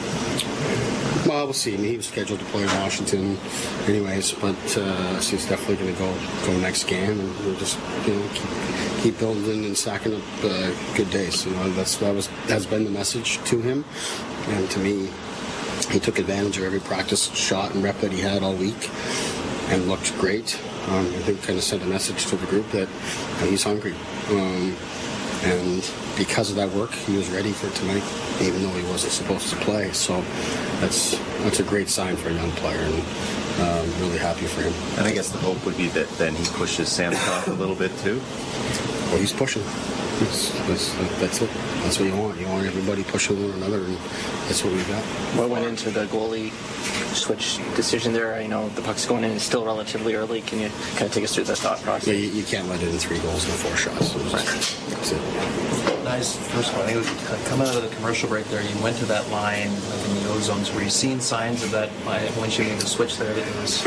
Yeah, obviously mix things up a little bit here tonight, trying to spark something and look at some different things. But I did feel like that line was coming, and I made the decision to go down to 3 lines. And in fact, I actually thought Holmberg gave the 4th line a lot tonight too, and I thought those guys were good. I just sort of lost them with some of the special teams and then just playing from behind. But I got in a 3-line rhythm, and it was because I felt that line was coming. It was giving us good shifts, and I needed to use them because obviously, Matthews and Tavares, those lines of minutes were really climbing. So we definitely needed to rely on others, and that's progress for our team, to be able to rely on others and have them come through in a big moment. A lot of good individual stories today, but I'm wondering, for the group, what do you think a win like this can do? I know it's early, but can do for the team. Well, it should be huge, right? Again, for the reasons that I just mentioned, because you look at it, it's Max Domi, it's Matthew Nice, it's Joe Wall. It's our penalty kill at the time when the PK let in a couple quick ones in the first period. Really gets tested in the second period. Back-to-back kills, a bit of a 5-on-3 there. Penalty kill steps up. So, I think there's a lot of really good moments in the game. I think it's a really good team win. And even if, you don't get the win tonight and the points, there's still a lot to like about our game here, similar to Florida. I mean, your moral victories, maybe you can tolerate them early in the season, but it is about results and points, of course. But when you compare it to the games that we won on home ice to how we've played in these 2 road games, I mean, we're playing substantially better. And in fact, both games that we've played in Florida and here tonight are not your typical October games. These are fast, competitive games here that we've played on the strip so far, and I've liked how our team's responded to that. Sheldon Keefe, post-game, a couple of gems there, Dave, on the goaltending. And, I think everybody would agree. If you're going to allow 3 goals on 4 shots, where does that go? You got to get them out. And Wall noticed him in practice, almost like a football. You'd ask a football coach who practiced well this week, but they noticed that Wall was practicing well and weren't surprised by his performance. And that's noteworthy, too, isn't it? Oh yeah, I mean that there was some interesting comments there for Sheldon Keefe. I love that. Yeah. You know, when they asked him about are you hoping he's going to be pushing Samsonov, and Sheldon Keefe coming back with, oh, he's pushing, you know, like, because he is pushing, right? Like right now, I think most Leaf fans would be like, if they had to pick a guy to win a game right now, you know, there wouldn't be much of a choice, right? And that's obviously watching Samsonov just let in 3 goals on 4 shots, but it's not just the 3 goals on 4 shots with Samsonov. It's there's a lot of water under the bridge here of him not doing very much to begin this season, and so I think there's a real appetite for change here and a real appetite to at least give Joseph Woll a chance. And as Sheldon Keefe said, like, Joseph Woll is doing everything you want a young player to do. He's coming to practice. I think he used the phrase, he's hungry and he's ready. Yep. And what else can you ask for from a guy than to be hungry and ready? And then not only that, to come out and perform like he performed tonight on no notice in a game where he didn't think he'd probably have to play. He played his heart out. I just think it's interesting because we always do this in retrospect, but at this particular point, going into the next game in Washington, they have the decision to start Woll. If they were to start Samsonov and he had another performance like tonight, there would be no decision. So it's an interesting it's not quite a fork in the road, but it's pretty darn close, isn't it? Feels like it. It certainly does. I mean, especially we don't know enough about Joseph Woll. We don't know how he'll react to playing high volume at the NHL level, because this is a guy with 12 games of NHL experience. This is his 13th appearance in an NHL game. He's had 12 starts, and of course we saw him in 4 playoff games and 2 starts. So that's not a big sample size. We don't know how he'll react to playing the rigors of an NHL season. But look, I mean, there's no reason to believe he won't react well. He's a 25-year-old guy. He looks like he's in exceptional shape. As Sheldon Keefe says, he's doing everything right in terms of practicing well, and he looks like he keeps himself in great shape. So, he's due for a bigger look here, a longer look as the Maple Leafs goaltender, and I think there's every reason to believe he's going to get it. Not only because of what happened tonight, but because of what's led up to tonight and how he's reacted in the moment. Well, let's get more post-game sound now, and we'll deal with Max Domi, who does make a comment on Woll at some point, but he's first asked about the whole night, how he summed it up. Yeah, I think for our group it was huge. I thought, honestly, in the first period we played really good, had a lot of chances, and give them credit. They bared on their chances, and their goalie was great. So it's a good test for our group, and we stuck with it and found a way to win. So it's massive. What's impressed you most about Max? I mean, he's a great player. He's mature. He's a big, strong kid that hangs on to the puck. He's got a lot of speed, a lot of size, goes to those, dirty areas in front of the net, and he can score. I mean, we saw that tonight. So, heck of a hockey player and even better kid. So, I'm super happy for him tonight. He's going to be a big part, and he's getting better every day. What's going through your mind on that setup there for his second goal? Like, are you thinking hustle, or are you looking for the read there? I'm just waiting for the hole to open up to him. He was cocked and ready to go. So, he's got to get in the rock in the right place, and he's going to do the rest. So that was all I had to do. What stands out to you about Woll? He's great, man. He really kind of reminds me of Carey Price's demeanor. He's very calm and relaxed, and both on and off the ice. And big body, moves really technically sound. I mean, I'm not a goalie coach by any means, but he's outstanding. And obviously the first few on Sammy weren't his fault. I mean, those are some elite goal scorers making some elite plays, and wasn't his fault at all. But just to kind of shake things up, and then Waller came in was really a stonewall. So it's great to see. Have you got to know Joseph very well? Like, what's he like off? Yeah, he's great, man. He's, like I said, he's very similar to Price. He's just super low key, super humble, and just wants to do his job and be a great teammate and have fun. So it was great to see tonight. Thank you, Max. Thank you. Max Domi, he reminds him of Pricey.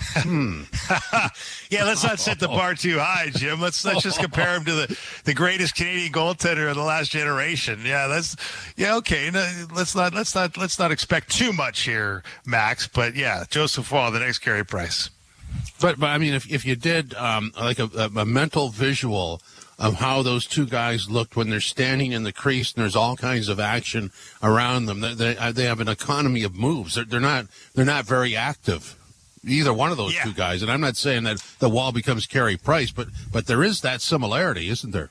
Oh, there is. No, there's no doubt about it. I mean, just, there's that similarity. They're both about 6'3". They both have that very, laconic kind of way about them. Like there's very little, reaction. It almost feels like they're just letting the puck sort of hit them rather than stopping the puck. And that's I guess that's the art of really being a great positional goaltender, is just to just be there and let the puck hit you instead of stabbing at it and sort of chasing after it, which is what you see a lot of goaltenders that are struggling doing in this league. Like to me, watching this game tonight, it just felt like he makes a lot of plays go nowhere because he's in perfect position. And the shot you're going to need to beat him when he's in perfect position is a really special shot that, is going to be a bit of a 1 in 100 type of thing, which is why, his save percentage was 100% tonight. And so, good on him. Let's not set the bar too high. Let's not set the bar at Carey Price. But if I'm starting a Leaf goaltender for the next few games at least, it's Joseph Woll and Joseph Woll and Joseph Woll until proved otherwise. Yeah, and even what you said, if you go back to when he first went in the game, there were a couple of shots that I know he gave rebounds up on that he probably wouldn't have been happy with, but he didn't panic. He sort of let himself get into the game. And sometimes in a goal he starts giving up rebounds they can't stop, but he seemed to be able to stop that. Yeah, for sure. I mean, and why wouldn't you give up a few rebounds when you first come into a game? I mean, sure. Like you're coming in cold, and by the way, you're coming in cold, and your team is also cold. You're taking on some water here from the Tampa Bay Lightning, who have all the momentum, and Nikita Kucherov's putting on a 3-point clinic here with 2 goals and an assist. I mean, it's not looking good for your team by any measure, and it would be easy enough to say, hey, I let a couple in. What am I supposed to do? But he didn't do that. And to your point, he didn't panic. He didn't overreact to any of the rebounds. That's impressive stuff. I mean, this is a guy that, as much as his resume at the NHL level is very thin, we saw it in the playoffs. He was very convincing in the playoffs. In most of his work for the Maple Leafs during the postseason. So. Yeah, it doesn't necessarily surprise you that he looks that good. What does surprise you is that Samsonov's been as bad as he's been, and certainly wasn't great tonight. And that is not ideal. Like, you're going to need 2 at least in this league. This isn't a 1 goaltender league. The problem of Samsonov not finding his groove is still going to be a problem. But it's nice for the Maple Leafs to at least have a guy that they are excited about starting Tuesday night in Washington. Well, we've talked all around this. Here is Joseph Woll and his performance tonight. Yeah, it was awesome. Like you said, it's a huge win for us to, get back in the win column and just to see, how hard we can work and battle back. And obviously, 2 big goals by Nyzee there pretty late, which was awesome to see. So, great game by us, and looking forward to building on it. What goes through your mind in that situation when you're going in and relief so quickly there? Not too much. Just dialed in and let's go stop the puck. Try not to think too much. Try to be ready for any situation, and it just so happens I got the opportunity to go in and make sure I was ready. What impresses you most about Matthew Knies? Man, he plays hard. He's always buzzing around the rink and throws his body around a little bit, but at the same time he plays with a lot of skill, and I'm excited to see him really find his game. That mix between being a hard power forward and a very skilled guy. So it'd be cool to see him over his career. Petruzzelli was saying in camp that he was kind of surprised by his shot. What do you notice about his shot? I'm not too sure. He's got a good shot. Okay, no worries. Yeah, he does. Yeah. No worries. I'm gonna go like goalie. Like he snaps it, kind of weird. Okay. But he puts his full frame behind it, so it comes in pretty hot. What did you see on the saves on Kucherov in the last minute of regulation? Yeah. Again, just try to stay in the moment and. Make a big save when my team needs it. So I was happy to be able to, push it to overtime, and then it was awesome to see how hard we played in overtime. So you just got the deception Kucherov plays with, in trying to read that as a goalie. Is he going to shoot? Is the pass going across the seam? Like, it seems like every option is open for him. Yeah, he's a great player. Someone we have to be aware of and prepare for, especially on the power play. He's got, like you said, he's got every option to go to. So, as a goalie, it forces you to be really patient and try to hold your feet as long as you can on him and hopefully make a good read.